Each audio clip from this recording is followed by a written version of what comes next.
Down, they just think they are. Another little wannabe gangster trying to play hard. Ding down, they just think they are. Another little wannabe gangster trying to play hard.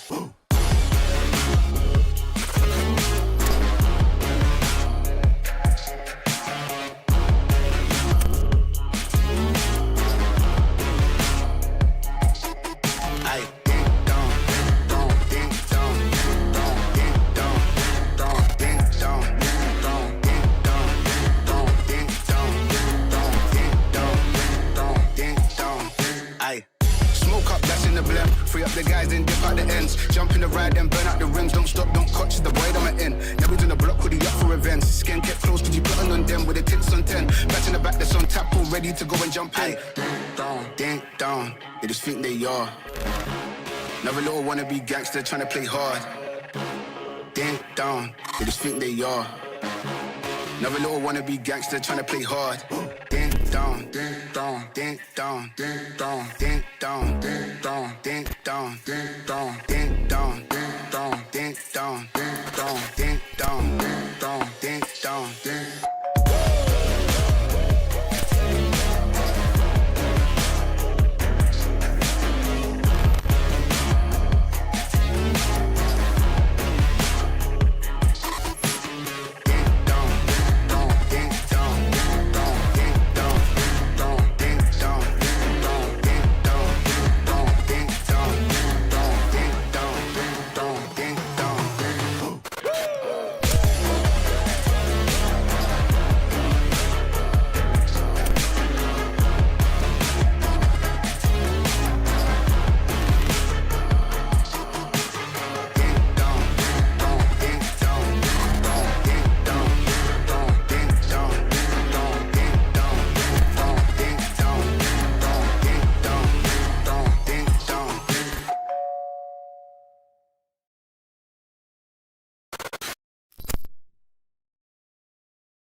Ladies and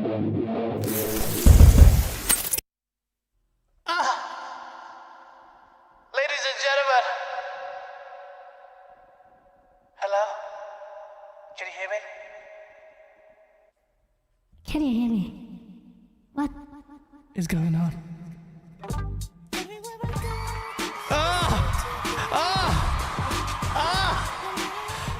I managed to make it work. Every week,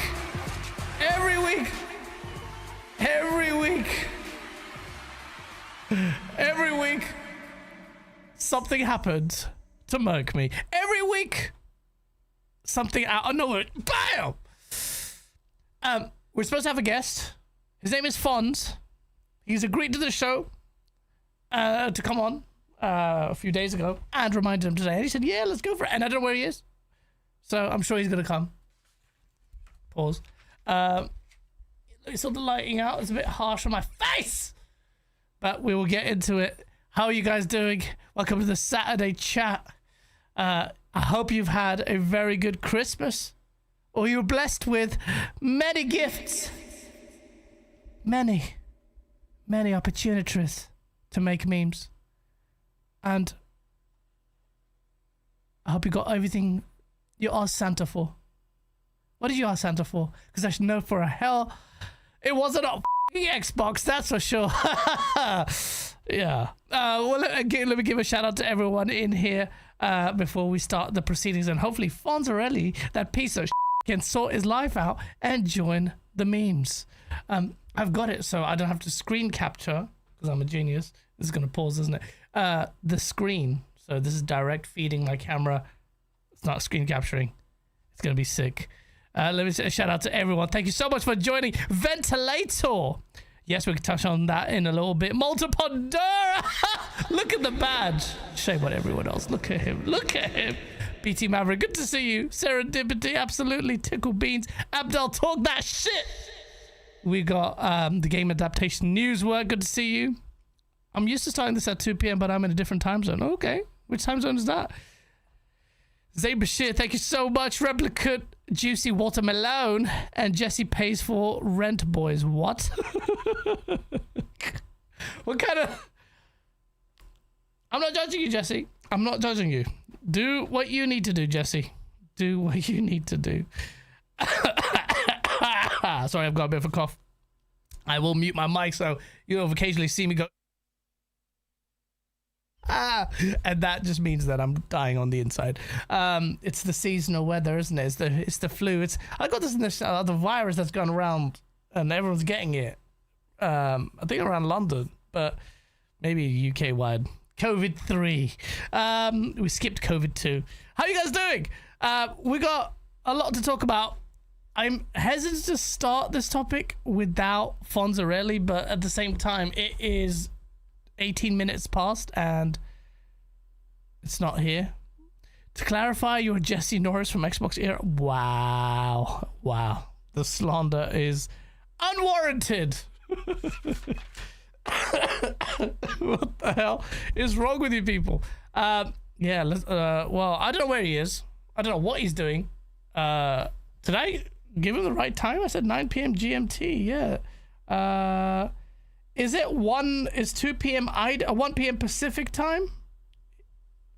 What's the current time in Idaho where he lives? Current time, Idaho. I don't want to make you guys wait for longer. 20 minutes taking the piss. 2 p.m. Oh, it says 2 p.m. What? Yeah, that's right. I don't know where he is. He's not answering his phone. We're going to start the show without him, and I'm sure he'll come in to make some memes. And if not, we can get someone else in. First of all, we'll have to start off with... Well, before we actually do, what you guys been playing? What games have you been playing? I hope you liked the video I made on the channel talking about the AI for Raw that's going on in the background. Apparently, anything that helps the industry is bad if it's got the word AI in it. Or even if it wasn't AI, it would be something else. We're finally... And I'm working on 3 videos. 3 videos. I'm back in the video making space consistently. Believe it or not. Wait, Fonz is calling me right now. 1 second. I'll mute him.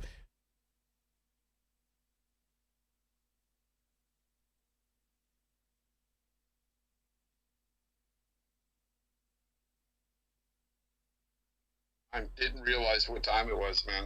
Oh, you piece of shit! Get on, man. I've started anyway. I'm live. I don't know how to get there, though.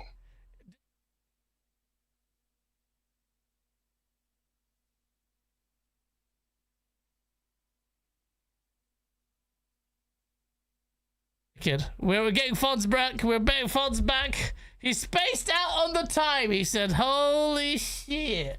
1 second. Let me close this. What the fuck? We're about to get joined by Fonz really gaming. There he is. Oh my god, the stress you caused me. Fonz Rail. What the hell is that? There we go. Fonz is going to turn his camera on and shit, and we'll get into it and make some memes. Let me get rid of the transition and make it fade so it's like, bam, beautiful face. And then, bam, Fonz already turned your fucking camera on. Yeah, so you be playing, are you finished? You're playing, shout out to Tickle Beans, by the way, who has the fortitude to play Callisto Protocol, which is a game that is much maligned throughout the community, throughout reviewers, and it seems to have found a corner of people on the internet that really do appreciate good games. Callisto Protocol is one of those odd ones out where I like it a lot, and it was critically, not panned, but it was a lukewarm response to that game. And a lot of people come back, oh, what, really, Callisto Protocol, shit, man, so shit. And, you know, part of me actually understands. I understand that. I understand why people think that, but if you bear with it, understand what the developer's going for, it's an incredible game, like visceral, beautiful, just raw. And it's not even UE5; it's an old Unreal Engine game. Fonz, are you there? I can't see you talking on Discord, so Fonz may be trying to get his show. Oh, there he is. There. Oh, what the fuck? Why can't I see your face? Why is your oh? What the fuck is going on there? Fonz, we can see you or part of you, and we'll need to figure out why you are so large. I'll figure that out. Fonz, I can't hear you. Are you okay? Your microphone is not being picked up by Discord, so it's definitely not me. And I like that you're prepared from, for this show. How little you care about me. I'm a piece of shit human being, and I deserve this kind of side piece treatment. Where is this bastard? Look at his face. Look at his sexy face. So he actually sorted his lighting out, so he's not in like Joseph Fritzl's dungeon. Now it's really loud. Oh shit. Fonz? Yeah, I'm here. Can you hear me? Yes, I can hear you now. Here we go, sir. What happened to you? Did you fall asleep? Oh, dude, no. I was out and I didn't realize what time it was, and then I saw your phone call and I was like, oh shit, I gotta get back. Freaking. So anyways, it's snowing and stuff out, so yeah, it's crazy out there. It's snowing outside. Anyways, I'm here now. In good old Idaho, it's snowing out there, right? Good old Idaho, yeah. Are there any brown people in Idaho? Of course. There's everybody out here. Come on now. Come on, let's be honest, man. You moved there just because there's none of us brown people there. It's better, safer for you. Oh, come on now. I shot it to Fonz already. Oh, wait, hold on. Have I got this wrong? Where's guest? Okay, yeah, I'll sort that out. Fonz, while you're doing that. So, what have you been up to? How you doing, man? So I put up the chat, and then, of course, the video pops up on YouTube. And I hear the part where you're saying, are there brown people out there? Come on, guys. Stop it. I got to hear that shit twice now. Yeah. No, it's good. It's good to be back on the Septic Sauce channel. Yes. Yeah. How's it been, man? It's been a while. Bro, I'm telling you, nowadays I just pester you to come on the show because I feel like either it's an indictment on me or it's the fact that I just want straight talking, no bullshit. And I just gel with you. That's yeah, the last time I was here, lots of people had issues with, some of the stuff I said. One in particular out there, one journalist, that I got so upset by some of the discourse. yeah, I like Jez. I think he's a good guy. Met him in real life and everything. Yeah. But it is what it is, man. What does that mean? It's just crazy that he feels some type of way about me. I've heard him talk a bit here and there. He unblocked me. Didn't follow me, positive. but he unblocked me. He's just like, here's your unblock. But I still think you're two-faced. And I'm like, I've never said anything bad about you behind your back or to your face. The whole mouthpiece thing is just something I stick by. I think he and Xbox use each other. Sure, he's got a lot of negative articles out there he'll put out sometimes about Xbox, but, everybody has an opinion. Yeah, no, fair enough. I don't think the PR mouthpiece thing is a terrible. I think it's more of like your assessment of how the relationship is between him and Microsoft. Yeah. And this is what I was having a conversation with him. I said, well, can you argue that? He says, no, because he has pretty frayed relationship with Microsoft. But that doesn't mean that they won't use him to perpetuate something. Exactly. And that's not necessarily negative. It's a relationship that through animosity, through leaks and stuff or whatever, it's one that has developed. But I didn't want to get full on into the topic again, but I just want to say, Jez, I like you, man. You're a good guy. Stop. Yeah. I'm not talking behind your back, Jez. No, not at all. But these things happen. It's but I see where you're coming from though. I also like your lighting. I like that you've changed it up. Look at that. Look at that. Nice and bright. It looks much better now. Well, the GTL colors as well. Yeah. I see you're kind of similar, and your pink and white vomit-inducing colors back there. Pink and white, yeah. Green microphone, nice touch. Oh yeah, nice little. It's the brand colors. It's the pink, white, and which is very manly. And green, odd colors, but it works. It works. So, what do you like to wear in the fall? What colors? Like, I feel like it's getting sometimes a bit. like to get the color of my eyes out, so I kind of go for like a green. The greens really make my eyes pop. Oh no white after Labor Day. We did that too well. That's a bit concerning. Yeah. Maybe we should get cast in Stranger Things now. Hey, every Netflix show's going that way. Might as well. Bro, I'm so glad because I liked the earliest episode, the season. Then it just got weird, and obviously I boycotted it. And now it's not even just about what happened recently. I just couldn't get into it after the second season. I just was like, it got really cringe. It got really cringe. I was just done with it. Like the first season had a lot of like nostalgic vibes and stuff from when I grew up, and like I was like liking the kids for a bit, and I was like, this is pretty good. Like, you know what I mean? Like there were good characters and stuff, and then all of a sudden it just started getting weirder and dumber and just cringe, like you said. Yeah. The same thing happened with Cobra Kai. Cobra Kai started off, even though that was cutting the edge of being cringe. I never watched it. You would really like the first two scenes of Cobra Kai. It's very 80s, very retro. It follows the bad guy of Karate Kid, and he's just like you, bro. He's just jaded with the whole. Jaded. Thanks. With the whole. Well, let me finish. Jaded with the whole, what is no, I didn't say nothing. No, jaded with the whole, the trends and all this bullshit, and he's like a man's man. He watches Top Gun, he watches Van Damme. He just likes, he's an old 80s cat, and then he just likes that kind of stuff that me and you we're not that far off actually in terms of age, but we like that kind of vibe, and it starts off really well and then it just gets off. Hey, shout out to BT Maverick. He's one of the guys that won a Nintendo Switch 2 in my chat last week. Pretty cool. Who is giving away these? Bro, you guys need to join Fonz' show. He's giving away 3? Mad Will's amazing. He's always giving away stuff. And, bro, 3. He gave away 3 Nintendo Switch 2s. That's mad. And then before that, he gave away a, $1,000 freaking Xbox ROG Ally X, so. Crazy. I mean, he just loves giving to the community, obviously. Steeler Facts, thank you, man. Salute to you, too. No, Martin, I don't have a PS5 Pro. I don't want it.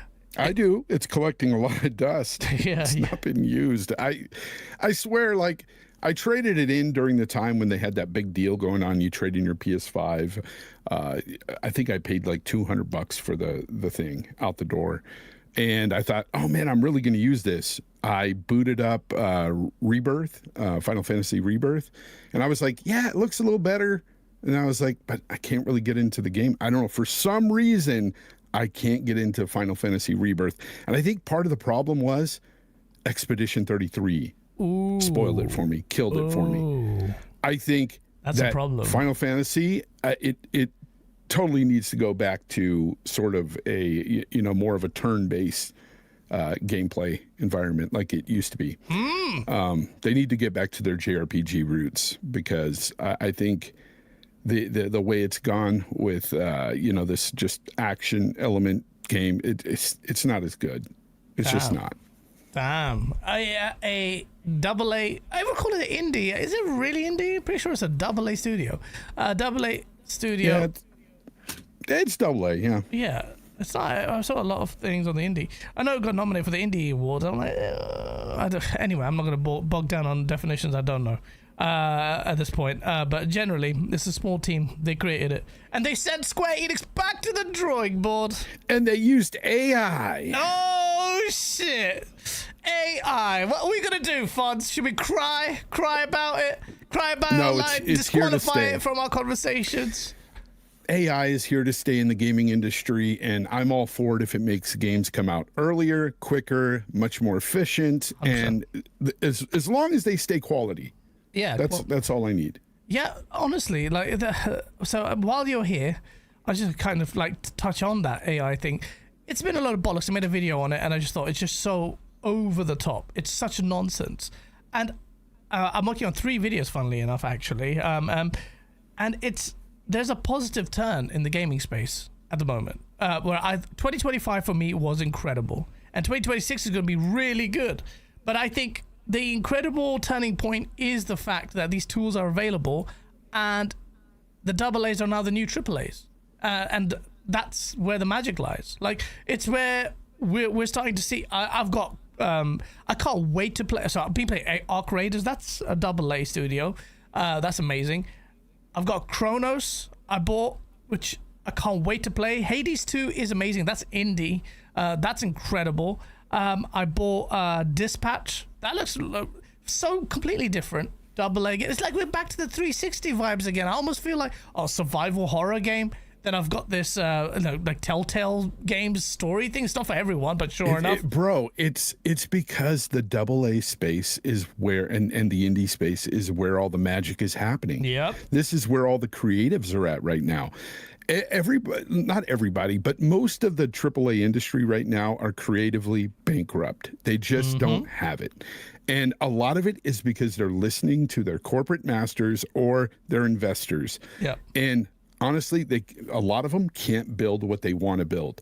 But these AA and these indie teams, they're building stuff that they want to build, and it shows. It shows in games like Expedition 33. It shows in games like Arc Raiders. And dude, I'm here for it, man. It's been awesome. It's been awesome this year because of them. Yeah, man, the AA's are amazing. There's that skate game that looks like you've smoked some meth or something. Everything's crystallized. It just looks amazing. I completed Sword of the Sea. I thought that was pretty cool. Not like Journey levels good, but it was good. And then, next year we've got, I was going to say The Last Night, but it's not. It's The Replaced, which is basically The Last Night, but taken over. That's an indie title that looks amazing. There's so much to look forward to. I'm working on a few videos at the moment. One talking about what we've gone by just before the end of the year. I want to talk about 2025 in gaming. We'll talk about what we can expect in 2026, because 2026 looks insane. It does. It's just a mad year. A mad year for gaming. And I'm trying to catch up. Arc Raiders has completely murked my time, but I'm trying to catch up on my backlog. And the final one Arc is Raiders and PoE 2 for me, bro. Those 2 games have destroyed everything else. So like, oh yeah, Poe 2 came out this year, right? Well, it's still in early access, And so it's not fully out. Oh shit! Oh shit! But they just had a recent update, and I've been stuck on that. Arc Raiders, I still jump in there from time to time because that's amazing. Love that, dude. game. There's so much going on right now. Gaming has been fantastic this year, and like you said, 2026 just looks so even better than this year to me. Yeah. Me. When is the gas giveaway? Says BT. I should do a giveaway. You're right. It's been a few years. Maybe I'm coming up to 2-year anniversary of Septic Source. I need to start. You're right. You're right, BT Maverick. He's gonna give away a mixtape yeah. of all his cool songs from that radio station. Nightwave Radio. Check it out. Yeah. I love that There you radio go. station. I updated it. Check it out on Spotify. Thanks to Fonz for reminding me of the memes. It's really good. Do check it out. What I was going to say was, we could get straight into the topic, but I will do a giveaway. You're right. Give me food for thought. You're High on Life 2? Oh, shit. Did you play High on Life 1? I thought that was actually fantastic. I didn't care for it. I tried it. I played a little bit of it, and I was just like, Game Pass game. It is kind of like it's more like a pass away kind of game, but I think the combat surprisingly held up well because it came to that period of like we were so used to that kind of jank coming in from that studio has produced quite a few different games. I played like from that Rick and Morty team, some VR games that were really good. I forgot the names of them, and this was like it was like a full-on game, and it just had that Rick and Morty humor down to a T. I'll definitely look to play High on Life 2. I think that's going to be a wicked one. But yeah, I'll take one of those lids. Is he talking about these? I need to create these. But yeah, I've been saying that for about a year. But yeah, Fonz are rarely gaming. Now it's time for some serious chatter. Unfortunately, this week we saw one of the biggest legends in the gaming space pass away. Do something very stupid. Yeah. We're having a very, very heated conversation actually in the background. Rest in peace to a legend, but damn, F him at the same time for doing something stupid and killing someone else in the process. I understand That's that how I stance. feel. I understand. I got the same kind of response. You have to think about the passenger, their family, and what they're probably going through. And I was just thinking about the other day, like, imagine what they're going through, and no one is actually even really kept talking about the passenger. And they're like, everything's Vince was a legend. And, it'd be very difficult to be, other than losing your family, which is horrible anyway, but also the fact that they're just completely overshadowed in terms of discourse. So not that you care, but, they're deprived. Look, we've all done speeding and shit like that, man. And look, it's no point in me pretending that I'm an angel when it comes to that stuff. But drive that recklessly, I don't think I've ever done that at all. My driving recklessly days are long gone. I'm much older now. I checked my shitty Civic's average speed, 15 miles an hour. 15 miles an hour is my average speed. Whoa. That's in London. Slow down, man. That's way too fast.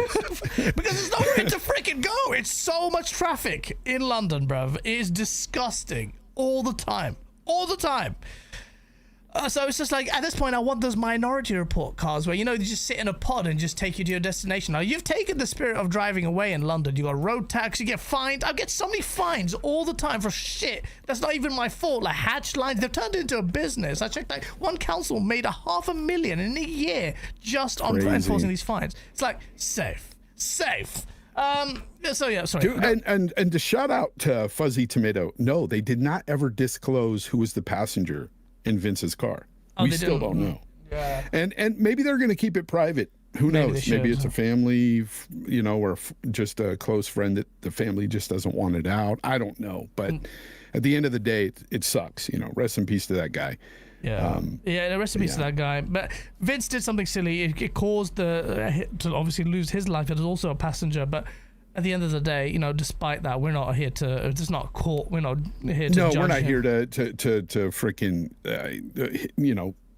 I mean, gosh, I don't really want to punch down on the situation, but it's tough. At the same time, I will say that the industry as a whole lost somebody who was one of the last remaining, I don't know, bastions in the industry that many of us old heads loved, you know, in terms of the games he built and the type of gamer he was. And we are going to lose out on, you know, potential future projects that he may have had going on.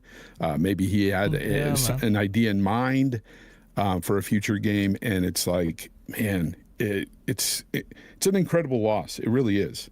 Oh yeah, I don't know what's happened there, but I was supposed to have gameplay showing. What the flip? Display would get. Oh god, what have I done here? Anyway, I'll go back. I feel for him. You know, you hit the nail on the head there. We have lost a juggernaut in the space fund. Look, it's not just any.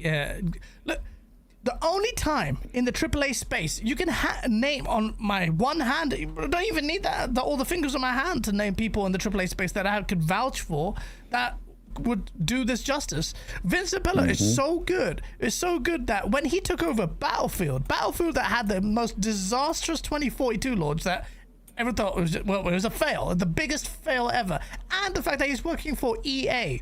But despite those, as soon as we found out Vince Zampella was running it, what did everyone say? What did I say? What did everyone say in unison? We can be very critical. We're like, oh, it's in good hands. He's got it. He's got it. He's got it sorted. Who can you say that about? You can't say that about anyone. Yeah. You can't say that about anyone. You can't say that about anyone. And look at his legacy. Some of them might say, oh, that's hyperbole. He changed gaming. He literally changed the face of gaming. Because it was Frank West and Vince Zampella, but both together. I don't know which one of them. I think it was probably Vince Zampella. It's a team. Remember that. Infinity Ward was built up of a group of individuals. I'm not saying that it's solely down to these personalities. I know for the sake of conversation, I'm not trying to degrade them. It's the same thing like I loved Denis Villeneuve as a director, but at the same time, it's his cinematographer. It's his team that do it. But at the same time, a true, strong leader, a visionary is so obviously important for reasons that don't hopefully need to be explained. The guy changed the face of gaming. He took especially Call of Duty Modern Warfare. The Modern Warfare series changed everything. Everything.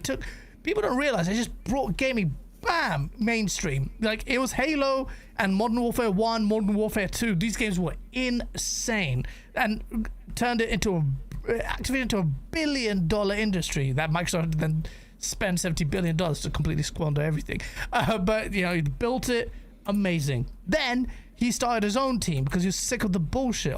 And then he created Titanfall. And Titanfall was one of the freshest, to this day, one of the freshest FPSs we've got. Titanfall 2, people complained. People complained about, oh, no, it has no story. I didn't think it needed a story. And you know my position on, multiplayer, primarily multiplayer games that shoehorn single-player games. And then what does he do?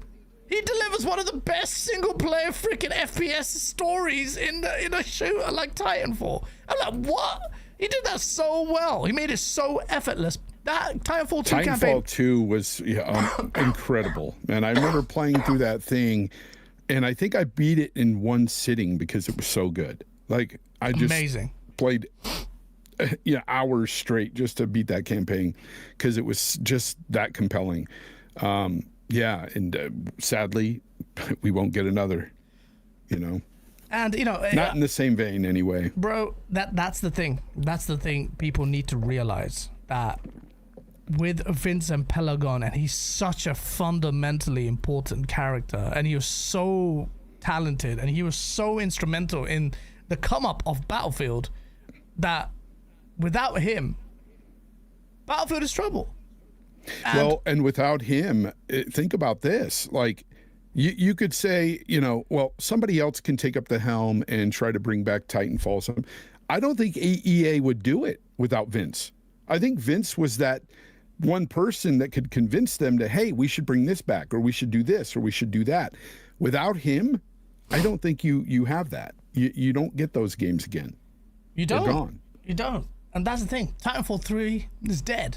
I know someone in my Discord was saying, "Oh no, Titanfall 3 was always dead." No, there was always a hope. There's a quote from Vince Zampella that, like, Titanfall is still very strong, important to the Respawn legacy. Give it time, figured out the right window to release it on. Like, unlike Titanfall 2, you could definitely catch the zeitgeist, and we saw that this year. Fonz, I have a bone to pick with you. Remember that one time? Was it you? I mean, I don't know, on your show, and I need to find which show. I remember saying Call of Duty is not impervious. That it can be supplanted and it will one day end. And what did I say? I said that Call of Duty is too big to fail. Get out of here, you brown piece of shit. That's what you said to me. What kind of a monster would do that? You would. No. I did say that Call of Duty was too big to fail. And I don't think Call of Duty has failed necessarily. I really like your line. But I think keep it this way. Sorry. I think it's just flopped kind of hard with this game, this recent outing. Yeah. Still, even with that, it still has decent sales. It's still being played.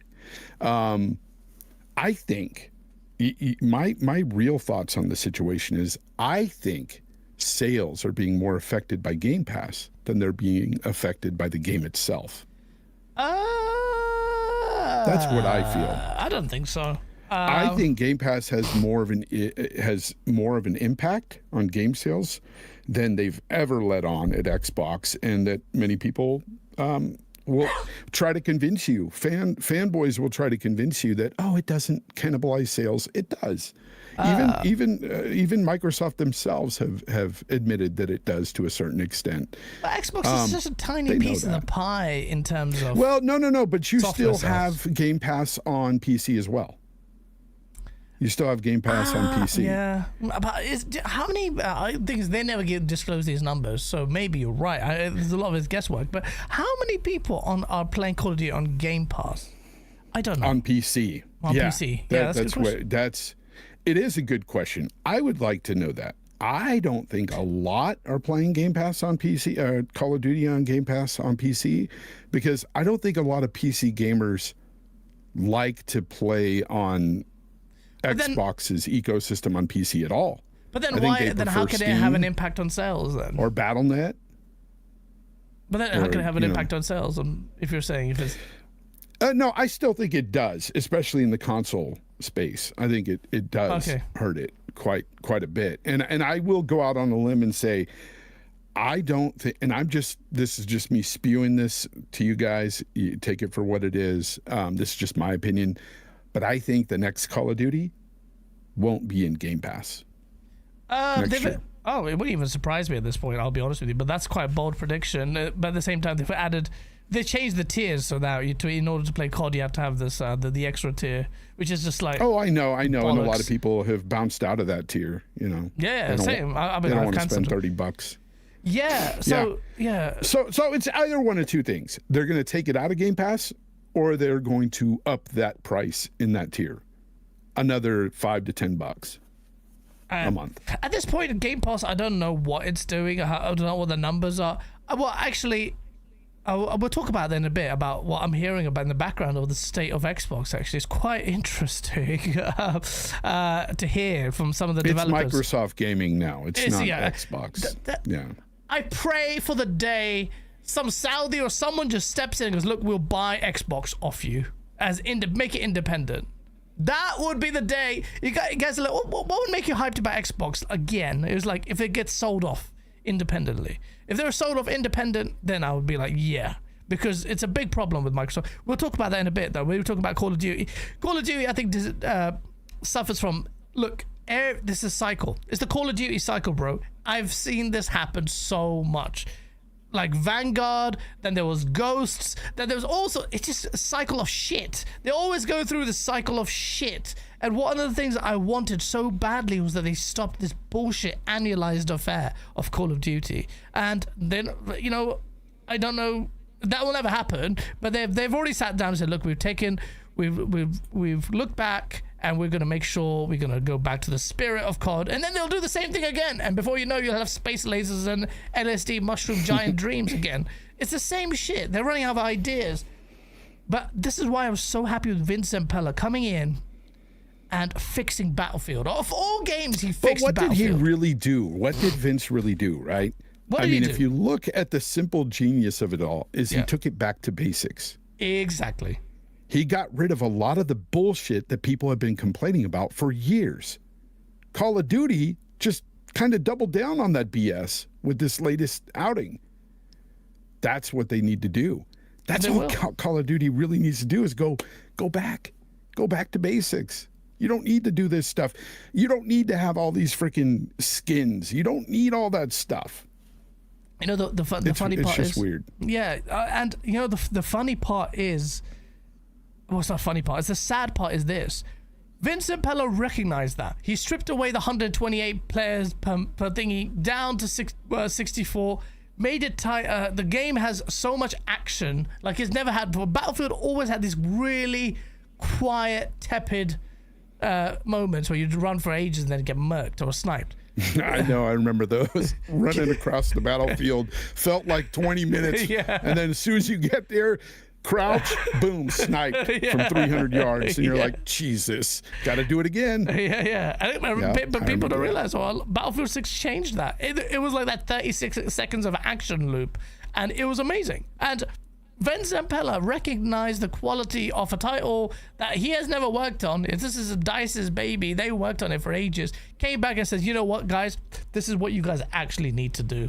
And look what happened, man. Battlefield was dominating. And the Call of Duty is back now, back at the top again. And in terms of sales, someone said it in chat. It was the best-selling game last month, BT Maverick says. And yeah, that's COD. But the fact that Arc Raiders set that game down the list, so at launch of that game of Call of Duty came out and it still couldn't come to break the top 3 or top 5, that is atrocious. And then it'll come back up again. It always does. This isn't the Microsoft's hands at Call of Duty. Call of Duty is relatively just its own silo. You can tell they don't want to touch that thing at all. Like, you just deal with it. Manage it, fucking deal with it. But the problem is with Vince Zampella, now that has sadly passed away, Battlefield was on this upward trajectory where you kept doing this kind of thing. Call of Duty would have benefited as well from that competition funds. Because then now we finally, this is what I love the fact that Call of Duty was shit. I love the fact that Battlefield was great. And then you have this rivalry. And I've always been about competition, as you can tell, with platform wars, with titles just beefing with each other. Same thing with Expedition 33 and Square Enix with Final Fantasy. You think you think Square Enix just sat there just taking their pride that a French outfit took the JRPG, remember the word J, Japanese pride is involved in this, and they took on that indie team and slapped you back to the drawing board where they won Game of the Year. Square Enix is just sitting there with no pride and just like, all right, thank you for dominating us. No chance. Same with Nintendo. Astrobot won Game of the Year. They had a platformer. I think it's a little bit overrated. Never mind. Nintendo just sat there and just gonna take it? They think they're gonna take it? Some companies have some pride. Vince Zampella was one of those. He had a lot of pride in his work. Principally over the publisher he was involved in. Because even when he was with EA, he was shitting on EA publicly, constantly. Like, what the fuck is this? There was one point where EA had a tweet. They were doing this whole corporate, we have a personality tweet. Like, oh yeah, do this. You know, the little corporate tags, like Wendy's will talk to someone else and shit talk and stuff. And he quote tweeted EA. He's like, shut the fuck up. That's what he said. It's like only he could say F you to the hand that feeds him. And it's sad that this guy who was I can't name anyone, Fonz, in the I'm thinking who in the AAA Fonz space has that kind of reverence and that kind of confidence that you could say, oh, they get involved in that title, they will fix it. I'm just thinking, who can that be? Who else in this space? I can't think of it. I don't, like I told you, I don't see anybody having that kind of pull to tell, like a publisher like EA, hey, we should bring this game back, or we should do this in this game, and go to the extremes and have them get, a yes answer from EA. I don't see any other developer being able to have that kind of pull. I don't see it. Neither do I, man. And not only that, he's also a developer who always created games that, you know, even if they weren't in particular for me, I still felt that the games that he did create in whatever genre he created in spoke to people of that love that genre. Absolutely. We forget about the Jedi Survivor series. You know, awesome, just some awesome Star Wars open world games. Third person story Star Wars game.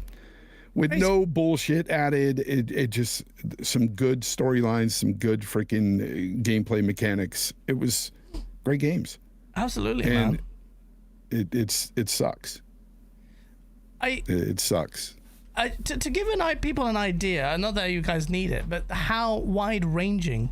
Shout out to Gene Park. Gene Park did excellent coverage of Vince Zampella, Vince Zampella's legacy. Please do check out Washington Post. He's, very lucky to have Gene. We're very lucky to have that kind of writer with that kind of style, and just his not just pedigree, but the way he approaches it. He's just such a cool character, man.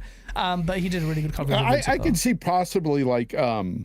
The guy from like just because of who they are at Rockstar, you could take some of the top guys at Rockstar like Strauss Zelnick or no Strauss Zelnick is a publisher guy at Take-Two. He's not yeah. But I'm just saying like you have guys there at Rockstar that could possibly have that impact, but there's so many like Rockstar doesn't put that many games out. Anymore like they used to. So unfortunately, like in the case of Rockstar, we have to wait how many years for a freaking game from them. Lutros, did you just say Neil Druckmann? Neil Druckmann's okay. Look, Neil Druckmann can be part of a great game. He's proven that, but he cannot be the main and sole writer of game. Yeah. He cannot. Like he's a horrible writer. He needs somebody to rein him in, like a Bruce Straley. Yeah. He definitely can't. On the point of Vince Zampella, the reverberations were obviously felt across the globe. But one of the things that I found quite interesting, I realized, fuck it, I'm just going to read it out, was just how from all over the globe, including Japan. We got the guy behind Tekken, Katsuhiro Harada. Sorry, apologies. He says, I'm deeply saddened by the passing of Vince Zampella. He was a creator who reshaped modern gaming and left an inedible mark on the industry through his vision, leadership, and commitment to quality. His work set new standards for competitive play and player experience, influencing countless developers across genres. On a personal note, during my own years of game development, there were times when his new title released, I would find myself playing them late at night, even amidst production.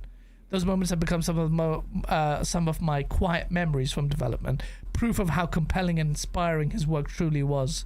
And look, the Tekken guy says that. Everyone was saying that, and how can you not respect him? I think that it's crazy that when he was on a high, he'd done so well, and then all of a sudden you see Zampella's dead, and you're like, what? It's one of those, and TMZ puts the video up. Bam, bam, bam, exclusive TMZ.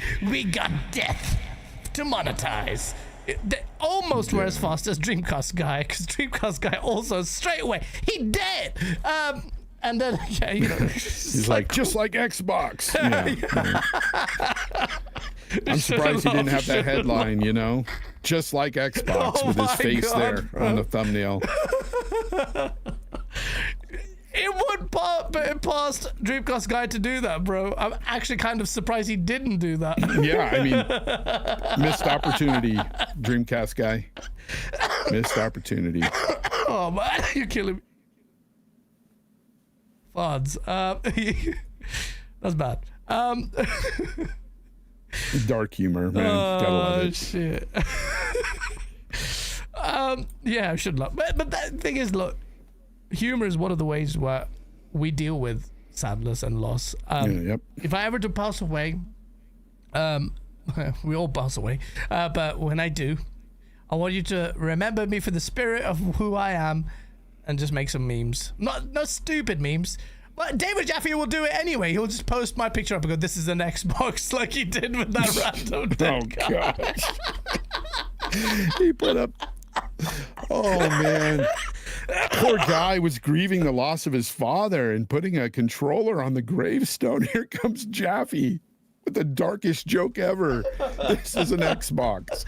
Yo, Jaffe. You know, this is why I love Jaffe, man. He's crazy. He's He's just like, he has the balls to, he's got FU money now. It was obvious. Like, so he just kind of puts out whatever the hell he wants. It's not really even about the money, right? It's, you know, it comes down to like him just being retired, man. He don't have to go into work and worry about getting canceled. You know what I'm saying? Like he can't be canceled. Like who's gonna cancel him? His wife, his kids? Like that's so true. It's kind of the way I feel nowadays too. You know, with being retired, it's like nobody can call up my place of business. Nobody can, you know, come at me. That must feel so good. Well, I didn't have that problem even when I was working. That's what I'm saying. You didn't really change. You didn't really change. In a steel mill environment. Oh, what, they're going to say, if they would have called up my boss and said something, they'd have been like, fuck you. Imagine you in steel mill going, like, literally. Fonz, what did you say about trans people? Yeah. They would have just been like, get off the phone and said some expletive that I won't say here. But yeah, you know, mill mouth, man. It was a thing. Mill mouth? Yeah, you curse a lot. You say right. a lot. I thought it was like we put like each other's cocks in each other's mouth. Disgusting. Oh man, but no, I just zoomed into your face as you were saying, just took that breath, bro. Mill mouth aside, and all the semen that came with it. We have to give away. We have to end Vince Zampella's legacy. Look, it's a sad. It's sad state for AAA gaming. The Saudis, particular, who bought EA, are gonna be like, fuck, like shit. We're like, this was the guy. They're like, this was the guy. Mother bitch. We are going to make it annual. Now we can't make it annual, which is probably a good thing, actually. They're going to make it back. Where do you think he got the Ferrari from? It was the Saudis. Yeah. It's like, hey, he's like, Abdul, do you check the brakes in the car you gifted him? Brakes?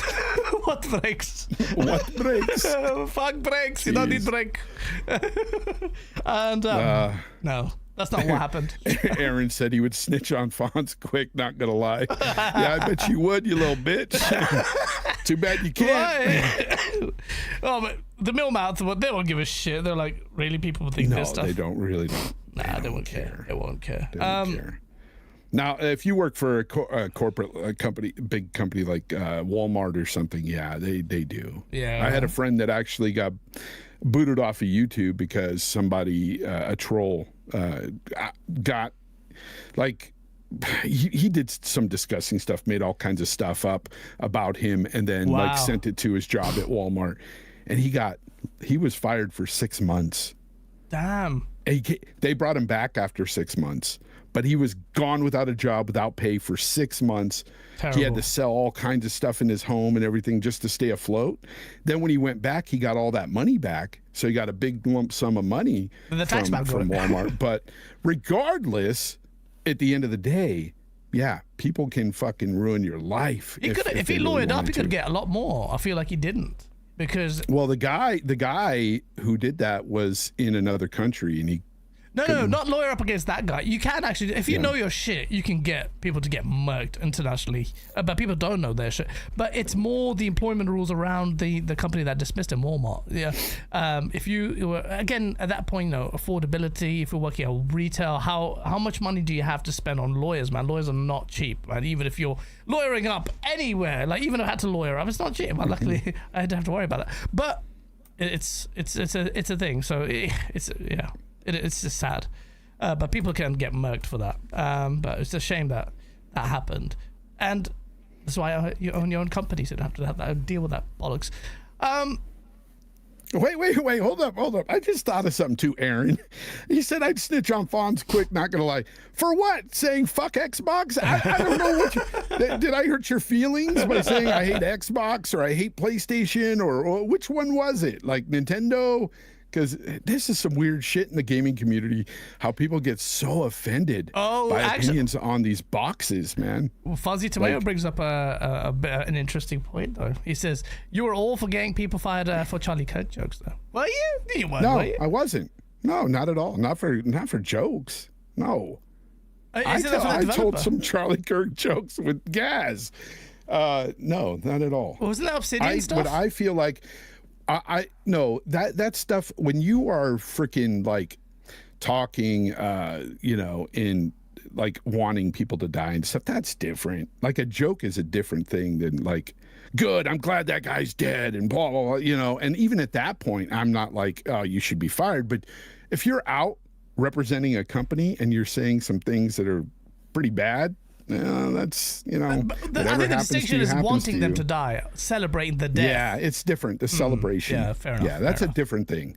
Yeah, dark jokes, I'm fine with dark jokes. Yeah. I mean, dark jokes is basically my basic setting, default setting. It's just the way I grew up. And you know us, like behind the scenes, we get pretty dark. Yeah, pretty dark on each other, Yeah. The stuff we say to each other, you think we're beefing, but with this, our standard setting is just a beef. It's just a chat shit. It's how I do with all my friends. We just make some dark jokes and we just laugh about it. I think it's just like a different way of dealing with it, and just a cultural thing as well. Just like the movies we brought up with, the things that we like, and I'm playing online on Xbox 360, being called a all the time. Oh, dude. So it just formed our experiences. COD lobbies back in the day, bro.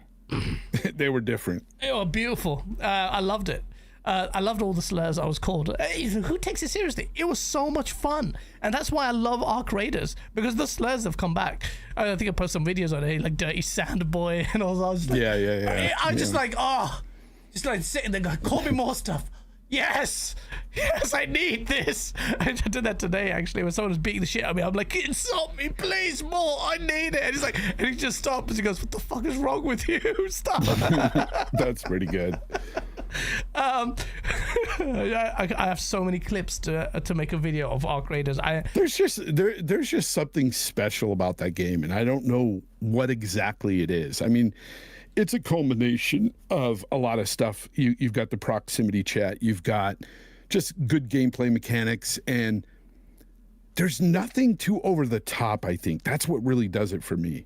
There's nothing too over the top to where it's like it's got this mechanic in the game that I just can't get, or it's not too fast. It's too PvP, Fonz. Oh my God! Yeah, all the people crying about, can I just get a PvE mode? Stop! Why did you do that voice, Fonz? Why did you do that voice to explain?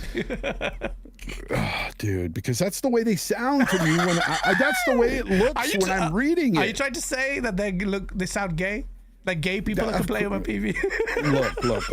Look. It's nothing against people that, like other men or women, or same sex.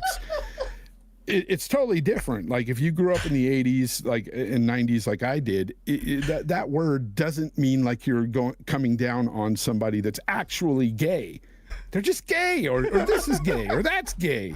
It's a difference. There's a difference there. In my household, it's understood that there's a difference there. Why are you gay? I'm not, but good luck to you for being that way. Well, yeah, I understand exactly where you're coming from. Like, it didn't mean like that. It's like, that's just gay. Like, when you say it that way, it doesn't mean like, oh, it's a homosexual. It doesn't make any sense. We're talking about product. Like, it's just the way we grew up saying that stuff. But I get it. Also, the other end is like, right, like if someone who's gay is like, all right, so what my preference is literally an insult. And that's the legacy of the discourse surrounding it. But at the same time, I'm glad, like, people, the gay people I used to work with, I swear to God, they were the least woke. Woke's been co-opted from a good movement to some bullshit. Yeah. But so any gay people, they would always have the jokes. They would say the F word like all the time. They would say gay and shit like that. And you know what? They hated the over policing because it put a target on their back. finally society's starting to hear, like, you know, with information and this and that, and people just, if we just treat gay people like what they are, which are just normal people, then it would have been okay. And there was this constant with them,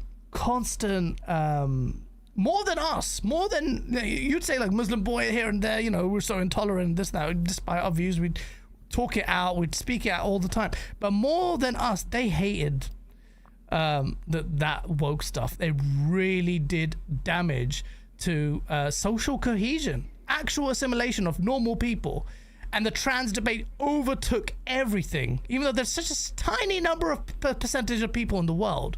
Apparently, Dave Chappelle does a really good thing on this. It's like apparently there's more trans than black people now. Like, everything was trans, everything was just trans, and it was just like, it didn't, and it felt really forced, and it was forced, and it did massive damage to social cohesion. And that's one of the things actually, I think it starting to disappear is actually making gaming positive. Now you might think, why, guys? How on earth can less woke shit make a change in gaming? And it just, to me, it just seems like, in terms of design culture as well, the design language, I think it's really important. I think Concord was a definition, an example of that kind of. It was basically committee thing by committee. You see Netflix, it's like, you can tell. Yep, gay guy, black guy, brown guy, Asian guy. Now I don't even want any Pakistani Muslims in there, because it's like, you're just chunking us in there for tokenism, and I just don't want it. Like, tell us some compatible. Yeah. Do you know why? Do you know why? Because overall, it's not relatable to 99% of the gamers. Absolutely. That's why.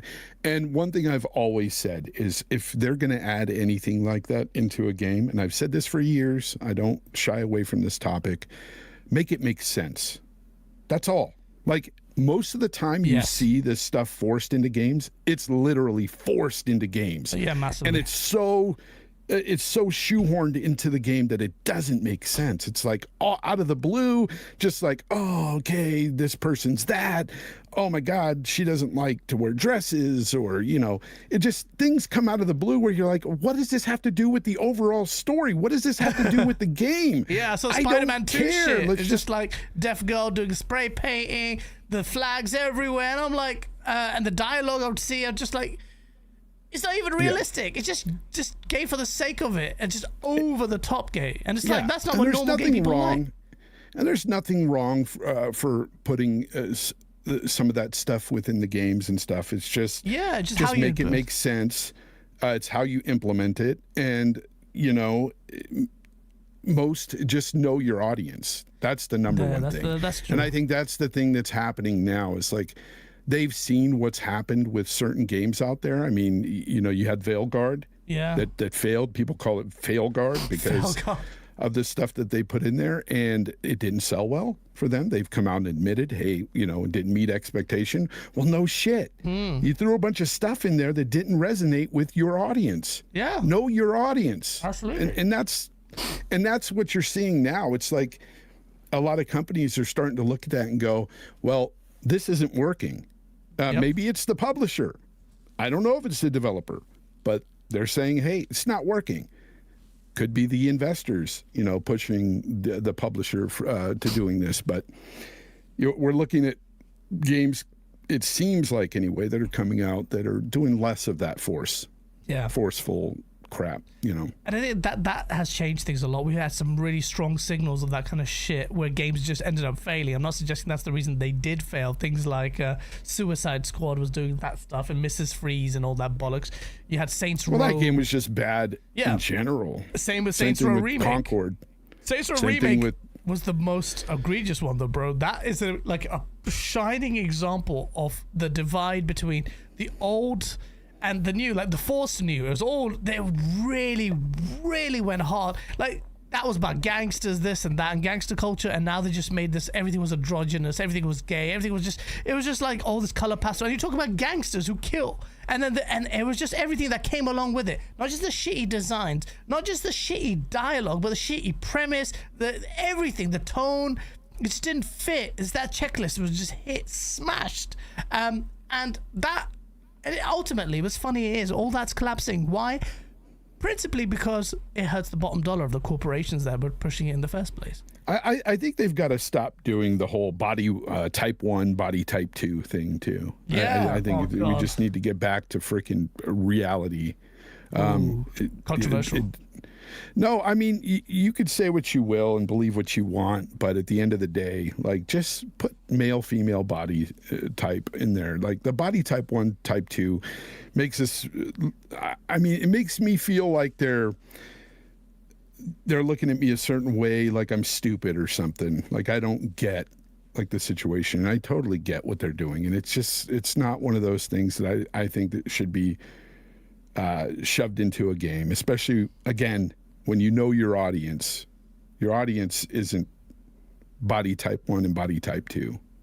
I'm sorry. Yeah, I mean, the vast majority will not be like that. And I think ultimately we've started to see, if they could have implemented it more meaningfully, then perhaps it would have been good. But the problem is it never came across that way. And that's the problem. Yeah. It never meaningfully did that stuff. I agree with you. I think it's just a bit like, okay, your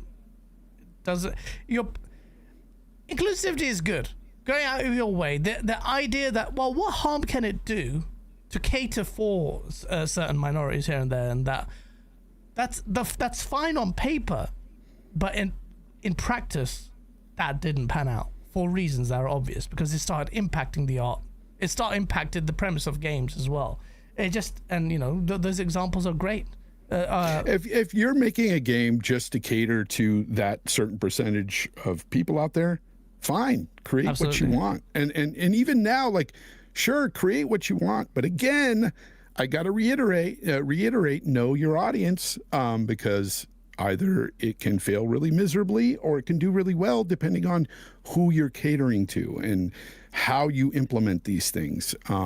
It's just, I don't know. It's not something that I should even need to say. They should know this stuff. Like, This is basic freaking common sense at this point.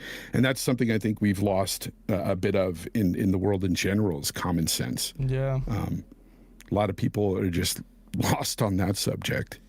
It's completely over their head.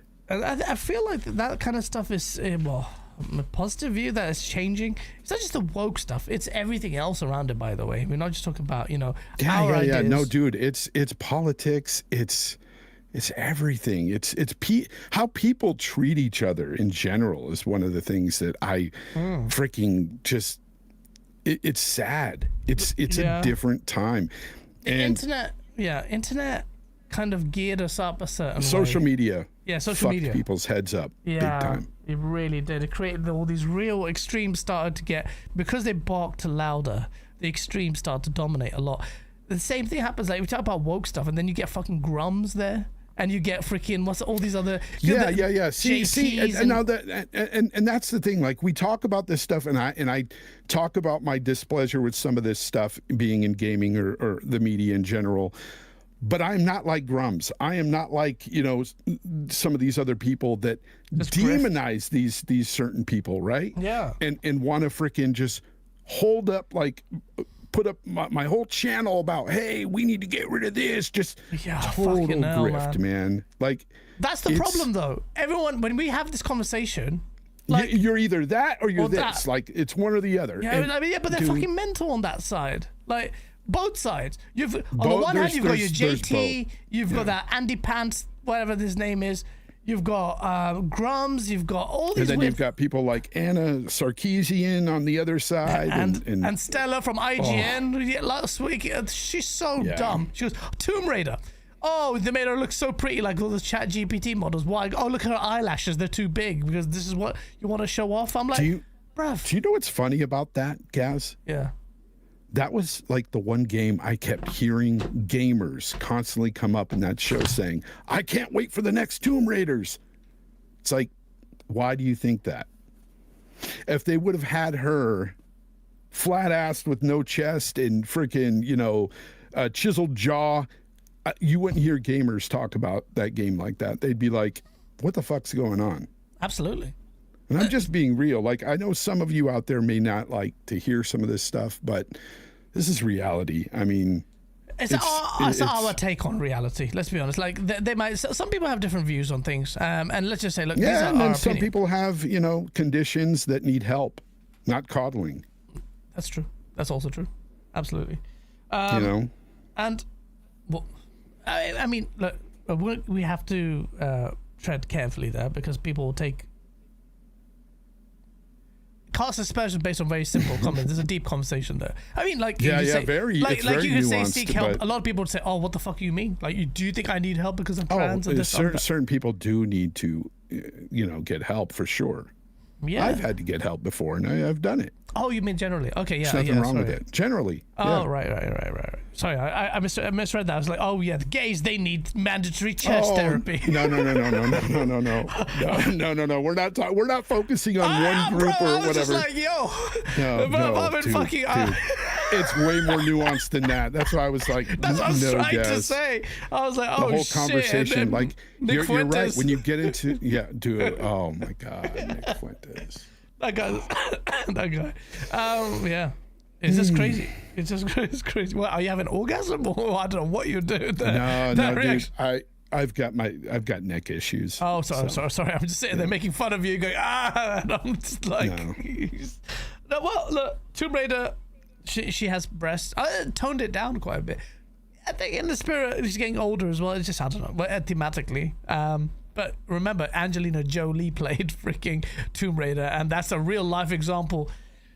It sticks with you, bruv. So it's not like, right, well, go for that. Why don't you go for that? Well, it's just, even the original game, had a certain appeal to it. And it's just, when you stray too far off the original idea of a character, it will turn some people off. You'll have people on both sides arguing about it. Yeah. I mean, it's just it's like that with your legacy. Yeah, it's of like that with everything. Yeah. And when you play a video game, I mean, be honest, like, I don't think anybody, like, sure, I could play a game where I'm a frog, and I'm fine with it. You know, it's not a big deal. But when it represents a human or a humanoid figure, you want something that's easy on the eyes, even if it's male or female. And I just think most people are like that. Like, Depends on the premise of the game. There are people that don't care. I could play Dead Space where the main character looks like Dreamcast guy. That wouldn't bother me because the face is less important there. Yeah. True. It depends, right? That's so deep what I just said. Actually. If I'm making something like if I'm playing something like an RPG and I create my own character, I'm not one of these guys who makes a character that looks freaking just insanely ugly. I don't do that. I try to make an attractive character, whether male or female. And I think most of us tend to do that. There are people who don't care at all, even when it comes to humans, but I don't really care about the gender thing do. that much at all. Genuinely, if sometimes it's on a superficial level, it's like, look, I'd rather stare at a chick's ass than a man's ass the whole game. It doesn't really matter. The other thing is, it depends. It depends. Like when I was playing World of Warcraft, that's not a really good example actually. I went to make my undead look. Well, it's undead anyway. It's freaking zombie, so there's a limit. Yeah. To how. But I meant to make it look as ugly as possible with Matt's lower jaw missing, the tongue sticking out, because I wanted to be like play a character. Oh yeah, that's different. Yeah. It was always like this. I always like playing the bad guy in games, like Ark Raiders, World of Warcraft, all of it. It's a story you're building, a character, something different. I think what the audience wants to know though is who are you going to play as in Highguard? Which character? Get the fuck out of here, Fonz. Or Concord 2.0, as some people are calling it. Oh man, I feel sorry for the developer. At the same time, it's like it's not my job to feel sorry for you. You went and greenlit this game, and then you thought that was a good idea, and then you picked that horses and that color palette, and they're just like, oh, and then the design is just like, what is the gameplay doing that is so fundamentally incredible that you've made the game on this specific premise that you think it will survive? Because everything I saw on the gameplay for that game, it's a hero shooter. Bro, there are so many of these games out there that fail. I know. And unfortunately, so many of them that fail that look just like Highguard. Why did you make Sans that? the mounts, you know, the mounts is like the mounts are the only thing that they have like unique to the game, because all the powers and everything, we've seen it in just about every other hero shooter. So what are they selling us here? Mounts? Mounted gameplay? Like, dude, I could give a fuck about a mounted gameplay hero shooter. That's just weird to me. Like, that wouldn't even feel that great to me, shooting off the back of a bear. Like, yeah, it didn't even look fun in that game. It didn't. Just running around, looked like, oh, the controls might not be a bit. Because if you're looking around, how are you controlling this thing that well in a first-person shooter? What's the control scheme like? Is it just left analog and then you just kind of tilt and they have to look right? On a controller, that'd be terrible. On a mouse and keyboard, much better. But you could tell from the way they were controlling it, it was on a controller, or felt like it anyway. And then the crosshair comes up. And it's just like, there's no impact to any of this. You went ahead and made this game. And you think you can survive? Like, how disconnected are you? They need a Vince Zampella. Did you see the video Legendary Drops made comparing Concord's trailer to that trailer of Highguard, and how it was almost 1-to-1, like the different scenes and everything? Dude, it's so similar in power moves to what they're doing on each scene. It's like, bro, did they just copy the template from Concord and say, let's run with this? Dude, it's so bad. It's so close to that. You know, this is the thing. Not everyone has the right keen eye for this stuff. Whereas, someone like Vince Zampella was doing that, it would be like, nah, we're not making that. Exactly, bro. That's the kind of stuff, not to get back into the weeds with Vince, but that's the kind of stuff you lose from not having a guy like that anymore. You have this kind of slop at studios, and it's, dude.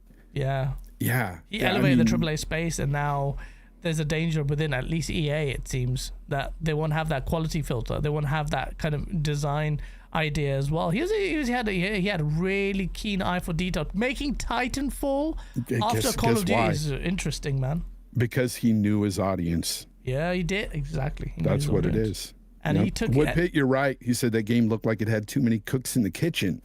Highguard does look like that. Exactly. It's one of that. Highguard is one of the. It was the key reveal for Jeff Keighley. What a bad idea. He had a poured reading of that, or he was guided by the money. Maybe they offered him a lot, but I'm just thinking, how much will this new studio actually have in their coffers to have that sway? I feel like Jeff Keighley had read that wrong, and he thought, oh yeah, these developers have made all Titanfall, this and that. We're gonna do something really good. This is gonna be amazing. But he had a really bad read on the situation. And when you think about it too, that game comes out in January. You know what's still going to be around in January? What's that? Battlefield, Ark, COD. Nobody's going to be playing Highguard. Nobody's going to jump off those three games for freaking Highguard. Marvel Rivals, that too. Yeah, Overwatch. Dude, I keep forgetting about Overwatch. Overwatch is still pretty big. Yeah.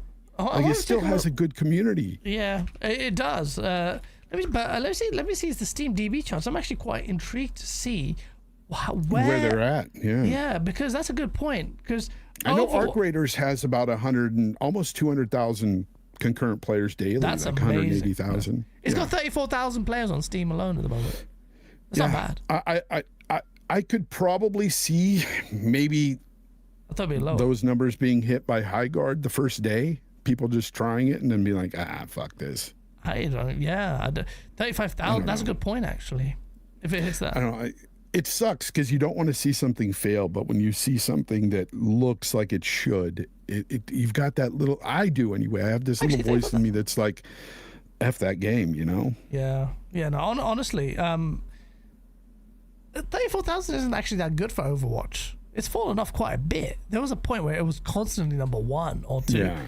But you gotta understand, those games. Overwatch has been around since 2016, 2015. But but at the same time, I mean, look at the top on the Counter-Strike 2. You've got Dota 2 there. You got PUBG. You got Rust, Bongo Cat. What the is Bongo Cat? That's why I love Steam. Something like Bongo Cat will be beating Battlefield 6. It's crazy. And Marvel's rivals, Bongo Cat. What is Bongo Cat? Never heard of it. If this worked, it doesn't, because it's pulled some next shit here. Wait, hold on. Where is the camera? You said Bungo Cat? No, Never played it, never enjoyed it.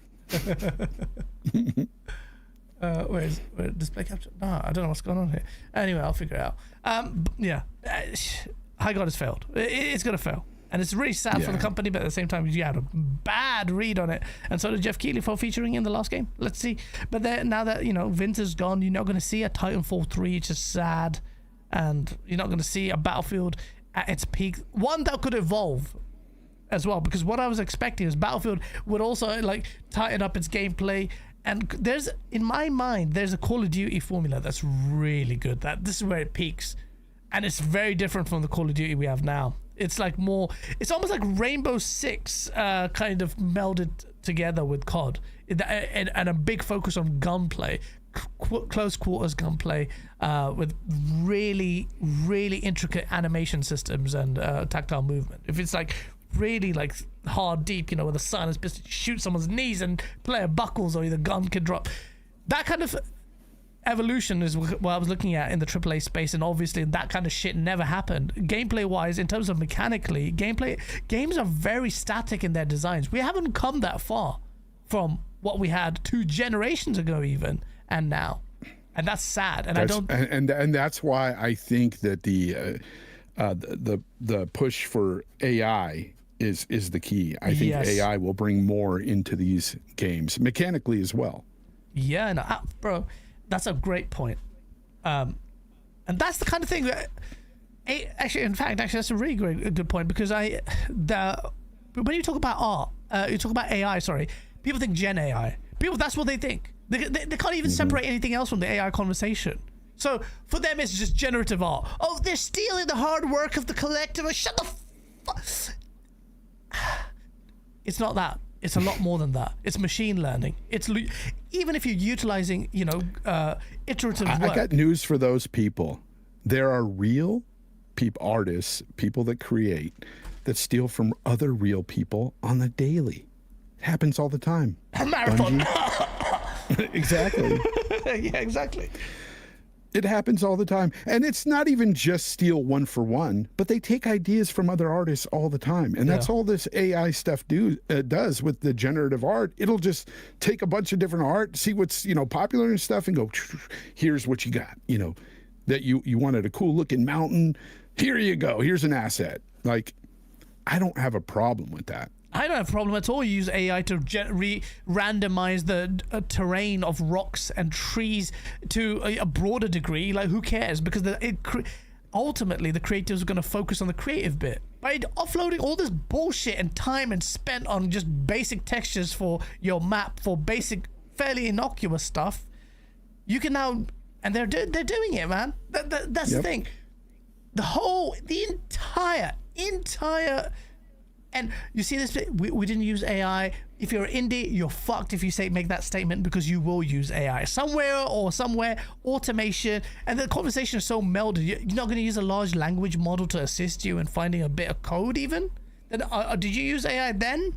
Like, where's the distinction go? Where's the disconnect? AI is starting to get woven in so deeply into our daily processes, you cannot even make that distinction. But gamers have this artificial flagpole on stuff like that. On broader stuff as well, like AI voicing in game. They're like, that's fucking terrible. I'm like, all right, hold on a minute. Arc Raiders, exact example of where everything went wrong. Oh, boycott that. It's AI slop. That's what people call it. What was the AI that they used? The AI that they principally used for the voice stuff was that radial menu where you have the callouts. Hey, don't shoot. It's funny though, isn't it? Don't shoot became a meme. It's associated with Arc Raiders. And it was AI. Do they have any issues with it? Who gives a shit about a radial menu and basic commands? No one cared. And they built that voice off the back of actual artists who signed off their AI voice. Yeah, there are laws in place. There are laws in place to where you can't just freaking take anybody's voice or whatever. So it's not a big deal. Look, at the end of the day, you got to look at AI and say, hey, we've got these ballooning budgets now. Is there a way for these games to cost a little bit less? So maybe the game prices don't have to go up in the future. Absolutely. Like they've been doing. Yes, you use AI. Even the way freaking Sandfall used it, they used it as a placeholder. Yeah. Before they created assets by real people, mind you. Yeah. There was nothing wrong with that, but guess what? They only spent $10 million on this less than 10 million on a freaking game that was highly awarded, more than any other game in the history of the Game Awards. It broke records for DGA, yeah. And you're looking at a game that costs $9 million. Insane, dude. Like, if this is some of what AI can do, let it happen. I say let it roll. Thank you, Fonz. That's exactly where you put it better than I could. That's exactly how it needs to be. This is what I was trying to relay, but you did such a much better job at actually explaining the gravity of what this AA studio has done, utilizing AI. Yeah, dude, and it's not even just that. Like, people have to understand that it's not going anywhere. AI is going to continue to be this force to be. These companies have spent so much money on AI tech, and these data centers that are cropping up everywhere. There's going to be a lot. There's negatives to all this. There is absolutely there. But it's just like with anything else. If you look back at the Industrial Revolution, there was negatives to that when it started too. There was a lot of job loss and everything. Yeah, because that was not real art. Here's the thing, though. Do you remember? After a while, more jobs are created, and we've got something in place that actually helps humanity move forward. And I see this as one of those stepping stones. That's the way I see AI. It's just like the Industrial Revolution in the tech space. That's how I see it. Fonz is explaining things in a very beautiful way, better than I could, because that is such a good kind of comparison. It's only because I was around during the Industrial Revolution. I'm just kidding. I remember it like it was yesterday. My dad lost his horse farming farm, and you know, oh man, no, that damn Henry Ford built the car. Nobody rode horses anymore. Damn it, our farm was lost. Yeah. No, honestly, with AI, even though, Expedition 33 is a great example where they barely use it, but it obviously assisted them for some reason. The placeholder's there, they visualize it, tonally, blah, blah, blah, and then dedicate a little art to it. It was like a newspaper clipping on the fucking thing, right? Mm-hmm. But at the same time, and an extension of, I feel that AI conversation is stuff like UE5, where everything is automated, and you won't be able to distinguish it. Like, AI you have a randomized button. Like, I'll match the terrain with this kind of. I'm building the terrain here. Match it with this side, bro. Let me show everyone what I've been doing. I've been using Gen AI, although I paid a hefty fee for the subscription of this, and I was just playing around because, you know, my Nightwave. I really like the music and stuff that I play, you know, all that stuff, and I wanted to create some visuals to go with just the music being set. Now, there's still a lot of work that needs to be done to make this happen. But let me show you. So, oh shit, that's my Spotify. That's Nightwave as well. I was listening to my own playlist. On screen right now is just basically some kind of. It took a while to get the vibes right of this vehicle, and it says get my name on there. But look, it's really cool. Look, I made it on with AI. This kind of little bit of backing kind of video to a music track that I could put on socials and stuff like that. It looks so cool. It looks so cool, and I'm just like having so much fun with that. Took a lot of iterative time, and a lot of people to. Oh shit! Oh crap! What have I done? Sorry, 1 sec. My thing's just crashed thanks to. Freaking Premiere Pro is so unstable. Thank you, Adobe. Get rid of that 60 trash, quid. bro. I pay 60 quid for this, and it just. You need to learn how to use DaVinci and get rid of Premiere Pro. You pay a one-time fee, and it's beautiful. What's the fee? 300, I think. 300. Yep. Yeah. Okay. Full suite, bro. You got everything. A lot of big producers and stuff use DaVinci. Like, it's really good. Yeah. Really robust. I downloaded DaVinci, but not for video editing, for more color correction stuff. But really, people are. Yeah, dude, a lot of people use color correction from DaVinci. Yeah, I heard it's the best. Yeah, it's supposed to be a game changer. If I had more space, I'd buy one of those dials. You see them working on the color correction and stuff, because that's what my videos lacking: good color correction and lighting. and a good camera. The big Dude, you should really look at, because I've learned a lot through YouTube videos. Yeah, I think I would. It's just for like DaVinci. I'm so comfortable now with Premiere that going that to that. I know it's hard, dude. I used to be all about using the Mac and using Final Cut, and I was deep into that. I was so quick with that. Still, to this day, I'm a lot faster over there. Yeah. But I've learned a lot on DaVinci, and DaVinci is just amazing. Yeah, I need to figure that out. Money I well hear that a spent. lot. I hear that a lot. Because $60 every month, bro, that burns through your wallet quick, bro. Within 4 months or so, you'll have paid off DaVinci. Yeah, that's crazy. I need to figure that out. I figured that out. Another game got delayed.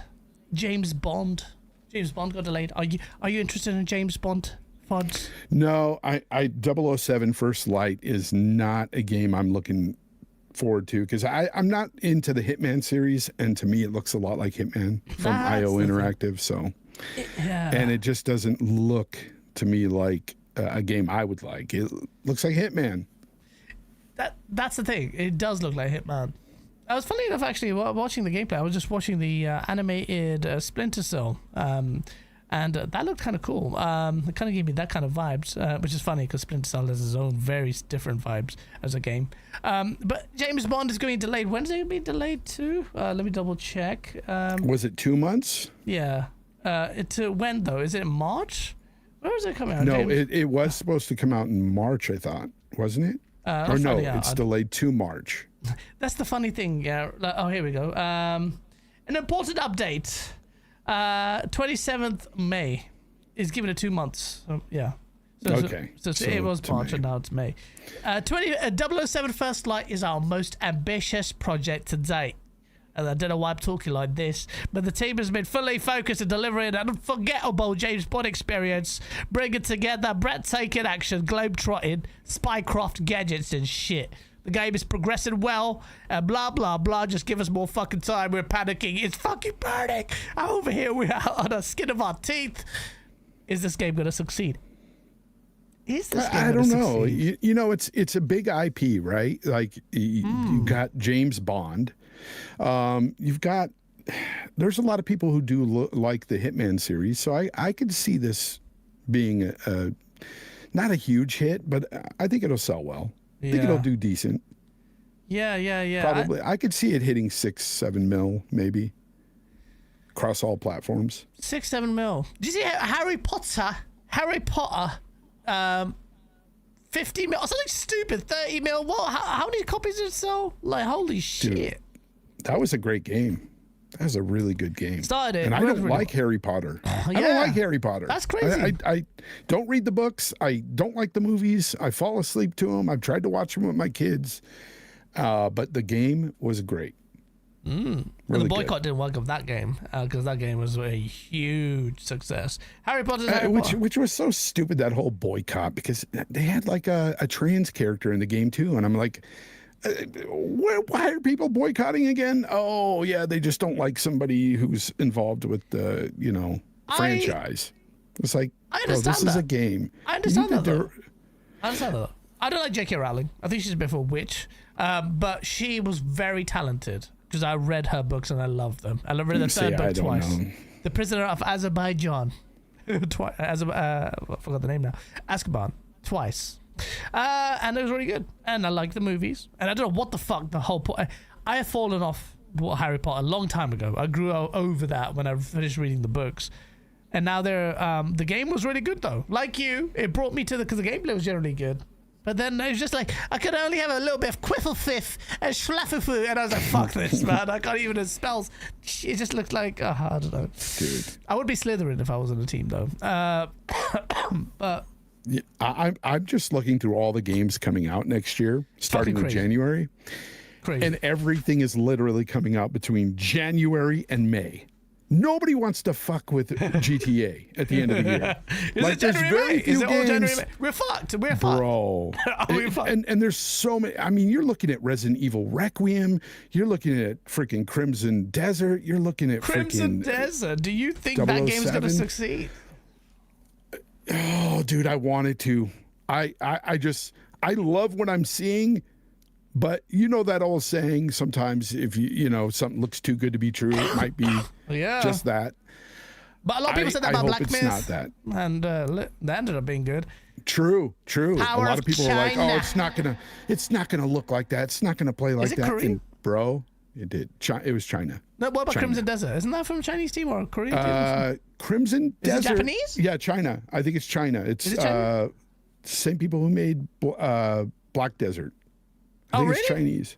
Yeah. All right. The power of China. Anyway, they could power pull it off, man. of the Asian gaming is huge right now. Yeah, man.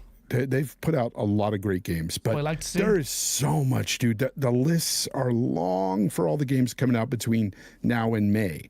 And then everything else after May says, we'll update later because nothing's coming out around GTA. Nobody wants to mess with it. And that's the funny thing is GTA, even before its release, has a buffer zone where people don't want to release it. Because they're like 2 months before GTA, it's like, oh, there's still the cloud of GTA, the force. It's like a sun. You can't get close to its rays; it will melt you. So people, even before, it's like, you know, put it on a calendar and just slap it there. And you can just see the freaking don't release around this area, otherwise you will get murked. Every time I bring that up, like I get, you know, a few comments saying, "Oh, I don't care about GTA. I just released the game." And I'm like, here's the thing. You might not care, but 99% of the rest of the gaming universe, they care. And they will be on GTA day one. You are in the minority. And there's nothing wrong with that. You don't have to like GTA. But God, that game is just, dude, I can't even fathom how much it's going to sell.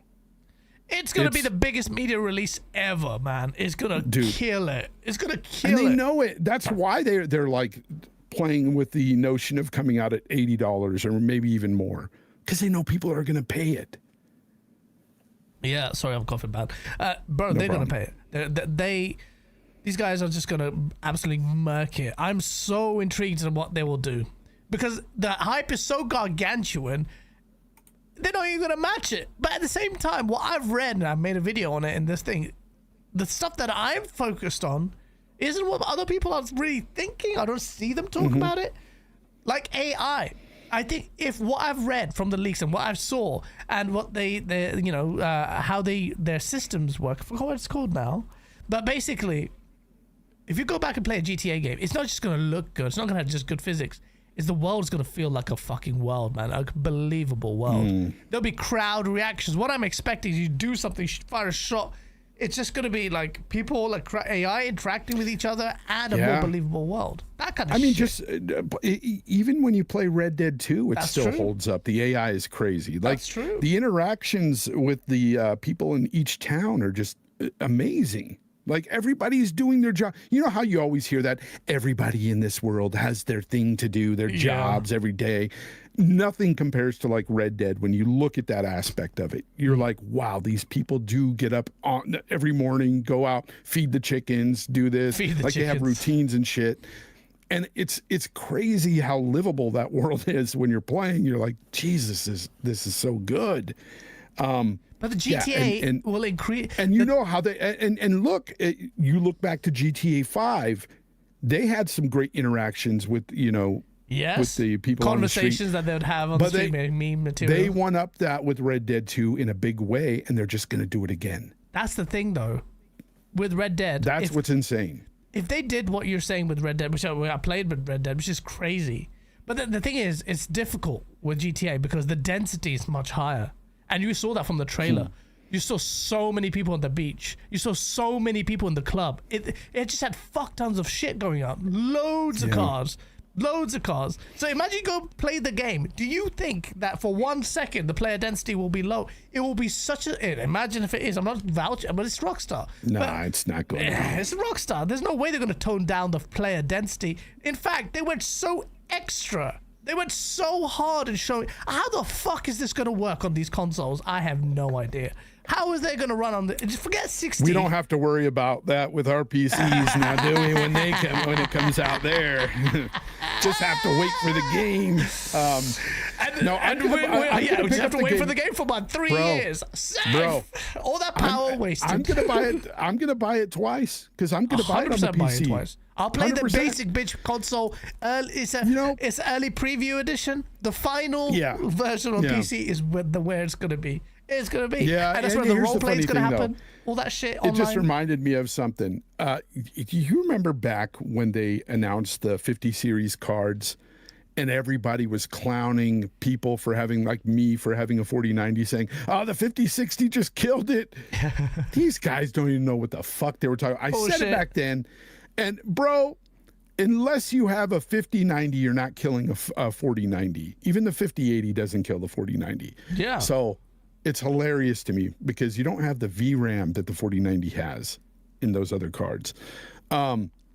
But yeah, so I just say that because it's funny how the console purists were like just shitting on my card, and I was like, you guys don't know what you're talking about. The fuck are they talking about? The card. Anyways, is it the next Xbox going to be that powerful, or the next PlayStation going to be that powerful? No, it's not. It's not even going to be a 4090 or 50. It's not even going to be a 5080.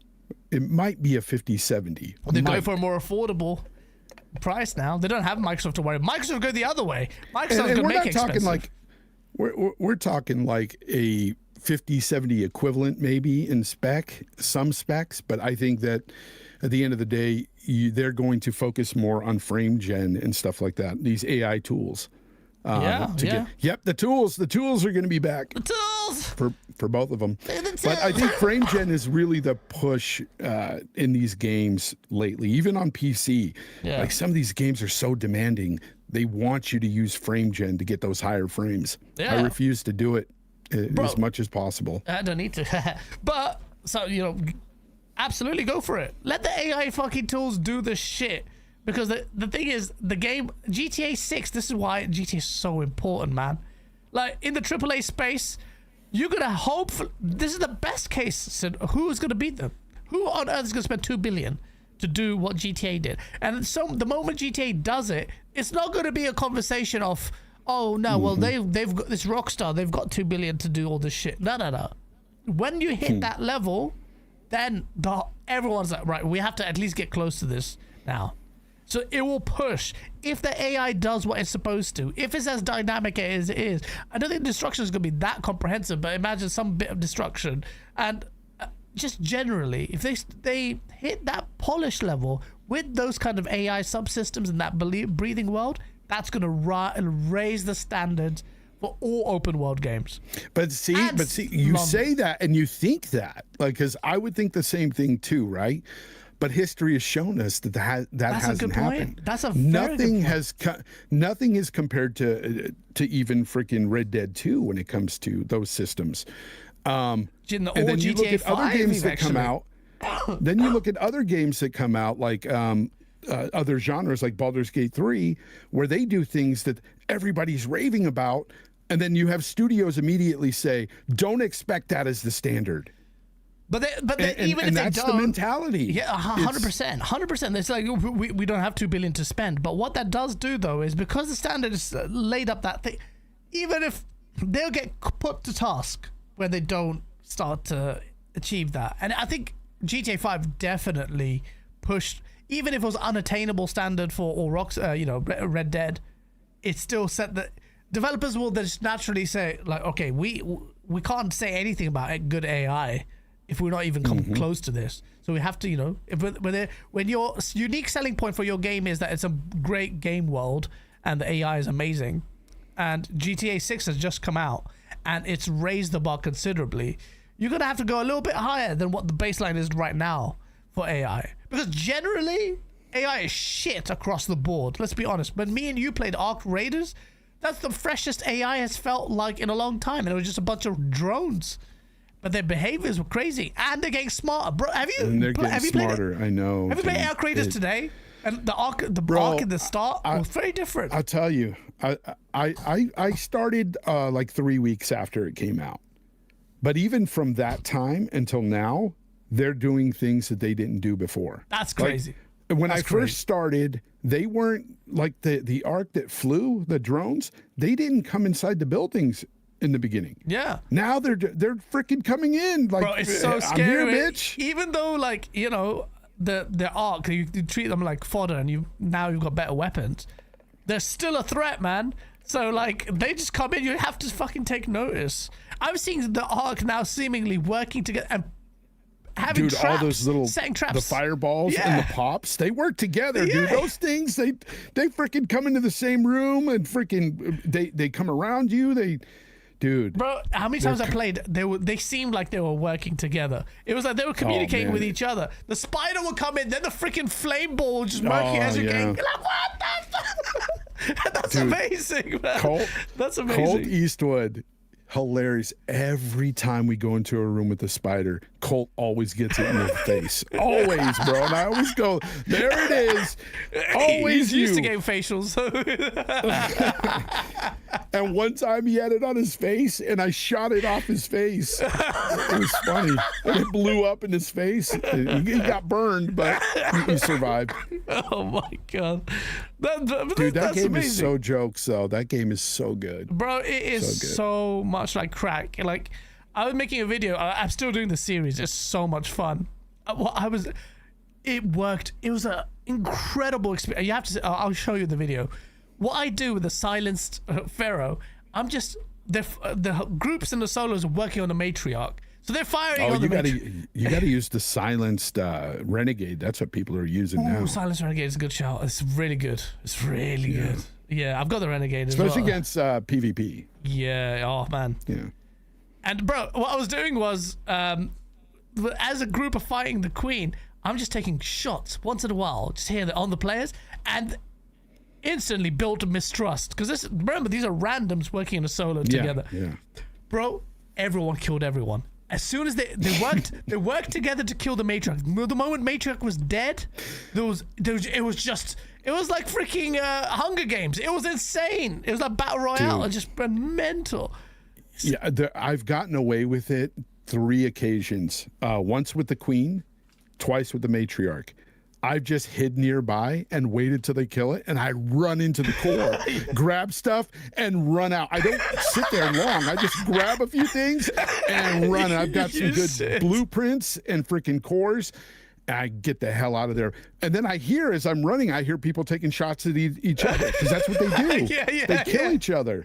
Bro, this is what I... And I'm already gone. I'm already gone. I'm in a raider hatch. I'm gone. I got my loot. See you guys. Bro, what does that tell you about all the little care bears, PvE, we want to work together? They're so greedy, bro. That's all they work on is just the loot. They all give a shit about it. Their whole working collaborative affair is just consumerism. That's for me. It's just like, you give a shit about this 30-minute round so much that the loot in this game is so fucking important to you. You feel slighted when you get murked in this PvE game. Which is why I love what I'm doing. I don't even usually give a shit about the loot, but I'm just getting so much fucking loot by just camping in an extract zone, and they're just listening to them cry is so beautiful, man. It's so beautiful. Yeah, see, and the way I play it is like I avoid the PvP.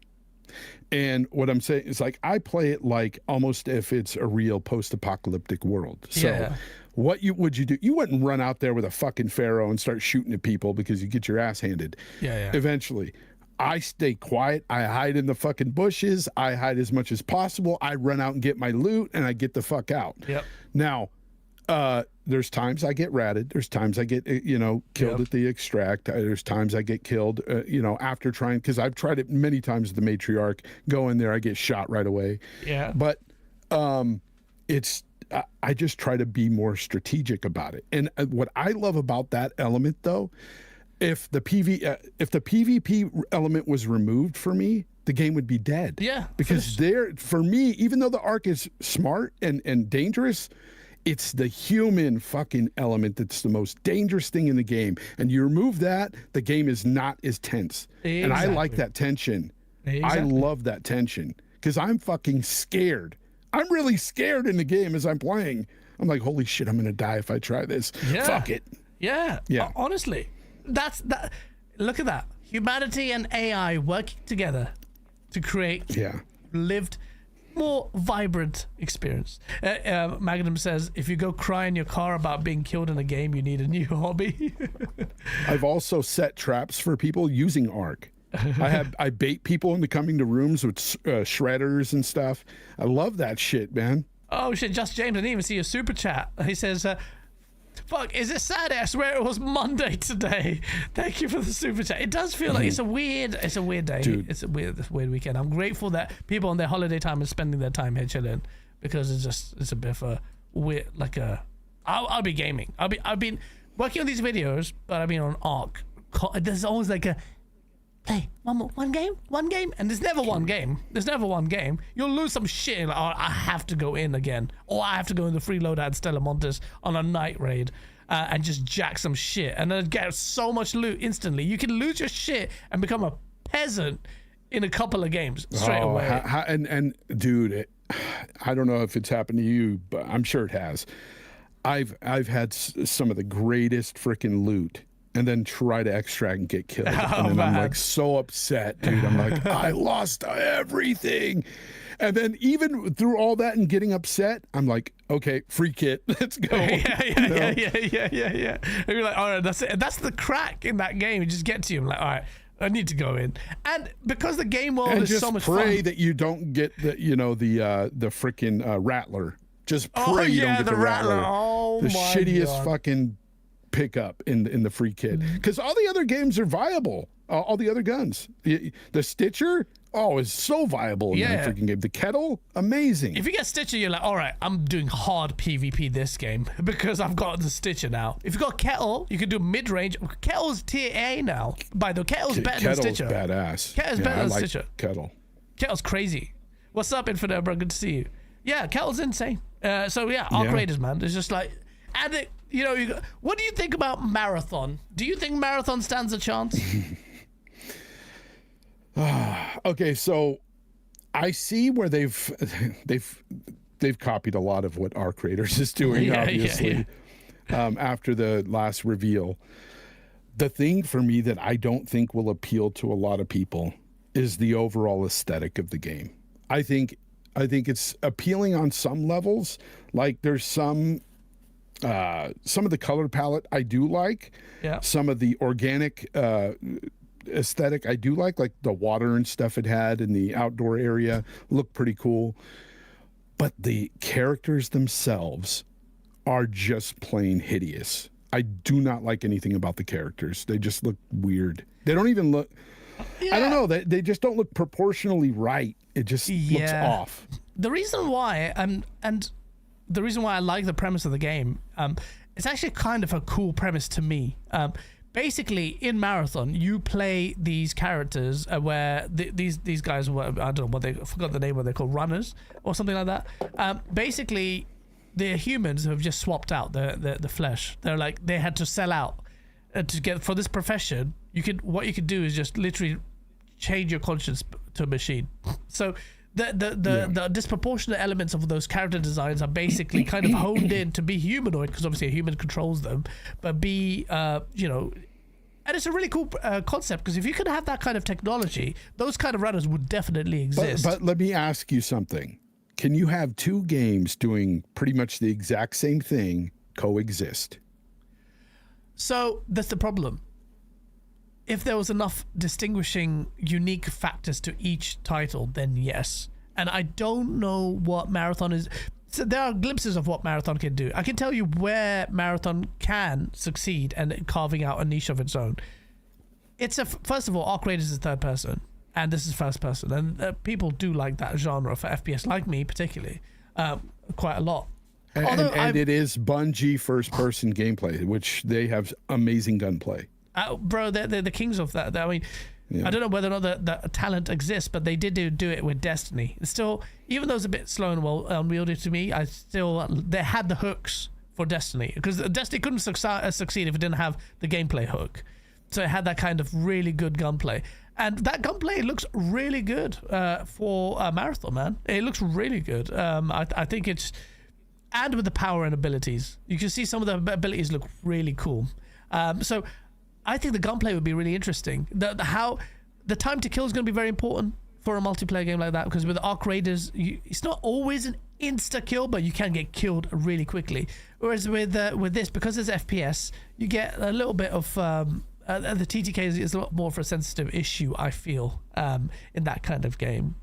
So in terms of distinguishing factors, if they go ahead and start, they have some really good ideas, and one of the playtests or people that had some knowledge of the game saw glimpses of, which they haven't really spoken about, is a lot of people don't know about. There's an element in a marathon. You go to the ship. I forgot, it's called the marathon ship or something. Basically, it's a high level zone where the best of the best. You have to be kitted out, like super kitted out, and if you go, you have to go to squad, otherwise you can just get rolled on. But what that's going to do is kind of taps into the Destiny's Vault of Glass / Sword of Crota kind of instances. And I think Arc Raiders can actually borrow an idea from them in that regard, because that is a separate like boss map with loads of different, where they will introduce new surprises, like depending on how far a team goes. That kind of shit could potentially work. But then that's a lot of ifs. There's a lot of ifs. Yeah. And again, you're looking, the biggest difference between the two games, as you said, was one's an FPS, one's third person. Yeah. And of course, you're going to have people that like one more than the other. But the games are essentially kind of the same, you know, in terms of mechanics, and you got similar type of enemies. You've got robots and Arc and people. And then you've got the proximity chat thing going for both, because at first, if they didn't add the proximity chat, I would say it was dead completely on arrival. 100%, I think proximity chat is a huge, huge game changer. I still don't think this game is going to, I don't think it'll succeed ultimately, but I think it'll last longer than I initially thought it would. I think that it might be around a few months, and then maybe even a year. But I think you'll see the player count dwindle as time progresses. I just don't see Bungie keeping people on this game like Arc has kept people for the past few months. It's crazy. I think you may be right. Part of me hoping it isn't that way, because that kind of competition would really deliver on some memes.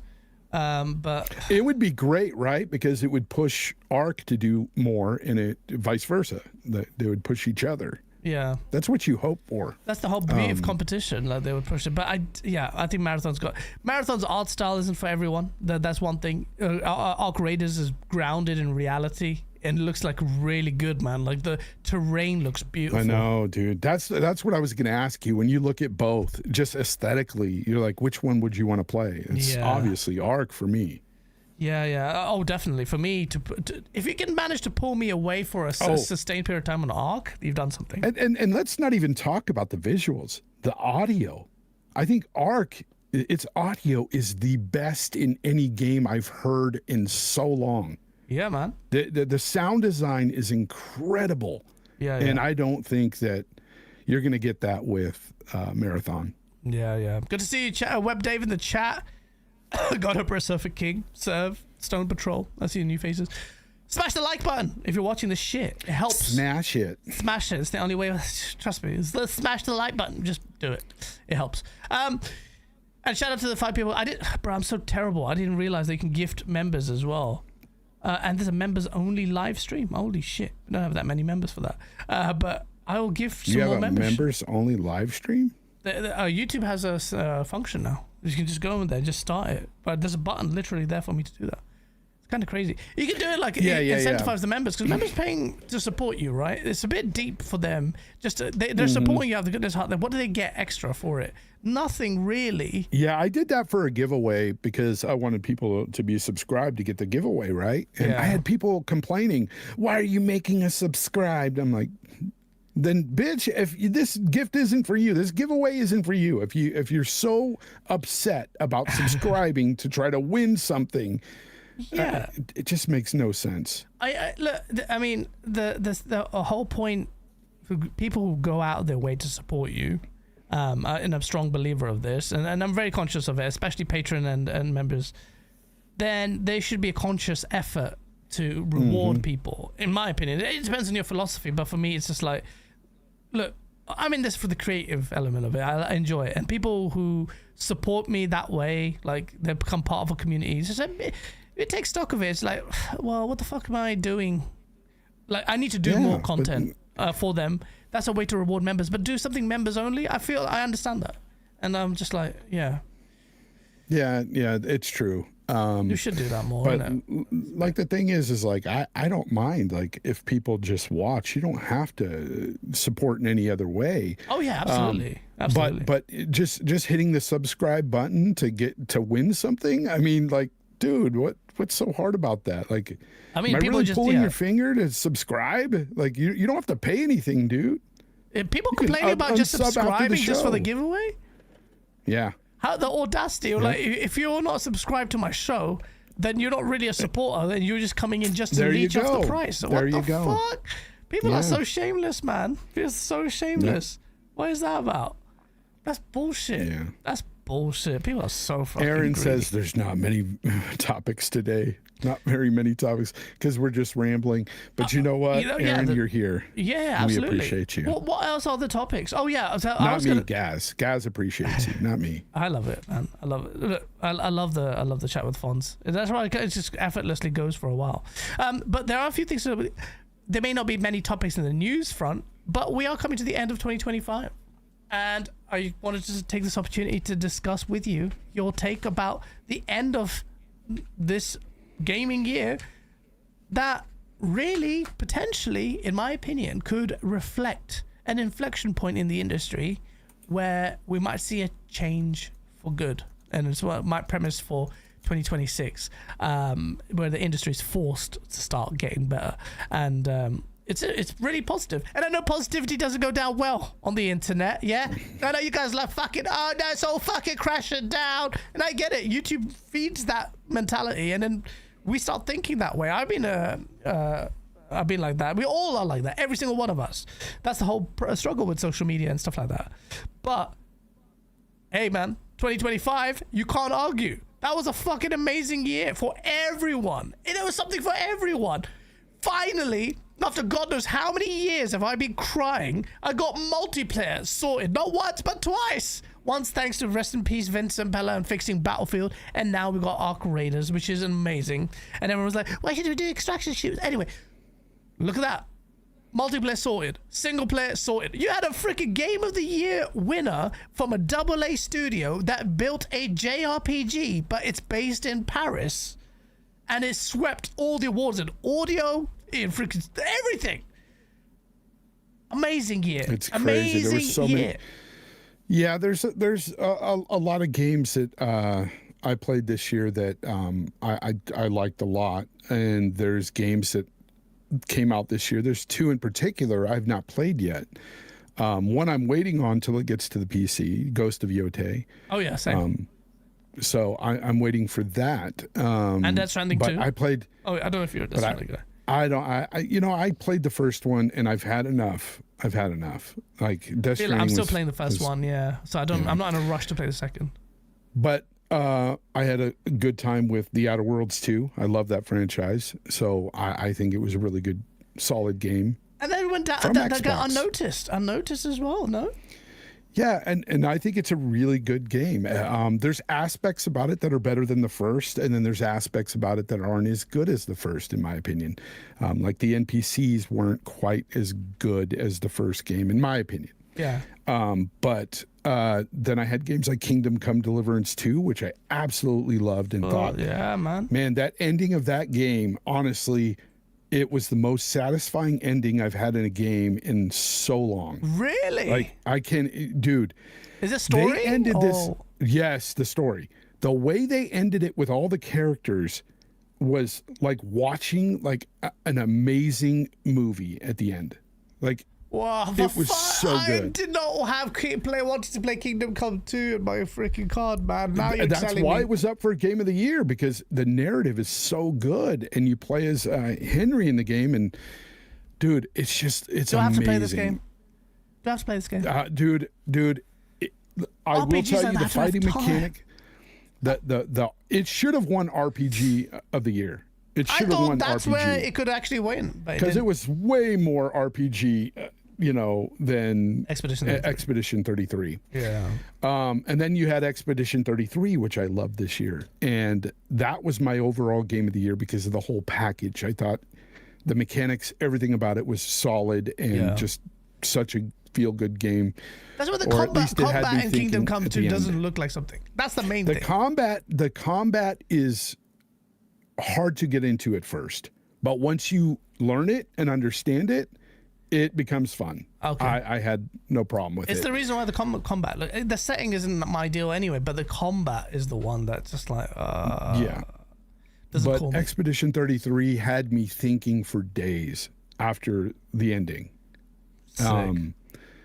So that was the difference between the two. Like KCD2 had an ending that I was so satisfied with, loved it, and that'll stick with me. But Claire Obscure Expedition 33's ending had me thinking, did I make the right choice? Like for days later. And I had conversations with people about it. So we had that come out this year as well. So I had some great games. And of course, I've got my updates with PoE 2 that I've loved. And then I've got the Arc Raiders for me that really solidified this year. I was like, holy crap. For a game to get me to play, a multiplayer game to get me to play it is incredible. For you to I don't play multiplayer games anymore. I rarely do. And for a game that has, it's, very PvP heavy, it's incredible that it has its hooks in me. And I've got like over 160 hours in the game. Bro, it's crazy that you mentioned Over all those 150. games. 153 I've got hours. the same. I've got the same. I've got a crazy amount of hours. And my sleep has been affected madly, very badly by this game. And after all the games you mentioned, I didn't even think about Outer Worlds 2 actually, and that was a decent thing. Is Xbox may not have had the big banger, but Xbox generally has had really solid entries that have reverberated to some audience. God. Aaron just said Expedition 33 is overrated AI slop. Oh my He's God. one of those. We're not doing that, Aaron. We're not doing that. Get the hell out of it. We're not doing that shit. Oh my God. Fuck's sake. It had to get there. And it's one of those We're comments you just- have to kind of just like, oh, right, we have to chat. No. But it's so stupid. Because of you, Aaron, I He's want such a more troll. AI in my gaming. I want more and more AI in there just for He's you. such a troll. He just murked us so badly there. As I was saying, Aaron, you troll.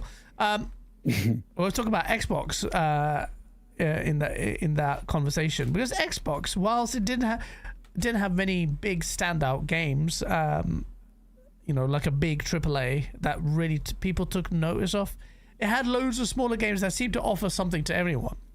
So South of Midnight, me and you hate that game. Did you complete South of Midnight? No, I played about maybe hour and a half of that game. I just didn't feel it. Oh yeah, I like the look of it. I just didn't like the combat and how it felt.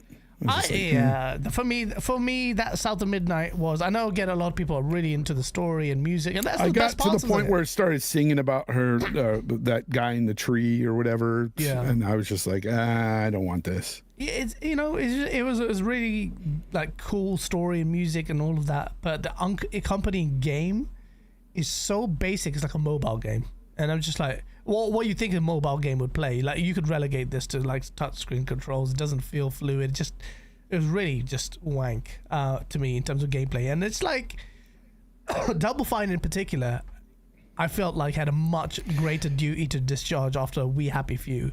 Like this was their ultimate game with the Microsoft's coffers backing them, and they still somehow survived all the layoffs. So many studios got shut down, and somehow There was compulsion. Compulsion. Yeah. Compulsion. Yeah, Compulsion games survived. They survived We Happy Few, and they survived South of Midnight. But it's an award winner, though. It won an award for impact. So yeah, I'm surprised. I'm not saying that to each their own. People out there can love it even, but Yeah. I just didn't see anything special in the game. But that's just me. It, I thought the didn't game was terrible. resonate with me. I had an idea of what We Happy Few really needed to do, and I think the Metacritic score is pretty fair, to be honest with you. Critically, people did think that you need to do more, and We Happy Few represented themselves almost in the vein of with BioShock with We Happy Few, and so there's like you can do more with your gameplay, but you just maybe you didn't have enough of a chance because it was your first game and you lost sight of things with We Happy Few. And then with South of Midnight, it's like, all right, you focused on the gameplay last. The first thing you focused on was the art style, the story, the audio. Then you decided to build a game behind it, and that is a problem, and that's why that game didn't do anything for anyone. There's that. Avowed, I didn't play from the team. People really enjoyed it. It wasn't the zeitgeist of a lot of people. Reviews are sitting around whatever. Not my setting, so that's the only thing I would say. It's just not that setting. I've said it before. Very rarely you'll have to do something. What was that game by Capcom? Was really good. I want to go back and play it. Actually, I made a couple of videos on it. It's so good, but it's not a deep game. I just don't have the time for anymore. And that's the problem. You telling me to play Kingdom Comes 2. A lot of these games are very time consuming for sure. Dragon's Dogma. Yeah. It's just so massive. Yeah, like Dragon's Dogma is going to take you at least 60 hours, dude. I've gone quite far, and that game is amazing. Actually, no, I need to go back to that. It was so good. It's a really good game. Really good game. It's a good game. I love the adventures where you go through one town to the other, and every run made it was almost like a bit like Arc Raiders. Every run has value. If you're out late and it's a nighttime, you're genuinely scared of nighttime, because then the game got really hard for me, and it was fun. It was really good. You come back with no health or stamina. That's another game, but I don't think that's a 2025 game. That's 2020 last year. No, it's not. That's. I think that was like 2-3 years ago. To be honest, time has gone so crazy. Yeah. But yeah, so South of Midnight, we had Doom. Doom was big. No, not as big as people maybe perhaps wanted. It wasn't better than a Doom Eternal. Let's be real. I like Doom Eternal better than I like Doom Dark Ages. Same. Doom the Dark Ages is not a bad game. It's just I don't care for the bullet hell mechanic. I don't care for it. Yeah, I think that for them, this was just an experiment, and I think it's a very successful experiment. And I've said that for a long time. I love the fact that they do experiment and try new things. It's really Most good. franchises don't. They just put out the same type of game over and over. Yeah, especially and they Doom. actually try something different. Doom. So I actually appreciate that with Doom. The one thing that they haven't slid on is the feel of the gunplay. The gunplay is amazing. Yeah, that's the thing. This is what I'm talking about. All these people look at Halo like, oh, no, these new studios, like Coalition took over Gears. Oh, they can't do much with it. Like, they have to stay very carefully. Oh, they did open world. That's as much as we'll take it. But it's taking risks. And having a good idea and implementing on it, and Doom: The Dark Ages was fun. It was amazing. It was really good. Did you say that Xbox had no games, and then you talked about their games? Because Max said that. I don't remember you saying Xbox had no games. Huh? No, we're talking about Xbox in 2025. Xbox didn't have any big AAA bangers that kind of. Oh. Yeah, that's what I'm saying. I'm not saying that Xbox had no games this year. Xbox had a really good, solid. That's how I started the conversation. It had a really solid 2025. It just didn't have the big banger that it needed. But in 2026, it should have that banger, unless it gets delayed. And that banger we'll talk about in a bit. But 2025 they had Doom. But then they had Call of Duty, which is now associated with Xbox, and it has one of its weakest points. So it's like, oh, Xbox did this. Reality it isn't. It's one of those few times that slightly exonerate Microsoft, slightly.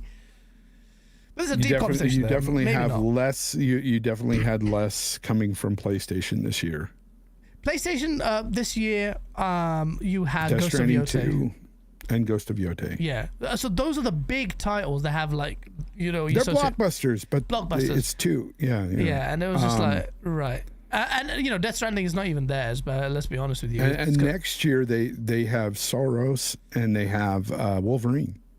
Those are the two. Yes, and instead of relying on a third, because this conversation is important as far as what your first party studios actually are doing. You know, that you've acquired. And last year it was Ghost of Yotei actually exceeded people's expectations. So I'm impressed with that. But I need to play it to make my own mind, because I've seen this kind of slanted conversation before when it came to things like Insomniac with Spider-Man 2018, and now I haven't even played 2. I'm not interested in playing that.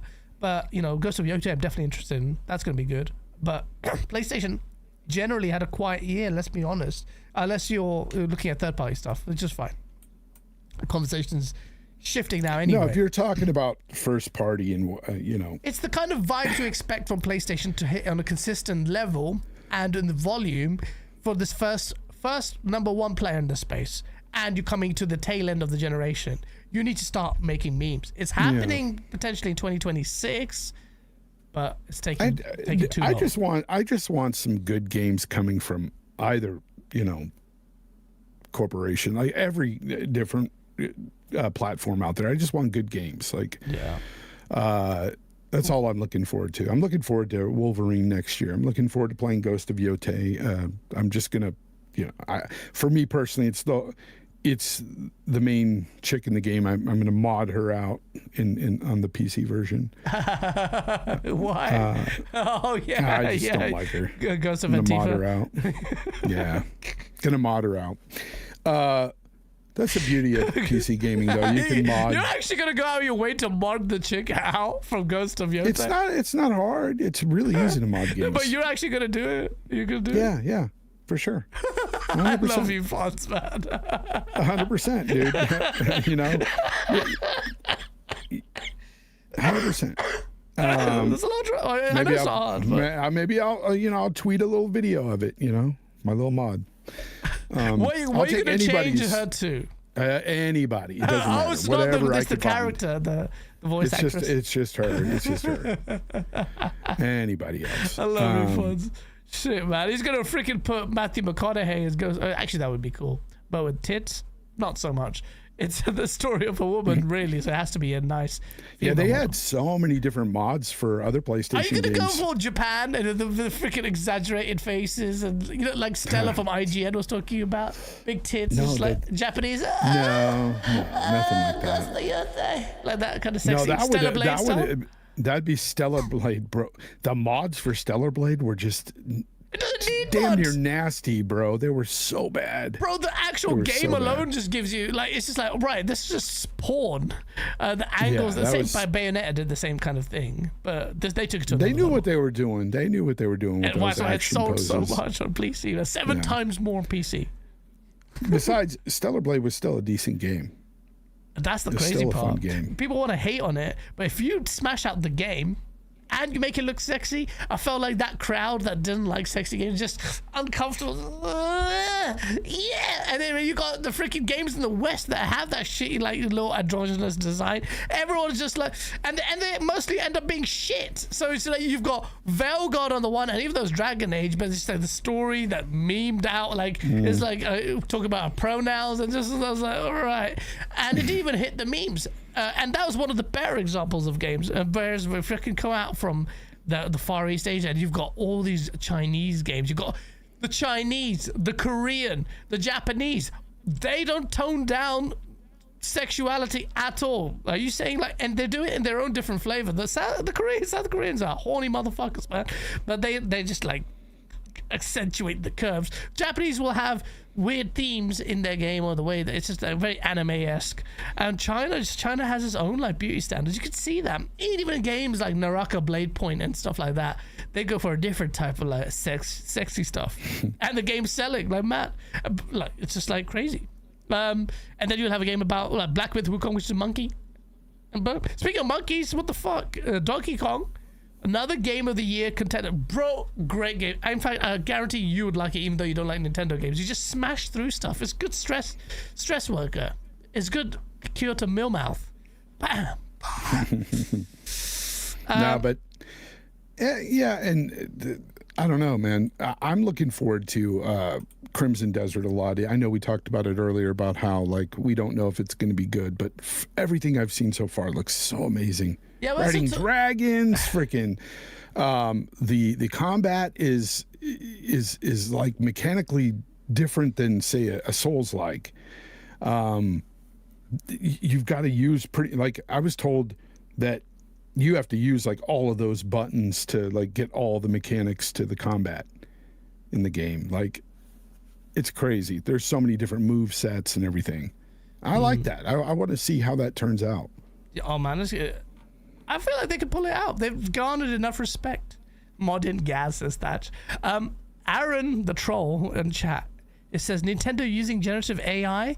Prove it or I'll take you as an Expedition 33 level. Then he goes, Nintendo handcrafted experiences are unmatched. Saying that they use AI, let me know you don't play their games. It's true. I don't think Nintendo will dabble with AI, but then do they need to? Have you seen the kind of games they're making? Look at Metroid Prime, that new game from their bit of the handcrafted experience. That game looks fucking 3 gens old, bruv. Or 2 gens old. It's come on, man. And critically, did you see when they were racing that Samus is on the motorcycle through the desert? How it looks like something from PS2. Bro, it's just like, what the fuck is going on? And then to add, wait a minute. You're going to argue against AI, but you're not going to say anything about Nintendo charging you for music in a stage. That's ridiculous. They literally charge music for a stage. Don't they use AI as well to upscale their shit because their console is so fucking weak that it still needs to do that day dot? It needs to upscale shit. Machine learning. If you hate AI and want to put AI and Nintendo in conversation, I know it's a different kind of AI, but still AI upscaling and technologies. 79 on Metacritic. Metroid Prime 4 is that at right now? Metroid Prime 4, man. Do you know how many years going back from Prime? And let's be honest, this is a sequel to Prime. This is the next edition, the 3D Metroid on their main console. You go from like a 97 Metacritic to 79. That game single-handedly made everyone think, oh shit, Nintendo's the new age, the reviewers and stuff, they don't glaze Nintendo that hard, because there was a point where they would just excuse everything. They would be like, I could see this being an 85. This Nintendo glaze is strong, but that's faded through successive failures. There's bullshit like Fonz said about charging you to play some music. The Nintendo Switch 2 was like, yeah, it's just no, they took the piss. But the features for the next console are basically relegated to the C button, which is basic feature. It's locked behind a paywall. Mm-hmm. And so all that cumulative effect has now diluted Nintendo's sperm that the journalists gargle on all the time. That's what's happened. So this is reality. And now Nintendo fix up your shit, because journalists ain't going to carry that much, although their games still actually genuinely are excellent, barring Metroid Prime. So what's Nintendo doing in 2026? I have no idea. I don't know what they're doing. But you mentioned 2026. There's so many games coming out in 2026. There's so many what can we go through in order? Because this is going to be you won't be able to navigate this conversation. There's so many that you can't read them all off.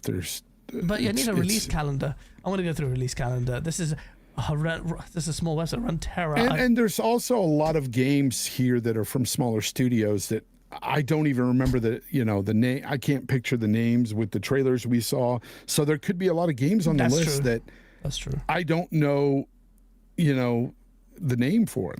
There's these random names now in games, like Nightmare of the Granny Fanny or something. Like, what the hell is that? Like that granny game. It's weird names. Because there's a lot of games coming out that I saw on the stage, even at the Game Awards. Yeah. And I don't remember all their names. Yeah, that's all. There was that one that they showed that looked like a first-person cyberpunk from that team that did the Ascent. That looked really good. No Law. It was called No Law. That's right.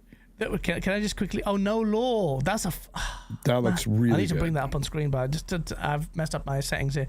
Aaron goes, the music that you talked about in Metroid Prime is a jukebox that can be unlocked for doing in-game content. If you don't want to do the work, you can buy the amiibo. We as gamers should celebrate it. Is he trolling? He's trolling. I can't even tell. So you can play the stage without music unless you do some things to unlock it or buy it. Okay. Or buy it. The problem is, Aaron, haven't we been asking for companies to let us unlock things in game instead of having to pay? Aaron, you genius. It's not the fact that you can play to unlock the content. It's the fact that that content, which is music in a freaking open world or menu section, whatever, is locked behind a paywall in the first place. Like, why is that option there? Then there's that, if you start inviting that kind of like segmenting it like that, you're gonna get a freaking whole layered burger scenario of games become worse. Because then everything's gonna be designed to sell you off this way. Here's the thing too. You have to beat the game and then scan all the logbooks in the game. So you beat it, and it's a single player game. Is that how you unlock it? So yeah, that's how you unlock it. And did Aaron actually put that up in chat? Are you gonna go back to the game after you've played it and ride the bike in the desert just to hear the music? Wow. I don't think so. Chat, throw tomatoes at Aaron PRND with mad ferocity, bruv. He says that's not how it works, though. Anyway, I just looked it up, and that's what you have to do to unlock the music. Oh my god! The fact that the music in the game is completing in the game and scanning all logbooks. Charging for bullets is the way. Oh, Aaron would like that. Thatch. She's like, you could do the work to get more ammo in Arc Raiders, or just buy it. Or you could just buy the bullets. Just buy the just buy the bullets. Just fucking buy the bullets. Just buy them. Just buy them. In-game currency is a lot different than real life currency. That's. Oh man, that's a Nintendo. You talk about this is the Nintendo's purity. This guy was talking about how Puritan Nintendo was. He's gonna go back. He's gonna unlock it just so he can go back and play the game again, ride in the desert, and listen to that awful shitty music. Oh my god! I really, Aaron could be a very good troll, but he does it so well. I'm thinking he's not a troll, but at the same time, it's like the points are so ridiculous. It has to be a troll. Love it. I love it. I'm looking at the list of games coming in 2026, and there's fuck tons of shit. So January 2020. I don't know if this list is that accurate. Bunny Rampage. Highguard. Yeah. Highguard's in January. Dispatch comes out on Switch too, which is good. But then you've got Final Fantasy VII Remake Intergrade for the Xbox and the Nintendos. Xbox. Yeah. And that's not going to be exclusive. Oh, that's gone. That's finished. It's old game. Exclusivity's gone, bruv. The Cult of the Lamb is coming out. Exclusivity, yeah, it's all gone. Code Vein 2, Cairn, Front Mission 3. So January's not for big blockbusters that much, actually. Let's look at February then. My Hero Academia's All Justice. That'll be good for, I guess, there's a Neo 3. What about Neo 3? Oh, Neo 3 actually looks really good. Yeah. There's so many games like that now, I feel.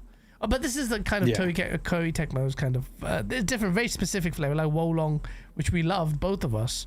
I liked Wolong. Yeah, man, same. Really good game, man. Really, that was my most played game of the year that came out. I love that game. I almost 100%ed it, and I don't give a shit about achievements. And that one bugged. Safe. Couldn't even guess it. But one time I tried. High in Life 2, we talked about earlier. That's going to be a big game for a lot of people. For fighter games, BlazBlue Entropy Effect. I've always wanted to play the BlazBlue games. I always kept looking back that it looks sick. And then I think I played on the 360. I bought a game on the 360, and then couldn't really seriously spend time on that. That's the thing with fighting games. To be good, you have to just spend time on it. Otherwise, you can't. Like Street Fighter is amazing. Can't time to play that game? Fuck that, man. I've my crazy. Now it's just the story. Aaron just made me laugh. He said 85% scans done, by the way. So close before I get that sweet, sweet desert music. Oh, he's such a troll. I love it. Aaron, don't change. Oh, you piece of shit, Aaron. You are so good at doing it. That you sell it out. You sell it. I just thought, for fuck's sake. You sold it. Resident Evil Requiem comes out in February. That's a big one. Yeah, everybody's waiting for that. Leon, that's what they're waiting for. Yeah. Leon's back. Grandpa Leon. Might have to play. Oh man, I need to play that then. I need to play it at the same time as everyone else as well, so I can get caught up in the memes. There's something nice about being able to play the game while it's the zeitgeist. Like everyone can share stories like with people, isn't it? I didn't share a story too late in the game, and it was like, oh yeah, guys, we did this fucking 5 years ago. Thank you. I know, that's what sucks, man. And that's what I always tell like Colt and everything when he gets games early. I'm like, yeah, you get to the ability to play it early, but you can't talk to nobody about it.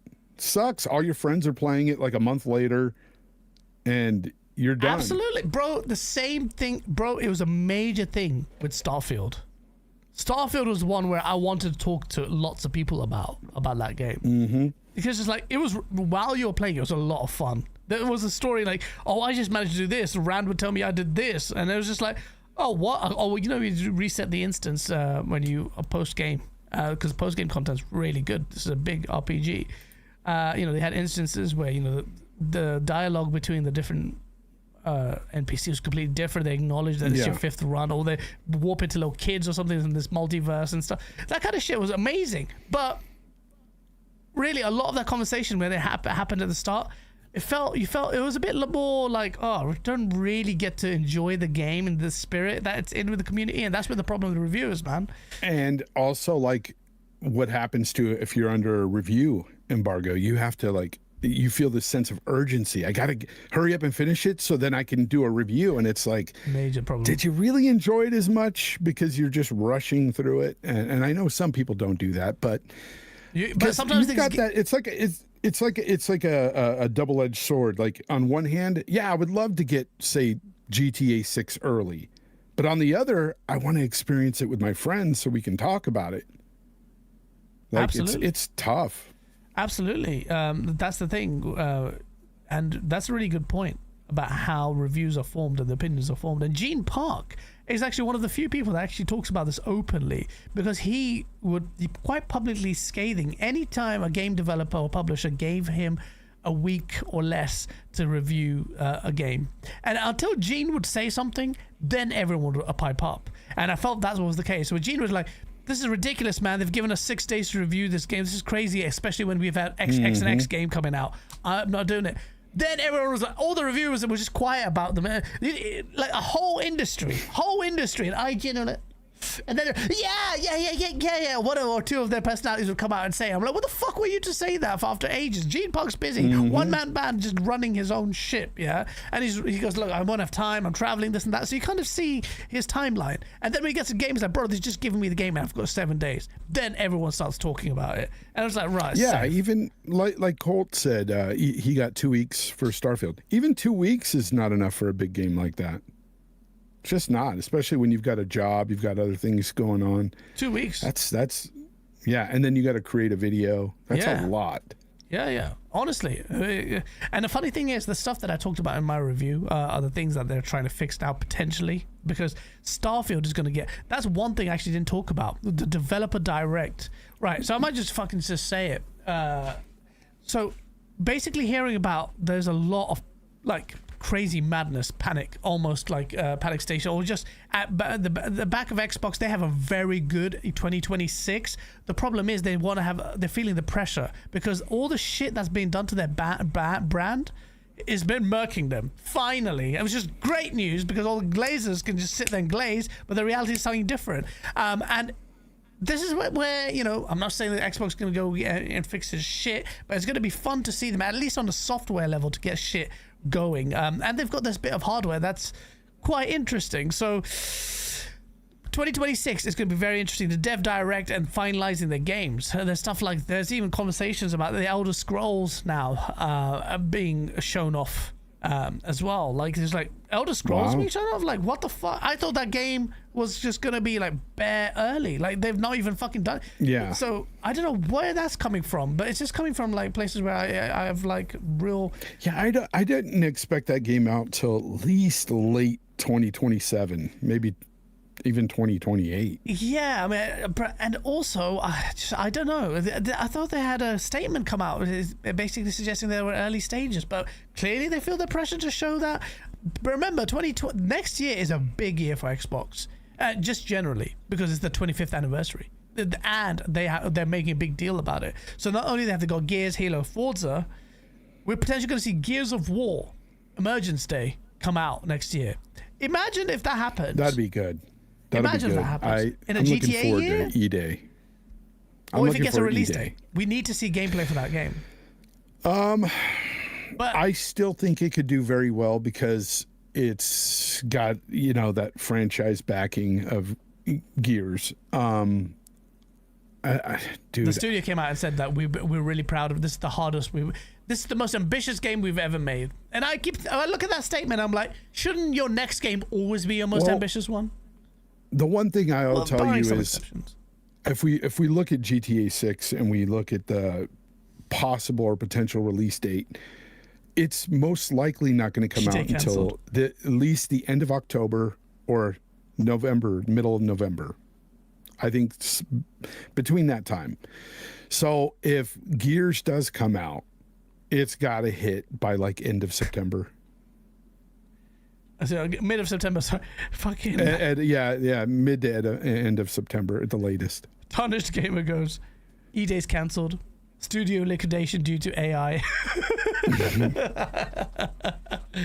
I think E-Day feels like it's a couple of years away. He thinks E-Day is a couple of years away. I think next year. I think it could be next year, but no, sorry, most 2027. likely 2027. That's what I meant. Most likely 2027. We are basically in 2026. That's what I think. But if it did come out, like hoping it did come out, because I would love to play Gears E-Day, I think it would probably be in that September. I don't think they'll come out next year, but I think they will show it very soon. Yeah, I think they'll show it might be in developer direct. That's what. There's a lot of mad rush to show when to show. So the Elder Scrolls potentially the show of maybe summer showcase event. They have to do this. This is the thing. Xbox through spunking so much money. I thought they shied away from showing games too early, though. Bro, at this point, nothing. What you think Microsoft's words mean anything anymore? Like they don't mean anything. I mean, when you talk about brand relevancy and you're trying Xbox in the hardware space, everything that they've said has turned on its head. Like nothing makes sense. But Sarah Bond's like, and yes, it's exclusive for Starfield, cancelled next year. That update, which I was going to talk about, is coming out, and I think they might show it in developer direct. And it's ambitious in the sense that some people are it's a big bit of DLC that some people are equating to Cyberpunk's 2.0, and I think that's taking it a bit too far because Cyberpunk's 2.0 was just a complete thorough rewrite of its game system. It was a big overhaul of the entire game mechanic and its systems, and it worked amazingly. Starfield don't expect that, but to add features, it's additive on things. I don't even know what they are, but I think it's going to be the space traversal. They have to fucking fix the spaceship, man. In a space game.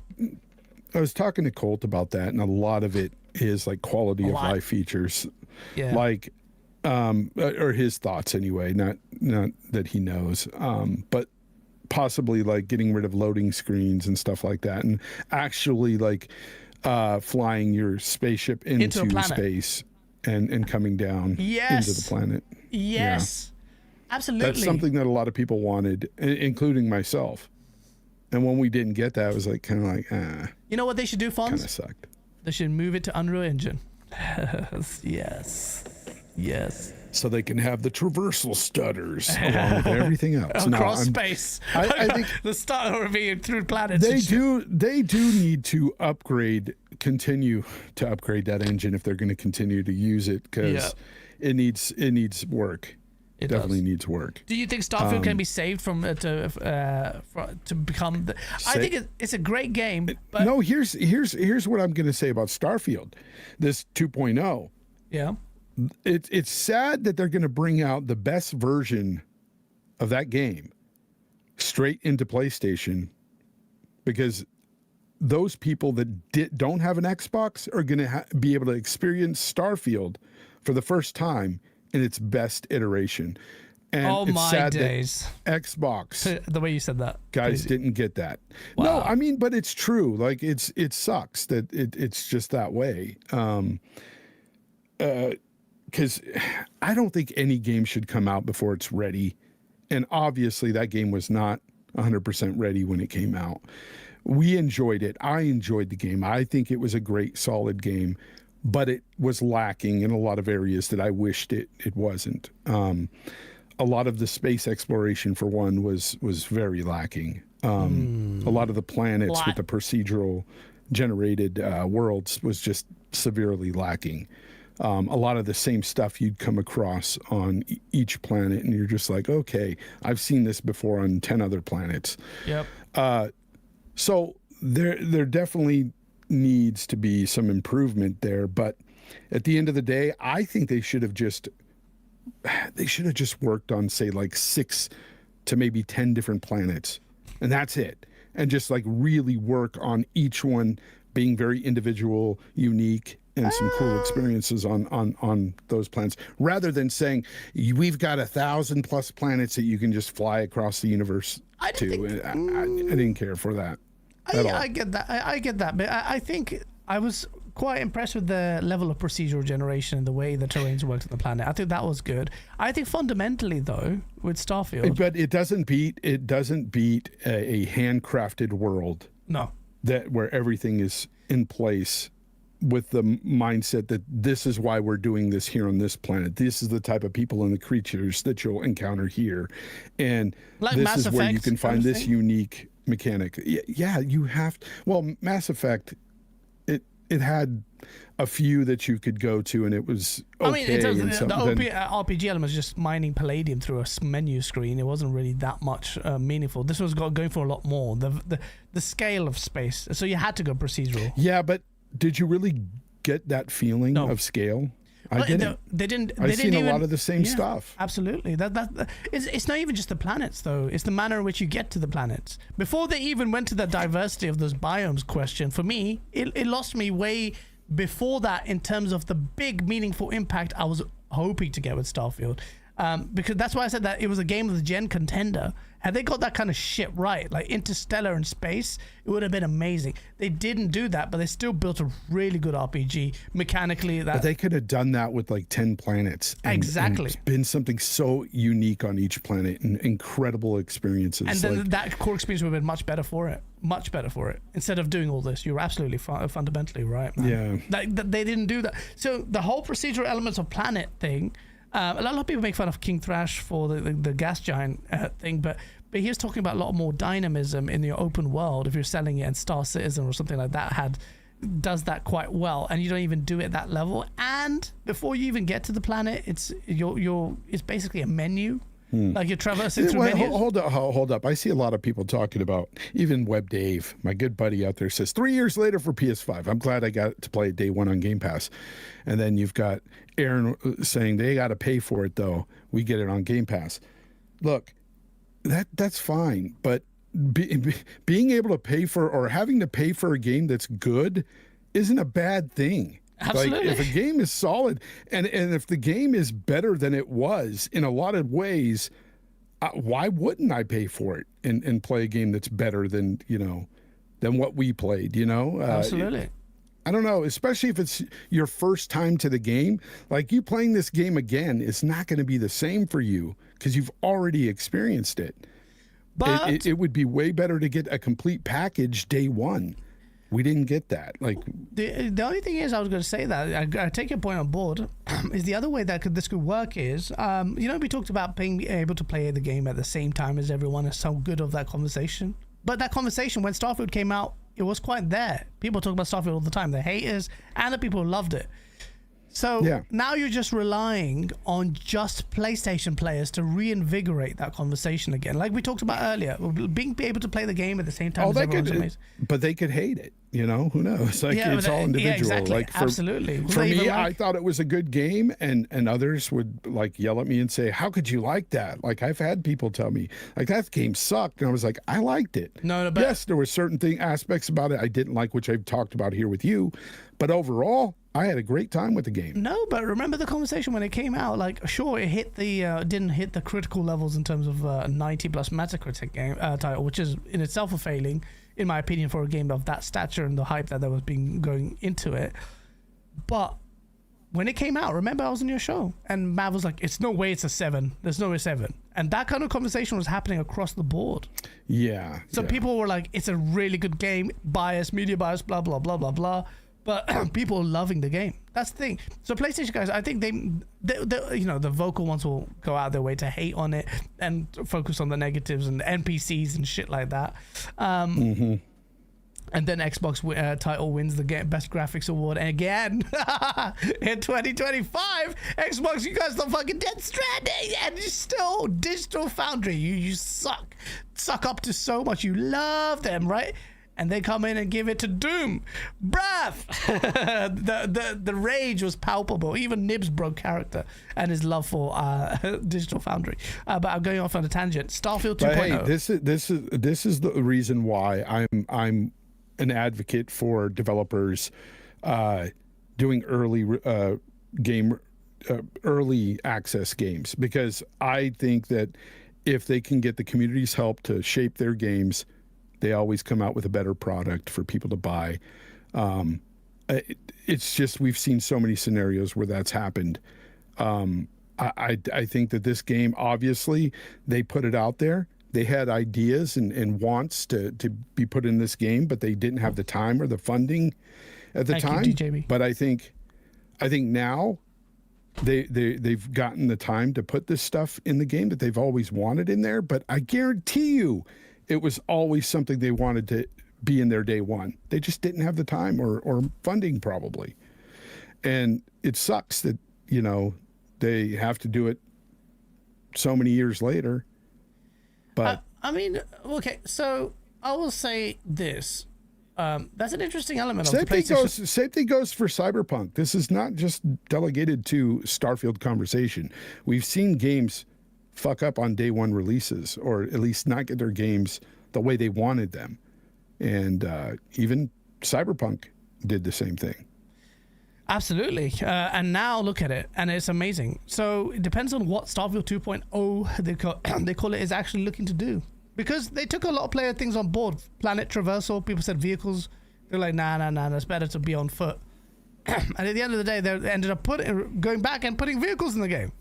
So they were not, you know, they were so sure about their idea of what was good, what gamers liked, and they were wrong about it. And I haven't seen any complaints about traversal on vehicles now in that game. But there needs to be more meat to the bone. The bone is still really good.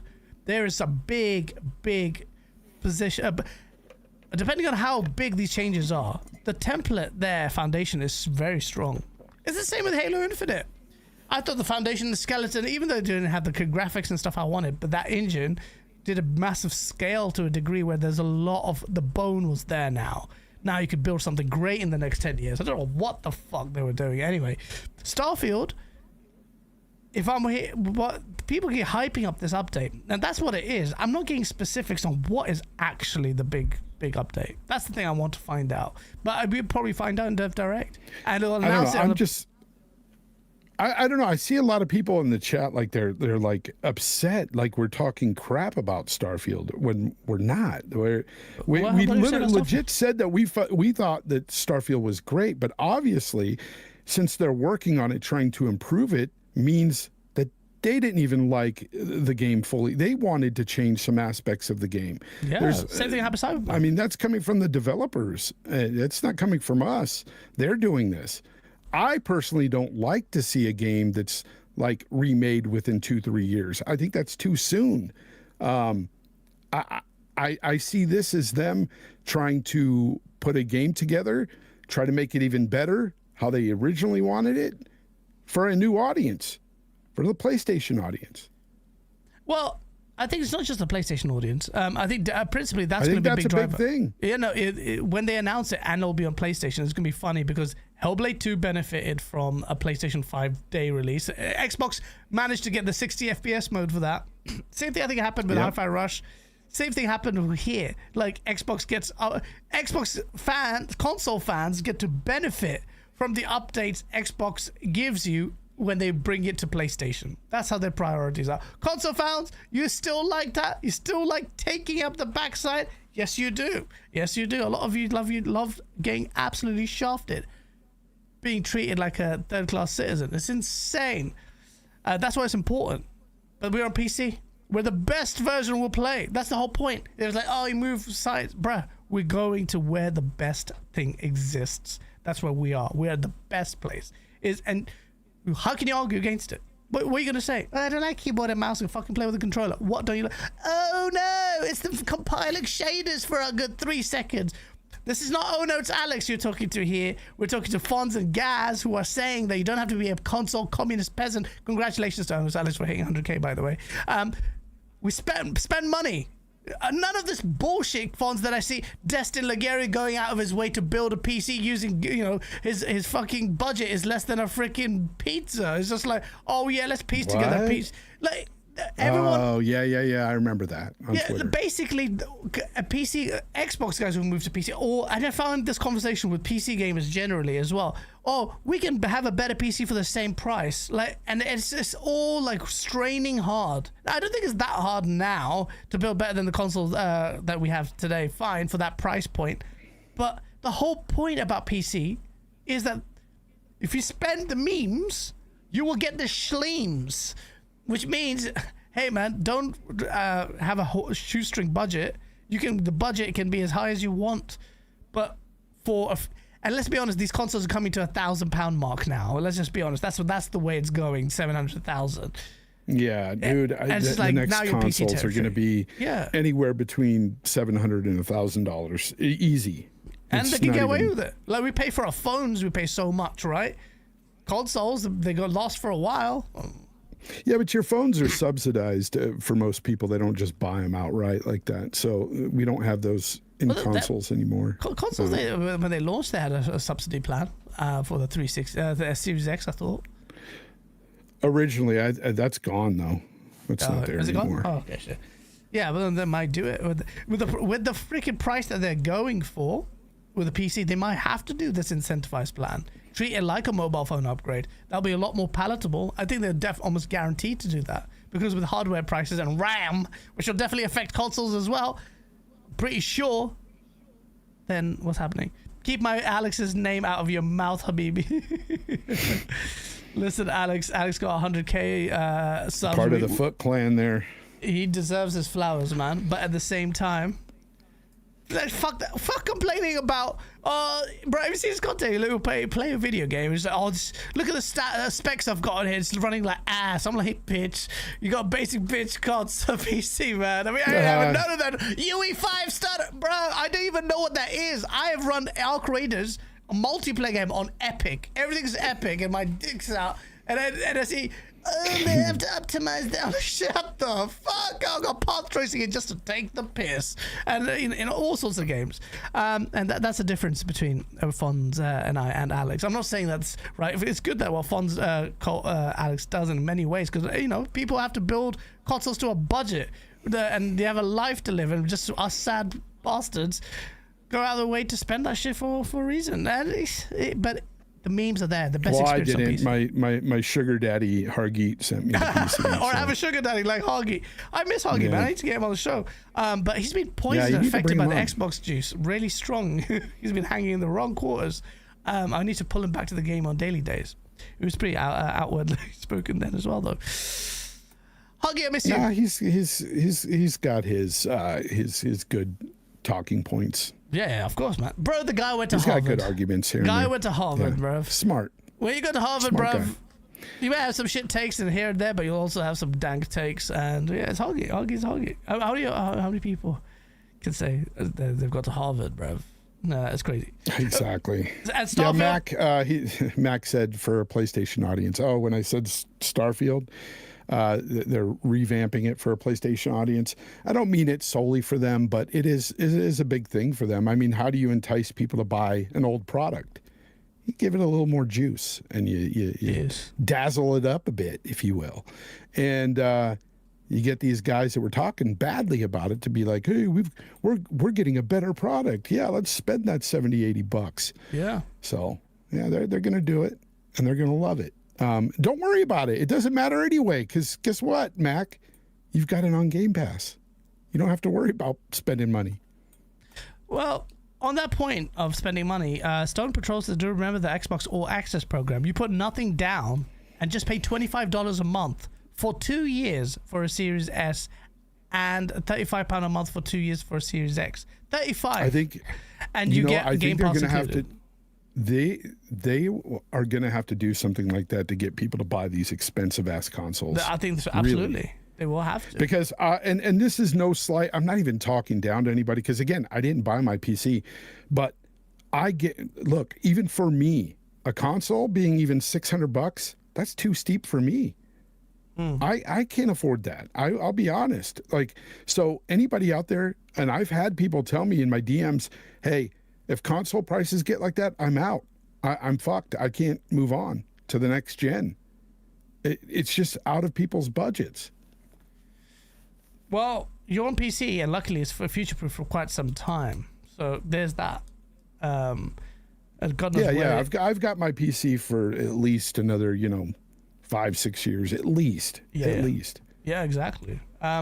So I think they definitely will subsidize it, and then by subsidizing, then they just almost treat it like the mobile phone market in terms of upgrades and hardware, and they'll make more money from it. And don't get it twisted. Here's the thing too, this tech, even though it's we could say, oh, it's not going to be as good as our PCs, I still am very interested in owning consoles, depending on how they are, what they're capable of doing and stuff.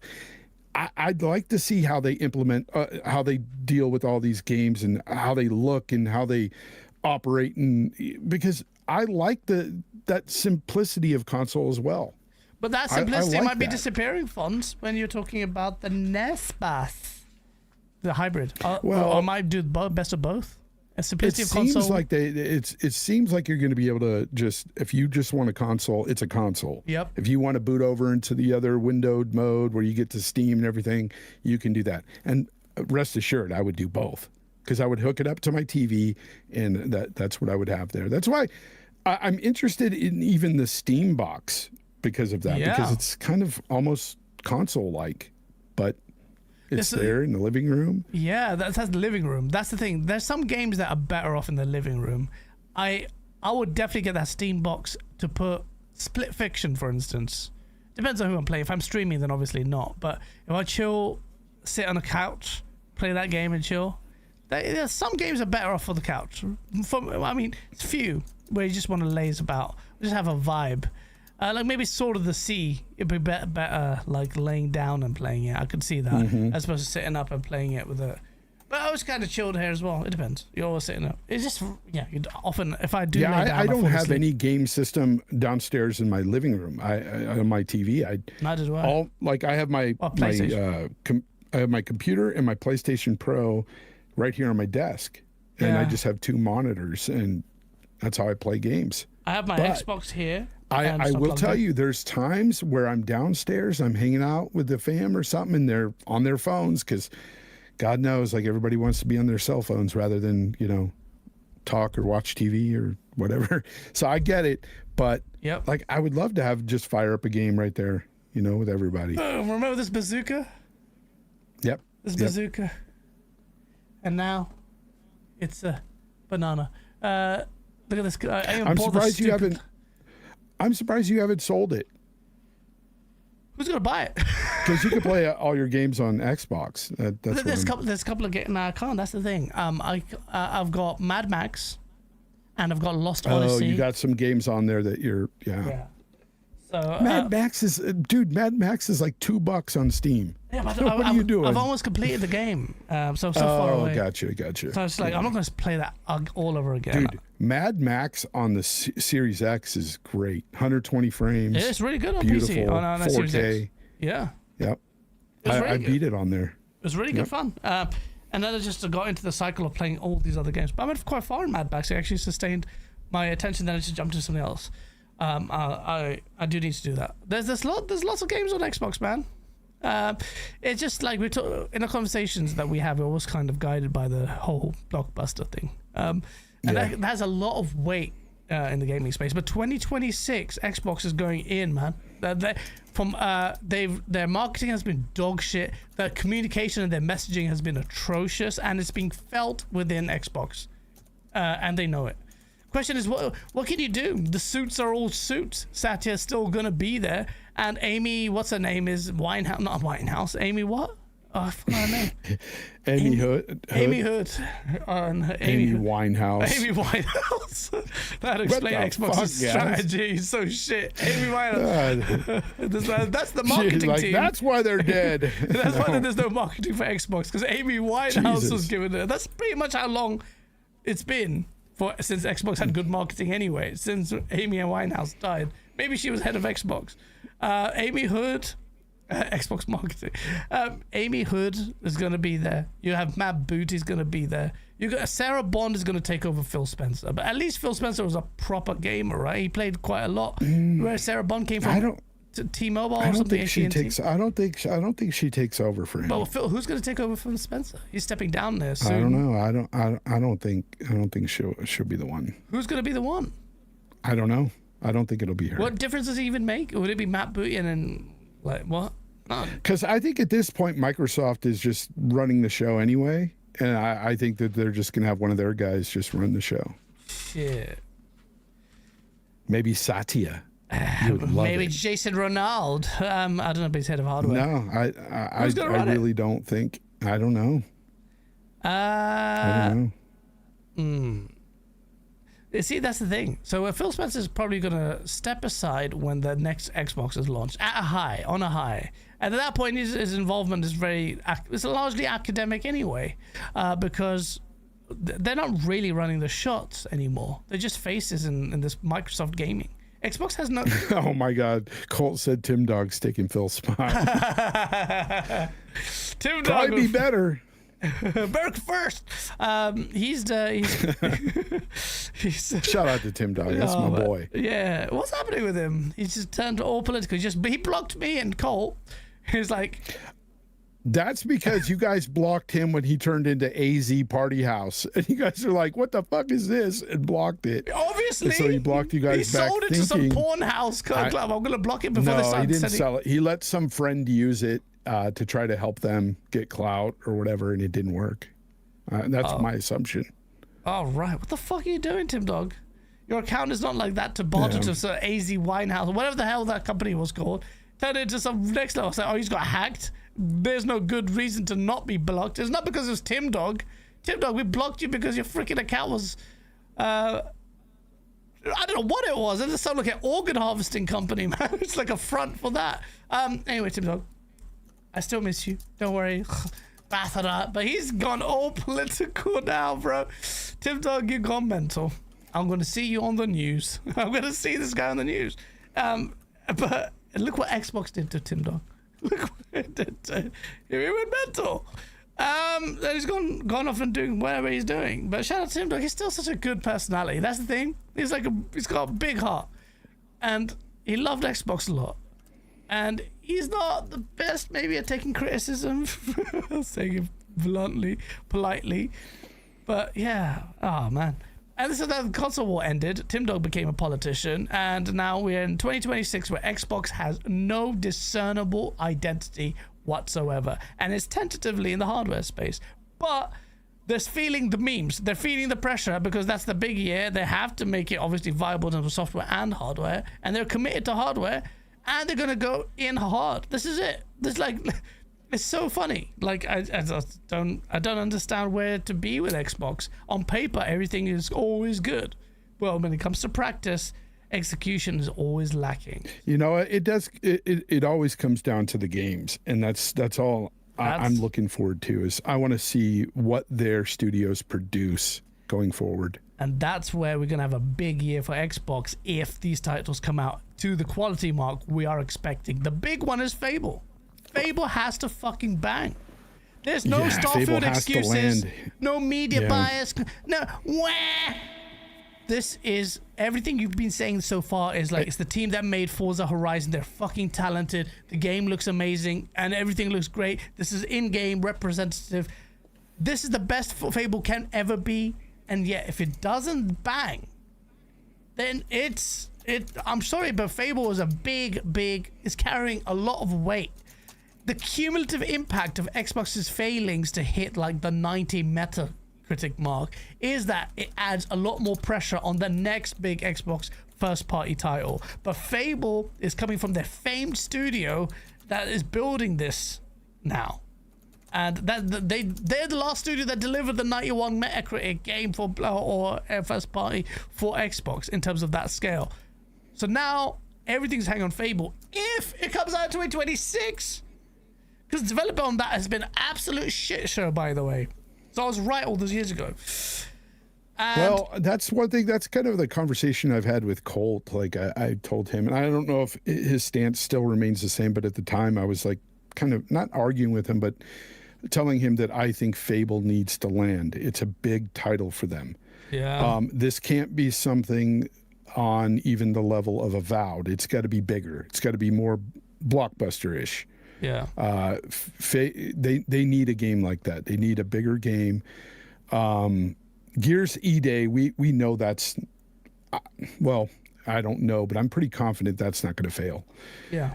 I have so much confidence in the Coalition and their past Gears games, even the ones that people didn't like, 4 and 5, I liked. I enjoyed them.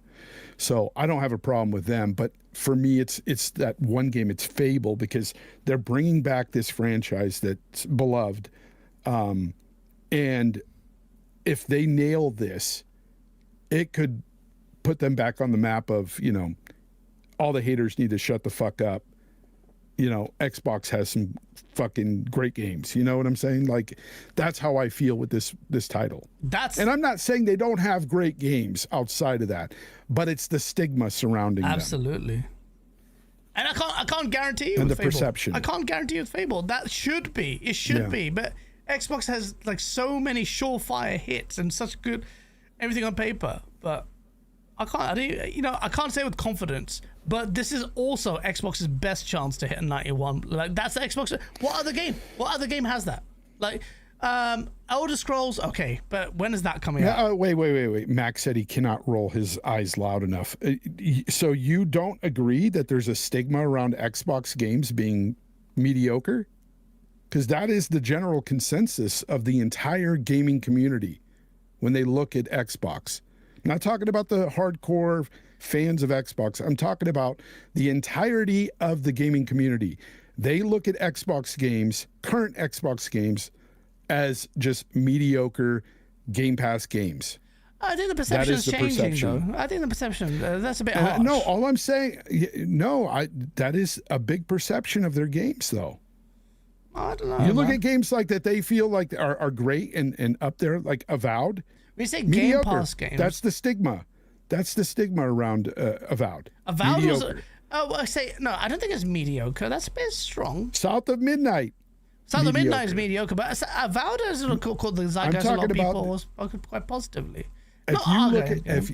Go look at reviews and stuff of these games from the actual gamers. They all talk about these games as being mediocre. I don't know. Avowed is just not my kind of thing. But is it a terrible mediocre game? The combat and stuff. Have you played it? It didn't sell. I mean, sales is one thing, but like Blade Runner didn't sell. No, and reviews. You have to look at the reviews too. Look at the reviews from gamers. Oh, I thought it was like Didn't do that. What is it? Sitting at 80 Metacritic. Look at the user reviews. The actual gamers. Look at Steam reviews. Yeah. The Steam people reviews. that have to buy the game to play the game. Steam reviews is a good one. Steam reviews. I thought you meant the user reviews on Avowed. If I go on Metacritic, that's user easy to reviews, bomb. it's That's literally that's easy it's going to be bomb. Japan hates Xbox and all the nerds just literally their reviews. Yeah. That's easy to bomb. Yeah. That's just bullshit. Oh, Steam reviews is a big one. So where's Steam's Avowed sitting on Steam reviews? I want to check that. Avowed Steam reviews. It's 50%. 50%. Oh no. Sorry. I read something wrong. Different. Where is it? I'm trying to find. I see it on the web one. I'll bring up Steam. I'll just take it off the screen. Actually, let me do this, chat. I'm gonna put. Well, it says mostly positive. 8,000 reviews. Mostly positive. That's good. Mostly positive on Steam is good, no? I guess, yeah. I guess. It is. But no, it's just the general perception when you look at a lot of these games. Well, I mean, you could say the same thing about South of Midnight. What is it on Steam? I don't know. Look it up. Because if South of Midnight has mostly positive, I don't know. It might do. But when you hear the discourse around Xbox games in the community, it's a lot of general bad stigma surrounding them. That stigma has always been there for quite some time. I feel like in the last few years, though, like they've really kind of got the equality mark. Indiana Jones was not a small thing to, I'll be honest, and that should have been in running. I feel like in the Game of the Year conversation, but it is what it is. And again, if you look. Like Indiana Jones is associated with Xbox. You have to understand it did well. I know you don't want to hear it, but that didn't sell well either. But sales, but you're doing a PlayStation thing. You're talking about sales. Yeah, but you have to, and when you're looking at the quality assessment, the type of games. All right, so if a game doesn't sell, a game didn't do well, right? Does that mean that the game is a mid game though? Well, why are people buying it though? There's a perception there. But that's a nuanced conversation because then you have marketing budgets. You can it's like Dead Stranding. That's got like you'd say like some of the because Xbox again game, we looked at if you look at Outer Worlds sales 2, that got good reviews but didn't sell well. You said you enjoyed it, and that's not mid game. Which one? Outer Worlds 2. Yeah, it's all. Of course, it's all subjective. But you just talked about sales. I'm just saying that actually sold shit. That you're talking. Yeah, it did sell bad too. But again, I think it's because of the stigma. And I've said this about Outer Worlds too. The stigma around Xbox games is that they're all mid. I think, bro, there was even no though market, I like the game, there was no marketing for Outer Worlds 2 at even though all. I like it. Even though I like it, but that is there's a stigma around Xbox was there any marketing games. for I'm Outer Worlds telling 2? you. Where was there any marketing for Outer Worlds 2? The game that you enjoyed. There was no marketing. People loved Indiana Jones, but nobody's played it. I thought it sold well. No, it didn't. Even on PlayStation? Yeah, it didn't sell that well at all. Great game though. Critically, look at the reviews. But you're making the argument for me. Sales don't matter. Because look at Indiana Jones didn't sell well according to you, and then we've got freaking Outer Worlds 2. You said at the start of the show was really good, and that didn't sell well. Doom. But it's not what I think. I'm not telling you that I think it's mid. I'm saying that there's a stigma around the game. All these games from Xbox. So it's a stigma. So I'm issue. saying, yeah, it's the perception of Xbox. It's the wrong perception. You're saying. Yes, and that is what hinders them, and that's why I'm saying a game like Fable could put them back on the map of they brought back this franchise. It's freaking fantastic. This is a blockbuster game from them, and have people excited again. Right. Sorry. Indiana Jones didn't do that. Avowed didn't do that. Nothing has done that in the past few years. I agree with you. I agree. Nothing. Doom, the Dark Ages didn't do it. Nothing has done that, and that is what I'm talking about. It's that perception. All right. Yeah, you're right. You're actually spot on. Sorry, and I was doing the same thing that the chat was doing. I was you're challenging you concede that the quality is better. Xbox is just doing, but it's just the stigma is wrongly misassessing the Xbox titles. Right. I think most people see that's kind of a loaded question because I can't concede to the fact that they're doing much better quality wise. But I thought you just said that. I think it's somewhat in some ways they are. Would say Indiana Jones. I think it's a quality title. It's one of those titles that is every bit as good as some PlayStation games and stuff, but you look at other games like South of Midnight or Avowed, and I don't think the quality is there. I don't think it is. But then what about the games where the quality is there? Are you saying it's balancing out? Even a game that I do like what do you call it? Outer Worlds 2. Yeah. I like the game, but the quality itself is not like over the top great. Like, when you say amazing. quality, what do you mean? What are you expecting from Outer Worlds? I'm talking in terms of, graphics, mechanics, like the feel of the game overall isn't like perfect, but it's good.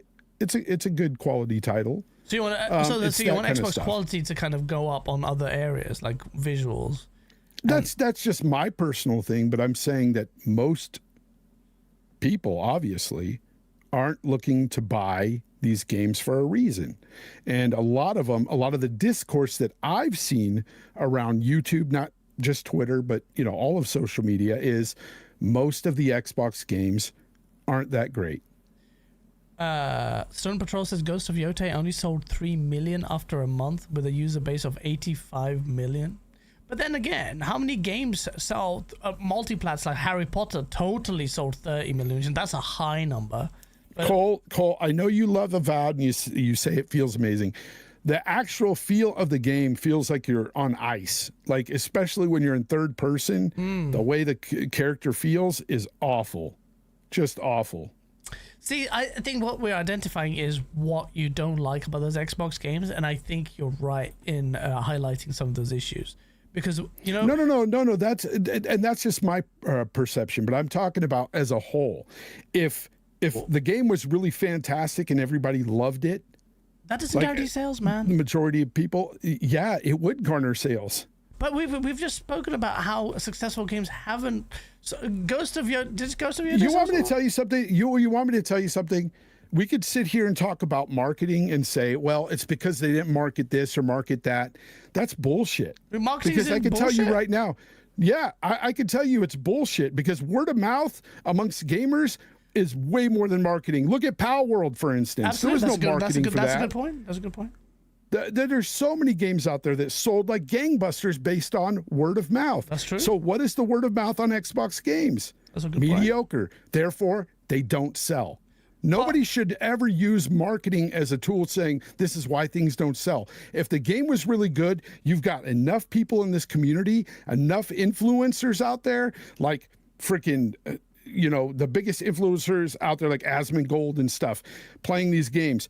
Those guys playing it equals sales if they like it. That's just the way it is. What about Titanfall 2? I don't know. What happened? Titanfall 2 didn't sell. Incredible game. We all say it's the best. We talked about. But did we see? Do we see the level back then? Did we have the level of influencers out there playing these games online and getting sales for these companies? I don't think we did back then. Now, so you're saying that you get something as simple as a fucking Pal World to sell by these influencers. It's a different freaking landscape today. Marketing is not the same as it used to be. That's fair enough. That's a valid point. And that's the way I see it. Marketing is a lot more organic now. It is, although Sony seems to benefit a lot from really good, effective marketing, where an IP that people won't have heard of or people are talking about it. So I don't think we should discount it because it depends on the crowd, and the big chunk of the crowd, the mainstream crowd, it gravitates more towards your traditional marketing as well. I've seen. So it goes both ways because PlayStation's got that market where it's got the everybody like kind of market, the Kellogg's of the industry. So their marketing, that general hype, and the traditional marketing works.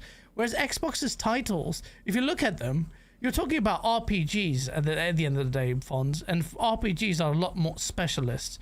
It's a much more niche than, say, a third-person game like Ghost of Yotei. So it's not so much maybe perhaps the quality, it's that Xbox has delivered a lot of games in a genre that has a very high bar as well, dominated by Cyberpunk, which faltered and had to have a 2.0 remake to fix its shit. Yeah, that's true too.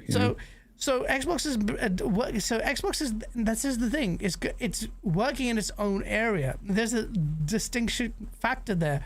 It had Doom, which is a dude bro. Then you had this fucking, what's it called? Avowed an RPG just galore, loads of RPGs coming out, and it's just like, and then they had Hellblade 2, which is a third-person, really action-orientated game. Didn't sell well, but it was more of a demo. But yeah, people knew by then what Hellblade was about, and this is the second one in the game. Very different. Xbox is going back and kind of delivered on that kind of its identity more as a result of Outer Worlds, even Avowed. Now it's kind of like having the Western RPG flavor, and then the game that you're saying is going to change the perception of everything is another RPG, and that is coming from. Well, that's why I said that they have to step it up for that. And that's why I think that step in up both is big. quality and everything, narrative, quality. Man, it's a different game because everybody expects Gears, like I said, to just be the same old Gears and at least be somewhat successful. Nobody is really looking at Xbox to really put out a huge blockbuster game. I think so. Nobody's though. really Gears, looking for Gears it. is a big one, man. Did you see the reaction to Gears? I haven't seen that kind of reaction. No, that's kind of a given though. Like I'm just like, yeah, that's going to be a good game for me. I'm going to like that game. No, there's no reason why the game shouldn't sell. If it does what we're supposed to, it can go toe to toe with Sony's games. And we talked about how good Gears is a third-person game. Then why can't Gears not do it? But did Gears 5 go toe to toe with Sony's games? No, not really. Because the game, in my opinion, a lot of people is good, but it needed change, just like God of War 2018 did. That's what Gears of War needed to do, and it sounds like on paper, just like Cliff Bleszinski's acknowledged, just like I've been saying for months on end until they announced exactly what they do for Gears E-Day. Exactly what I've been saying. They're toning it down. Now, how does the effectiveness, how do they put it in practice, is a dang game changer. But if God of War can do it in 2018, and the Coalition are as talented and they're going to deliver on this vision as we say, there's no reason Gears of War cannot dominate the airwaves. Because if you do a right Gears of War, fuck anything from PlayStation, man. That's how much value Gears can also have. It can go toe to toe with PlayStation. But again, it's about shit. It's about the perception though. Like people always say, oh, Halo, Gears, and Forza, they're the guarantees for them.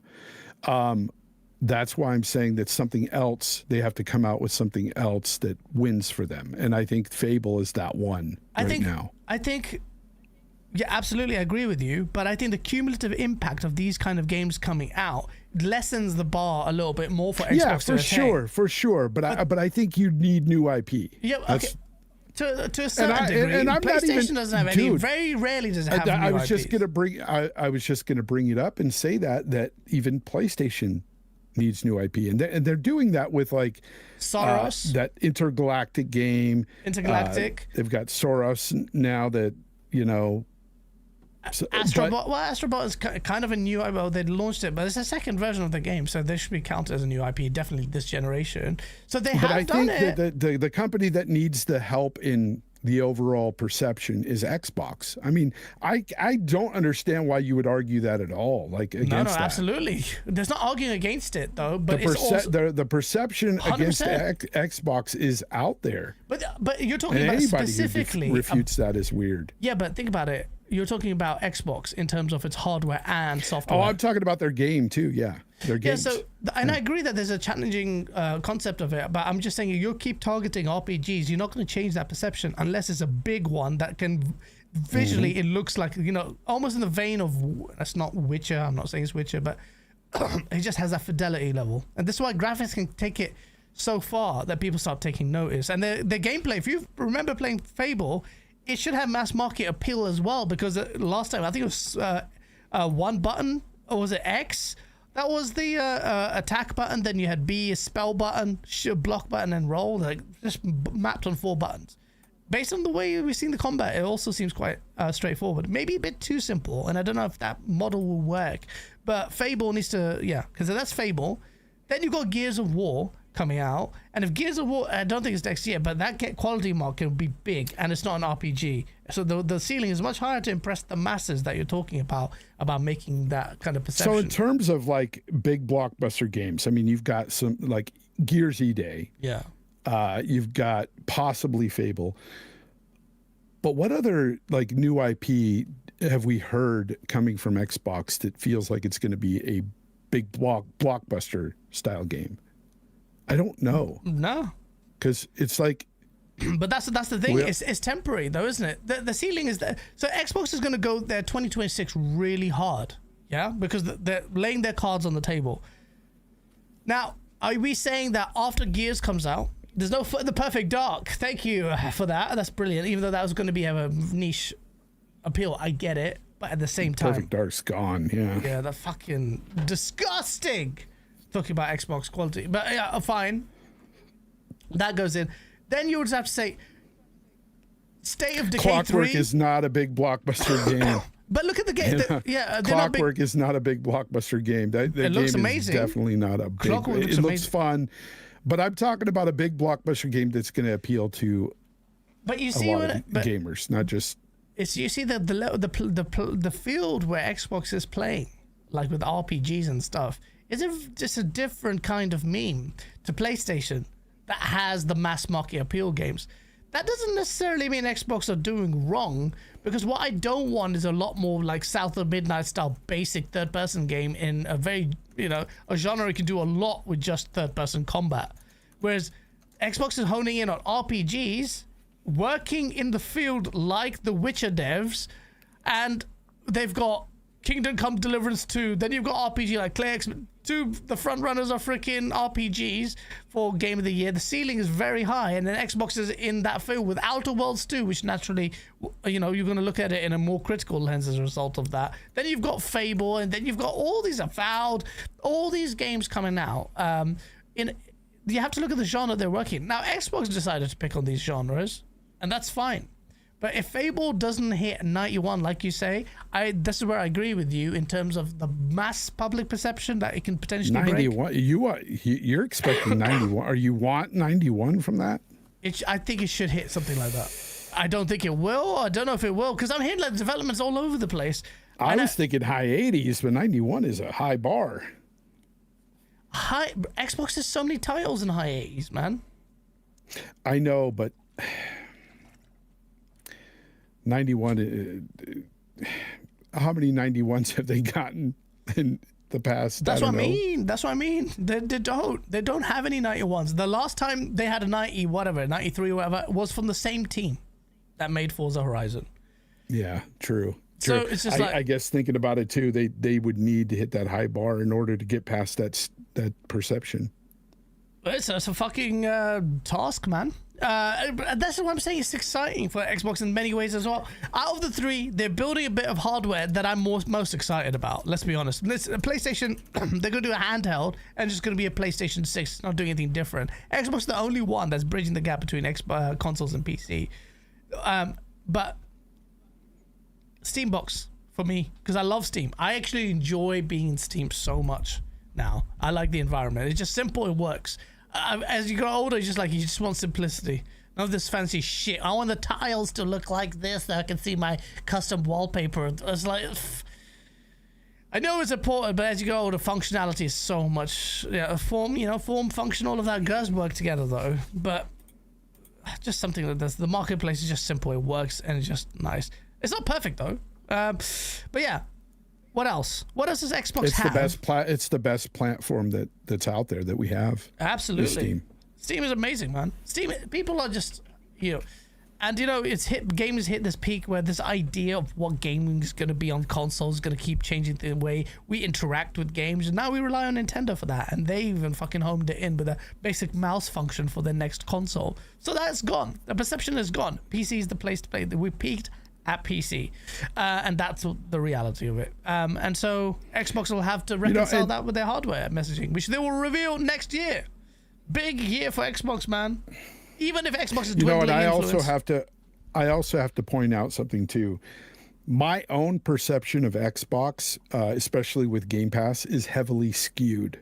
Okay, I have to let your audience and too, because the problem I have with Game Pass. Because I know a lot of you are like, oh, sales, all you want to talk about is sales, is because Game Pass, you can sit there and say, well, they're into, MAUs now, but if you look at a lot of these gamers that play on Game Pass, there's a lot of these games that may hit in the millions of players playing them.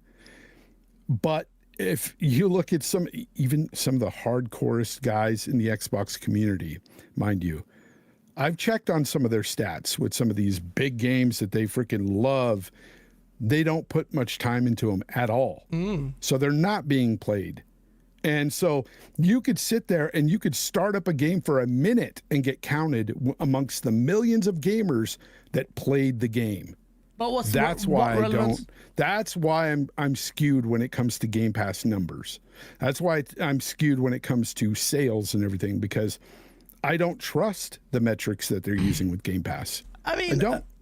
Okay. What's important? I mean, and then another reason too, you have to think about it. If MAUs was everything and sales weren't, they wouldn't keep increasing the price of fucking Game Pass every year. So then why is Sony moving to monthly active users? Because they're just not a shortage of sales. But they're not moving to putting their games day one on their platform. No, but your question of my monthly active users is not a relevant metric, yet Sony's announced a shift. Oh, yeah, because it would be if that's the case. But what I'm saying is, like, when you get particular certain games that have a bad stigma around them in a game service day one, and you get, we had 5 million people play the game, but you actually only had 1 million play the game because 4 million just booted it up and said, it's not for me, and turned it off, but yet they're counted. So I don't trust it. So it depends on what you're looking for that number. So if your idea when you look at that number is to glean the number of people that, in your opinion, meaningfully tried that game. The Black John, they have put out that metric. They have put out the fact that, this game got 2 million players. This game got 5 million players on Game Pass. Yeah, Doom did that, didn't it? Yeah. Doom the Dark Ages, instead of announcing sales, they announced that.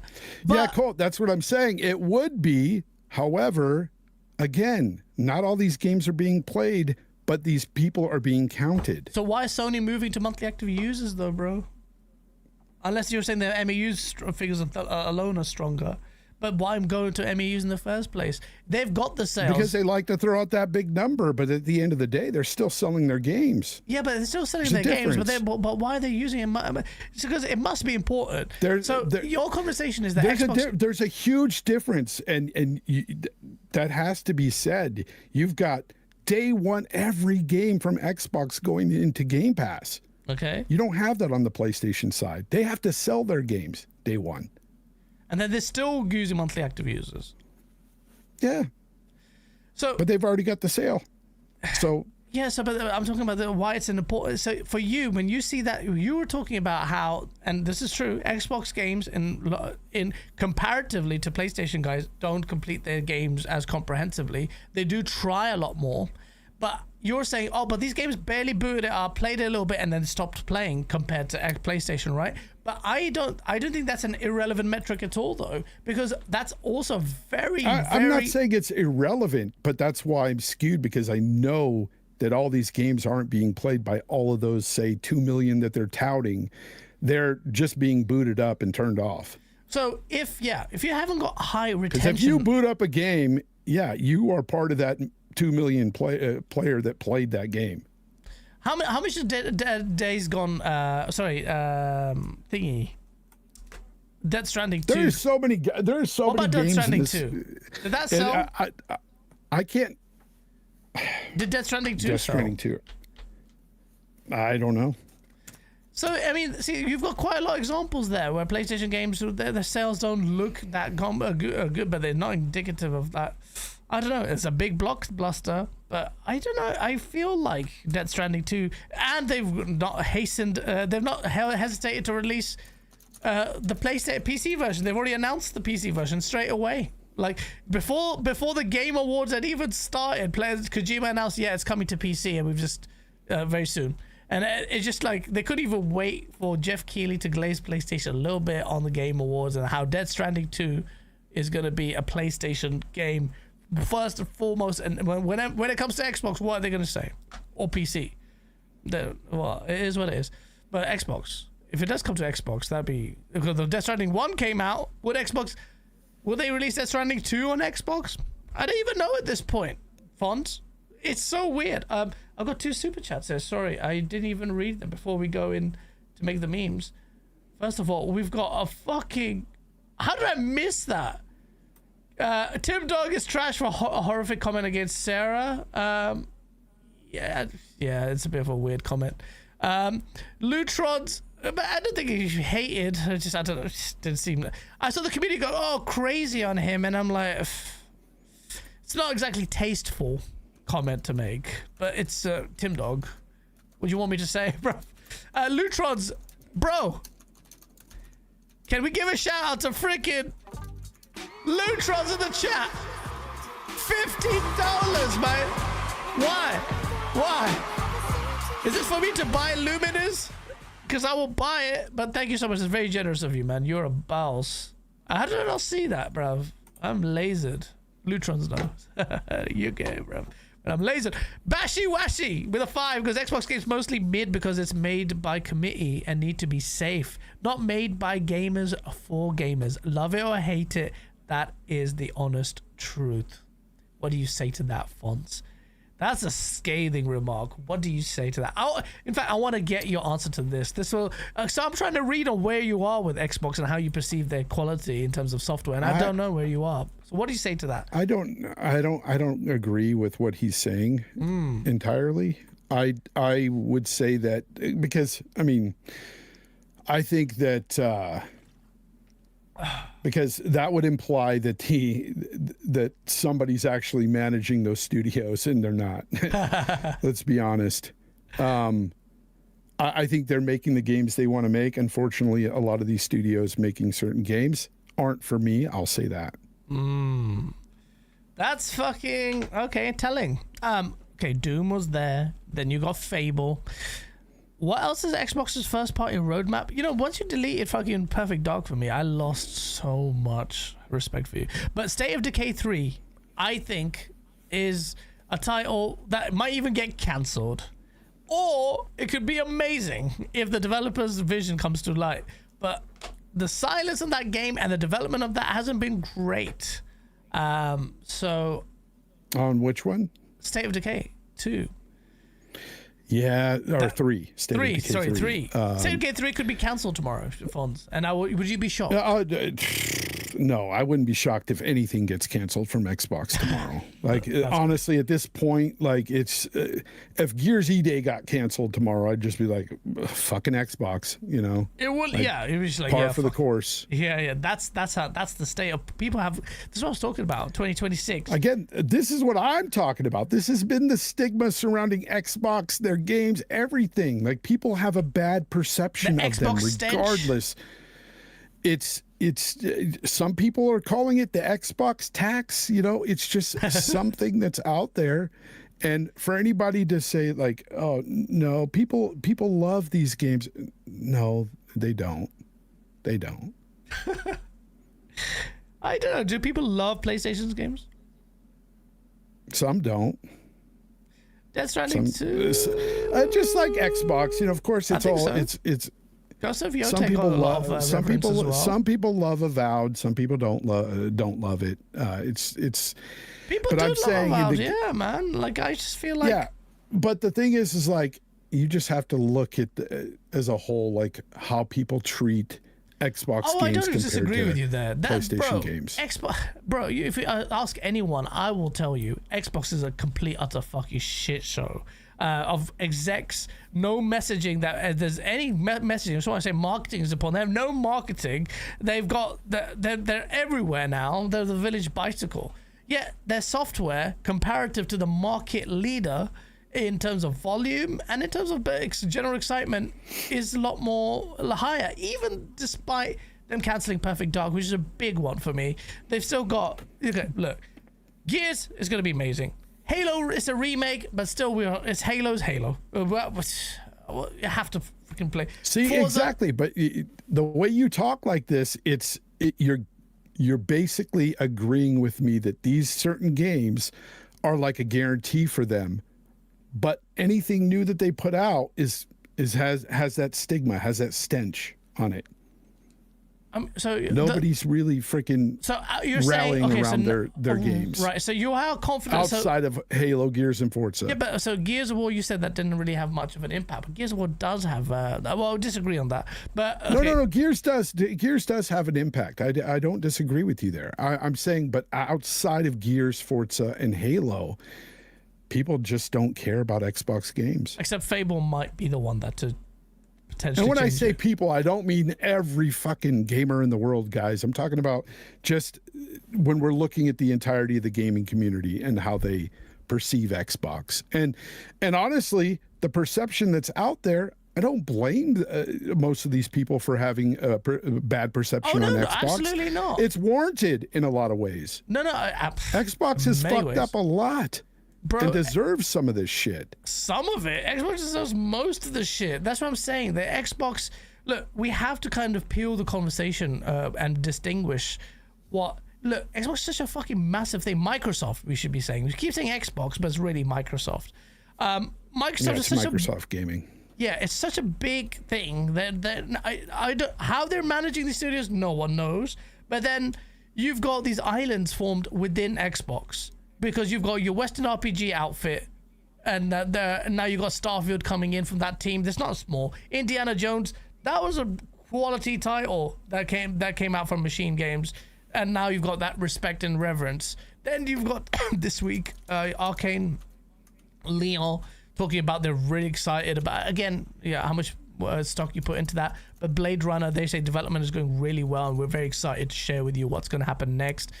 So Blade, not Blade Runner. Blade Runner. This is the Blade Runner in me. Blade Runner game. Yeah, I would like a Blade Runner game. That'd be dope. If Blade the video game is good, it will break the Blade curse that has afflicted Blade since Trinity. Trinity is so bad that but Wesley Snipes is so cool that he just withstood the movie. Even the movie was ass, but Wesley Snipes was just this wicked. That's why he'll always be the main Blade. I don't go with any other actors for Blade. When I think of Blade, I think of Wesley Snipes. Me too. Yeah. Yeah. So this new game with the weird style, it's not Wesley Snipes, even though it's animated. It's so bit dumb. I feel like that's why Wesley's so important. It's to Blade. Cartoonish. Yeah. It is a bit cartoonish as well, which fuck! We talked about the Xbox, man. Stop doing it. It's one of hopefully the last lingering mandates. But maybe Arcane is very talented. Maybe they want to go for this kind of the French, isn't it? There's Leon. Yeah. So Arcane Leon, they don't give a shit about that shit. This is because they want to do it, by the way. Do you want to see Xbox have a certain more? Do you want to see them try to put out a game that's more along the lines of a Sony game, maybe something more realistic looking, not the weird art style? Or Matt goes, we get it, guys. PlayStation good, Xbox bad. No, we're not saying that at all, man. Listen to what we're saying, Matt. Listen to what we're saying. Let's back and forth here. The Xbox is going for some genres that are pretty gamified. They're not going mainstream. Fonz has asked me, would it be good if Xbox basically made a third-person blockbuster game in the vein of Uncharted and The Last of Us? That's what you were asking. That's what you really want. Yes. And that's been the thing since COG goes just one game. Where COG was saying... I've said it way before COG, but I've been saying that for years on RDX as well. Yeah. I want to see them do that. Yep. I think you're right. I think they need to do that to show the kind of range. I'm not saying some sort of Last of Us clone. I'm saying a game that is more realistic looking, not this weird cartoon art style. The closest thing they have to that is Gears of War, and that's still got its own art style. Yeah. It's not realistic, you don't got that. Oh, you really want the realistic style? For you, the art style determines I'd like it. to see them do something like that instead of just having all their games kind of look samey. But that's a lot of weight to put to a realistic looking third person, I presume. It has to be third person? Yeah. You want a Third PlayStation person. game on Xbox. That's what you want. Pretty much. Yeah, I would like them to do that. You'd like that? I'd like to see what their studio can do with that. I understand. Think about all the IP that they've got going out right now, guys. If you look at all of them, everything from Grounded to Starfield to Outer Worlds 2, everything looks similar to other games that they own, right? They all have similar, like, nothing ever looks like... Gears is the closest thing to looking more, having that realism, you know? But the realism is one thing, quite there. cartoon style visuals are another. You basically want a PlayStation Xbox game. That's I'd what you like want. to see what they could do with one of their studios. Yeah. That's a very specific type of game in a genre. So and I get it. There's like, because look, think about it. The same goes with PlayStation and multiplayer. You know where that could have worked really well? With Blade. If you want to, you know what? I would have loved a more realistic Blade. Holy shit. Yep. Violent. Yep. Open world Blade. I would. Third person. Fuck open That world. great. That's where you lost me. Fuck open. You love your open That world would have been great. shit. Oh, I love it better than freaking, linear corridor shooting, and I hate that. It's just... It's a balance. And bro, open world games like that are open to bloat, man. And you love Assassin's Creed, and that's bloatware. Well, I did love Assassin's Creed. I did not love the last one, so I don't think I'm much of a fan of the series.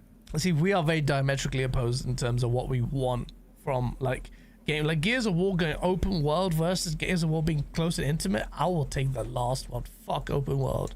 Shit. Red Dead 2, freaking Kingdom Come Deliverance 2, amazing open worlds. Expedition 33 isn't that Great open stuff. world. Let's be honest. That one game of the year. And that's much more linear. It has hub world. You navigate the little mini-map thing. Yeah, but that's that was game. Smaller for sure. It was smaller. It's like open, kind of open, but not really. It's like Gears of God of War almost. So yeah. Yeah, I don't know. Fable and Forza look as realistic as I've seen. Realism in terms of with the character, Fable isn't that kind of realism. It has still got that its own very specific art style. Although I like it. Yeah, but I like it. I like what Fable's doing there, and I want that to be a really good game. I want to see that. Yeah. Again, we go back to that game being the game we want to see get that stench off of them. Yeah, absolutely. You're still on? Yeah, how long has it been? It's only been like an hour and a half. It's been 3 shit. hours. Yeah. Bro, we didn't I was even... going to say. Oh my God, bro. I'm I'm gonna having need so to much get off time. here. Bro, holy shit, bro. Fonz, did not know the track of time. Because we haven't even touched all the... fuck it. We have to end it. Because we haven't touched all the topics. You notice how, people in the chat pick and choose what they want to hear. You can always tell the fanboys for Xbox when they say stuff like, this convo has run its course. We get it. Fonz is soured on Xbox games. When I've deliberately said I've liked so many different Xbox games, but all they hear is the ones I talked about that were bad for me. God, look, if you love a game that I don't like, so be it. I don't care. It doesn't hurt me in any way. Shouldn't hurt you if I don't like a game that you like. But God damn it, I could say, oh, I really liked Outer Worlds 2 a million times, and you guys still didn't fucking hear it. At the end of the day, all you heard was, I didn't like Avowed. How dare you? I'm hurt. I'm gonna go cry now. It's weird to me. It's fucking weird. You could always point out the fanboys. Always. Yeah. And it's always by these things, or Mac rolling his eyes, or being upset every time I say something that's remotely bad about Xbox. I'm sorry. Xbox has a stigma against it. It just does. And it's deserved in a lot of ways. So you're just going to have to deal with it until they get out of it. But I think on the software side, the turn software people. But on the software side, Epic Treasure says it would be difficult to get more realistic looking characters than Hellblade, honestly, and that definitely. Yeah, that game did look very realistic, but let's be honest, there wasn't much gameplay in that game. Yeah. It was basically a walking, nothing but walking. Walking and walking and walking. Xbox did the PlayStation thing in terms of the visuals. Xbox has taken the visual crown from digital for 2 successive times. Hellblade, that looked really Indiana good. Jones, a first-person game, and Doom, another first-person engine. Yeah, Indiana Jones looked really good. Yeah.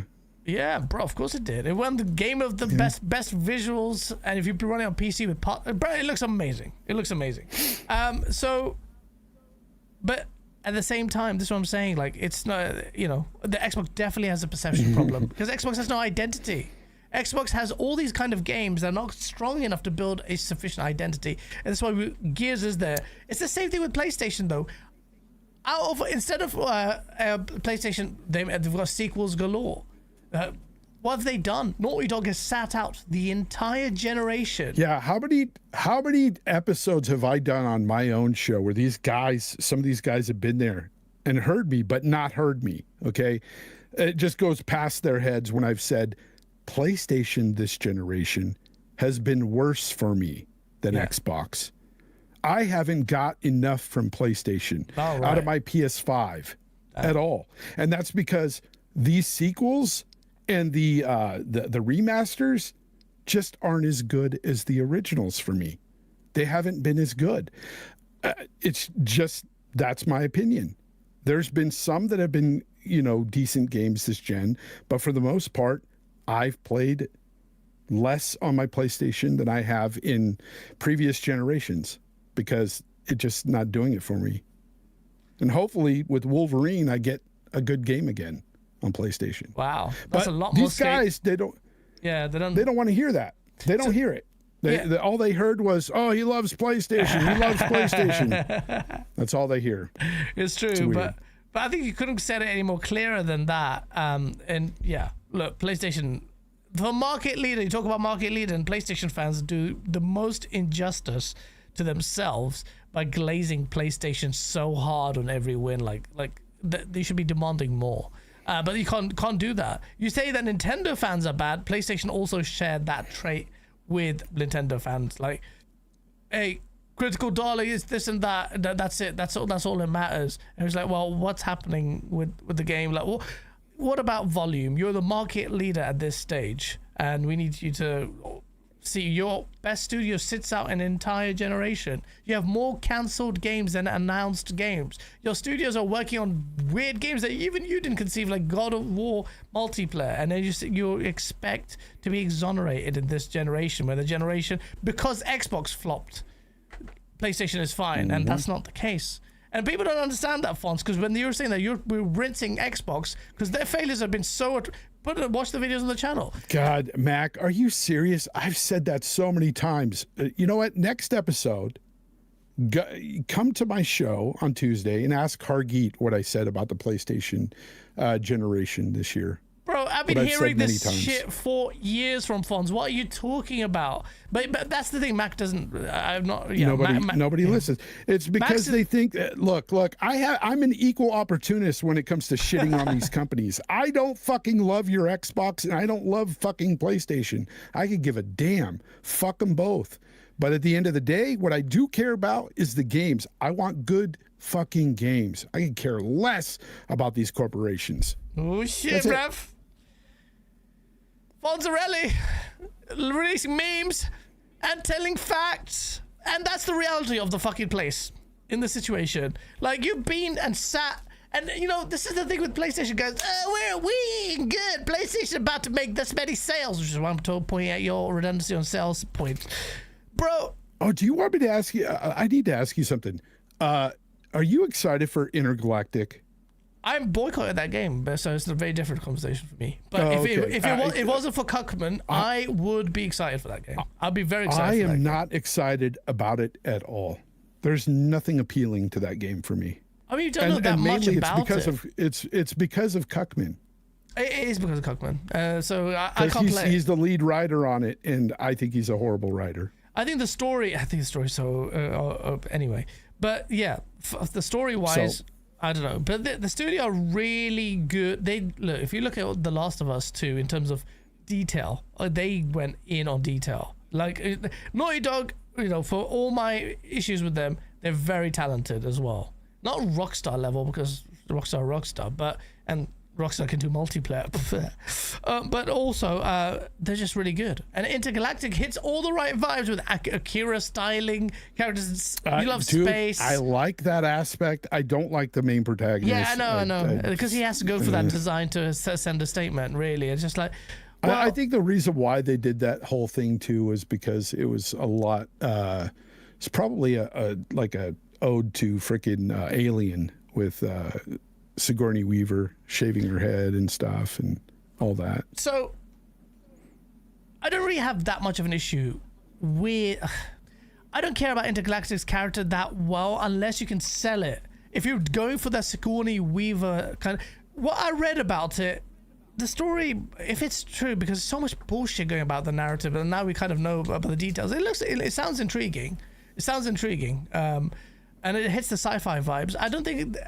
It depends on how the character is voiced. The voice is so important, man.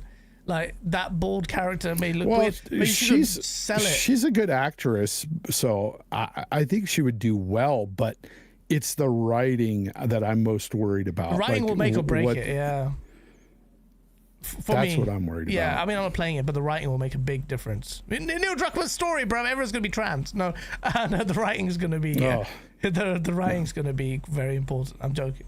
But he does push that. The show you're boycotting the game for sure. You're not. Yeah, I can't play that game. But I'm really excited about it. If Neil Druckmann stepped down and said it had nothing to do with this game, but I mean, it's not one that I'm saying that if gameplay came out and it looked amazing, that I'm not saying I wouldn't play it, but I'm just saying now, like just what we've seen, I don't even care. We haven't seen that much. The only thing I care about on that side is Wolverine.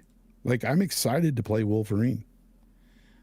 I think Intergalactic, I'll tell you why it's really good. Because or potential to be really good. The guy, Cockman, said that he watched very carefully what they were doing with From Software's titles, particularly Elden Ring, and the more free-flowing state of that game.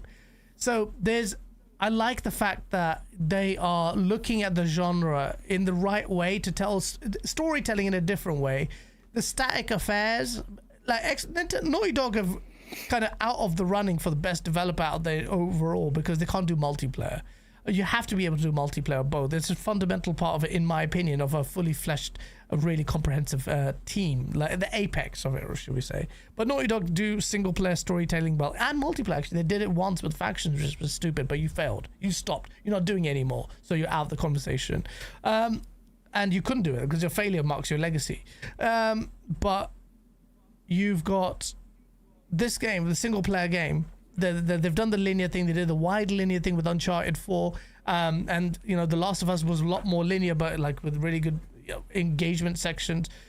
This time, they're going to change the game up to try and copy something like Elden Ring on paper. That's what he said. If he doesn't do that, because you put yourself in a high bar now. Elden Ring. Yeah. Come on. Yeah, like you... I mean, he didn't... But that's what he said he wants to do for his next game. Presumably, that's Intergalactic. And that's how they describe the gameplay to be. So how are they going to do it? With a character that you have to stay around with, interact in this kind of free-fall gameplay. You're going to stay there for a sustained period of time? How's storytelling going to be told? Yeah. It's like... And I think... The fact that they're challenging themselves that way is positive. I'm not saying it's a guaranteed sure hit success, but every studio still gets a benefit of the doubt in what they achieve, right? Last of Us 2, the story was the problem. Did you have an issue with the gameplay?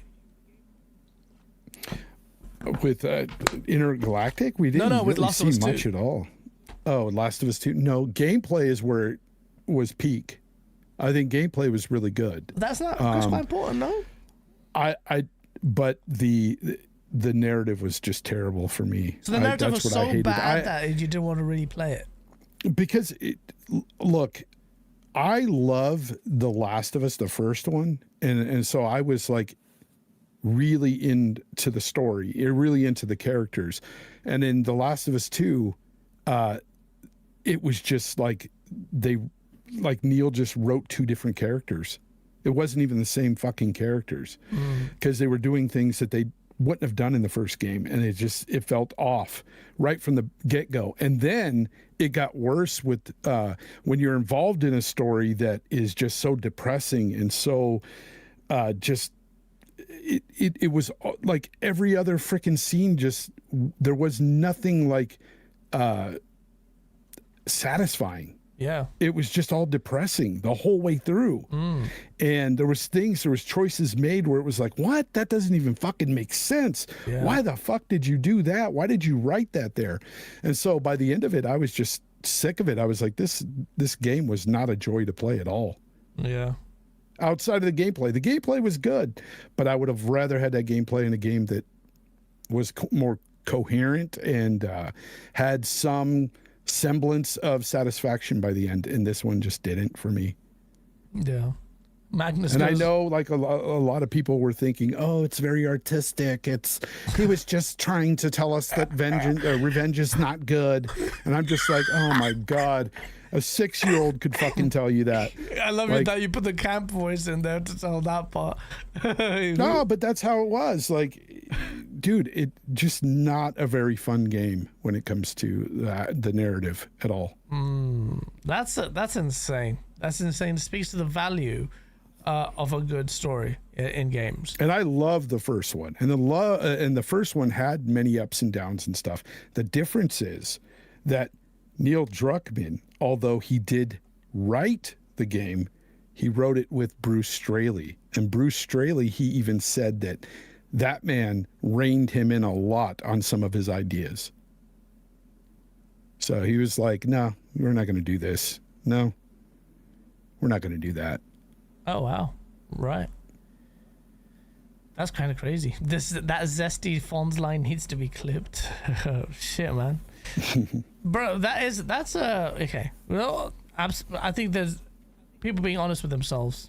They will agree with a lot of what that's being said. Like, you can agree about the art, but what's your primary audience going to think? And so, yeah, history has shown that but, you know, don't shoehorn stuff for the sake of it. Whether or not Naughty Dog do that, I haven't played The Last of Us 2. I know about read the synopsis and the story and followed some of their shit, but I can't try it. Like, and Intergalactic will be one of those games. Yeah. I'm keen on it. I think that they will do a good job, but that's me saying I don't know about the story though, and I think the story is just there's very little confidence in because of the Druckmann. The people are talented, but Druckmann, in terms of narrative and what his agenda is, joked about it. I'm not going to mention what the joke was now, but yeah, based on his proclivities, you can imagine where that story is going.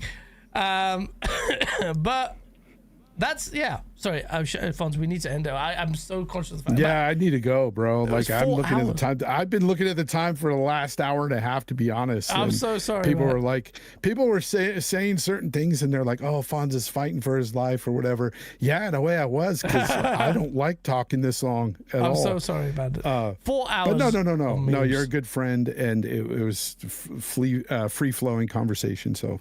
Yeah, you know, yeah. It's just that for 1 hour, Fonz wanted to die. That's nice to know. Yeah, I wanted to die the last hour and a half. Fighting the people in the comments. How the fuck did say that? No, I mean, by some of them, I said that Xbox shouldn't be around anymore. Xbox, you know, Microsoft should just kill it, and you know, that's the way it's perceived by me from some of the. Until you explained your mindset with PlayStation, and then they're like, all right, because it peaked at when you were saying, I want Xbox to make a PlayStation game, and everyone's like, what the fuck? And then at the end, it was like, wait, hold on, let me tell you what I think of PlayStation as a brand. And then people are like, oh, right, okay, you have a very critical and realistic. It's weird that we have to say it that way. Oh, I want them to make a PlayStation game, because I don't want them to make a PlayStation game. I want them to make their own fucking game, but a third person. Cool, like freaking open world, you know, with great mechanics, and you know, I would have loved, like I said, going back to Blade, I would have loved an open world Blade in the city and stuff. That would have been dope. Horrible. That's Wolverine. That's shit. Why does it have to be open world, man? Look, Blade 2. Because I love open world. Oh, bro, it's me. It's what I think. Okay, it's what I think. Yeah. Okay. Right, sorry, chap. We're gonna call it there. Thank you. Let me just before we go, let me just make sure we have super chats. Sorry, I missed a few earlier. And yeah, we do. Remember, Soil Tech. Huge shout out to Fonz. Merry Christmas and happy holidays. To the chat. Happy holidays. Smash the like button. Yes, please do smash that like button. It's been a really good conversation, man. And I'm sorry it's gone for 4 hours. But imagine, there's no news. Jesus Christ, dude. Oh, sorry, I got bashy. This was like being in an ILP episode. Yeah. Sorry, it was an ILP. Fucking hell, 4 hours. That's the longest I've done for ages. But yeah, sorry. There was even a slow news week, and we talked about so much shit to round up 2025. But 2026, we're about to make some memes. It's going to be a very exciting 2026. I think 2026, if the games that are saying they're coming out in 2026 actually do come out, yeah, we didn't in go through the list 2026, it's going to be an incredible year again. It's going to be, yeah. And then you have GTA, which is a year in its own right. Shit. Unless they freaking... I don't think they'll delay it. But, sorry. I don't think so either, but imagine. Holy shit, if they've said, we're delaying it again. I think at that point, if they delay one more time, people are going to be like, right, you're taking the piss. There's already people saying, F that game. I'm not playing it. They delayed it again. I'm like, you'll be there. You'll be there day one. You'll be there day one. Yep. You'll be like, shit, it's just open. And then you see, if that game smashes it as it's supposed to, you'll be there day -5. They won't have, yeah, it's just, let's see. Let's make the moves. Anyway, chat, thank you so much. Smash the like button. We're gonna, we spent half the day talking, and it was lovely. Fonz, before we go, anything to say to your peoples? Yeah, I love everybody in the chat, including the ones that hate me. I loved it. I hope you guys have a great New Year's. Which console playing GTA 6? Probably Xbox. I've got an Xbox. I'm not buying a new Xbox. I'm not buying a new PlayStation. The only time I'll consider it is if the PS5 Pro version... I'm not buying it. Plays at 60, but the 60 is such a big important thing. But a proper 60 is just shitty 60s run through. Then I'm just like, I'm not really gonna buy on Pro. I'll just carry on playing with the 360. It has to run properly. But yeah, good question. Yeah, but Xbox. But I'm gonna buy 5 Xboxes next year. 5 of them, and give them away because they'll cost $3 to buy. And hoard them. Because I love them so much. Yay, Xbox. Let's go. Super. You fucking love Xbox now, bruv. Yeah. Love them. Yeah, Xbox. Fix your shit so that Fonz can enjoy some games. But it's really good to get the view. And he's right. Like, you have to understand, perception-wise, there's a massive challenge. That's what 2026 can be. I'm so sorry. Anyway, we're going to go. I can have a fucking conversation for ages. Thank you so much. Smash the like button on the way out. I'll put on Spotify and shit. And timestamps. Thank you so much. Safe. Peace.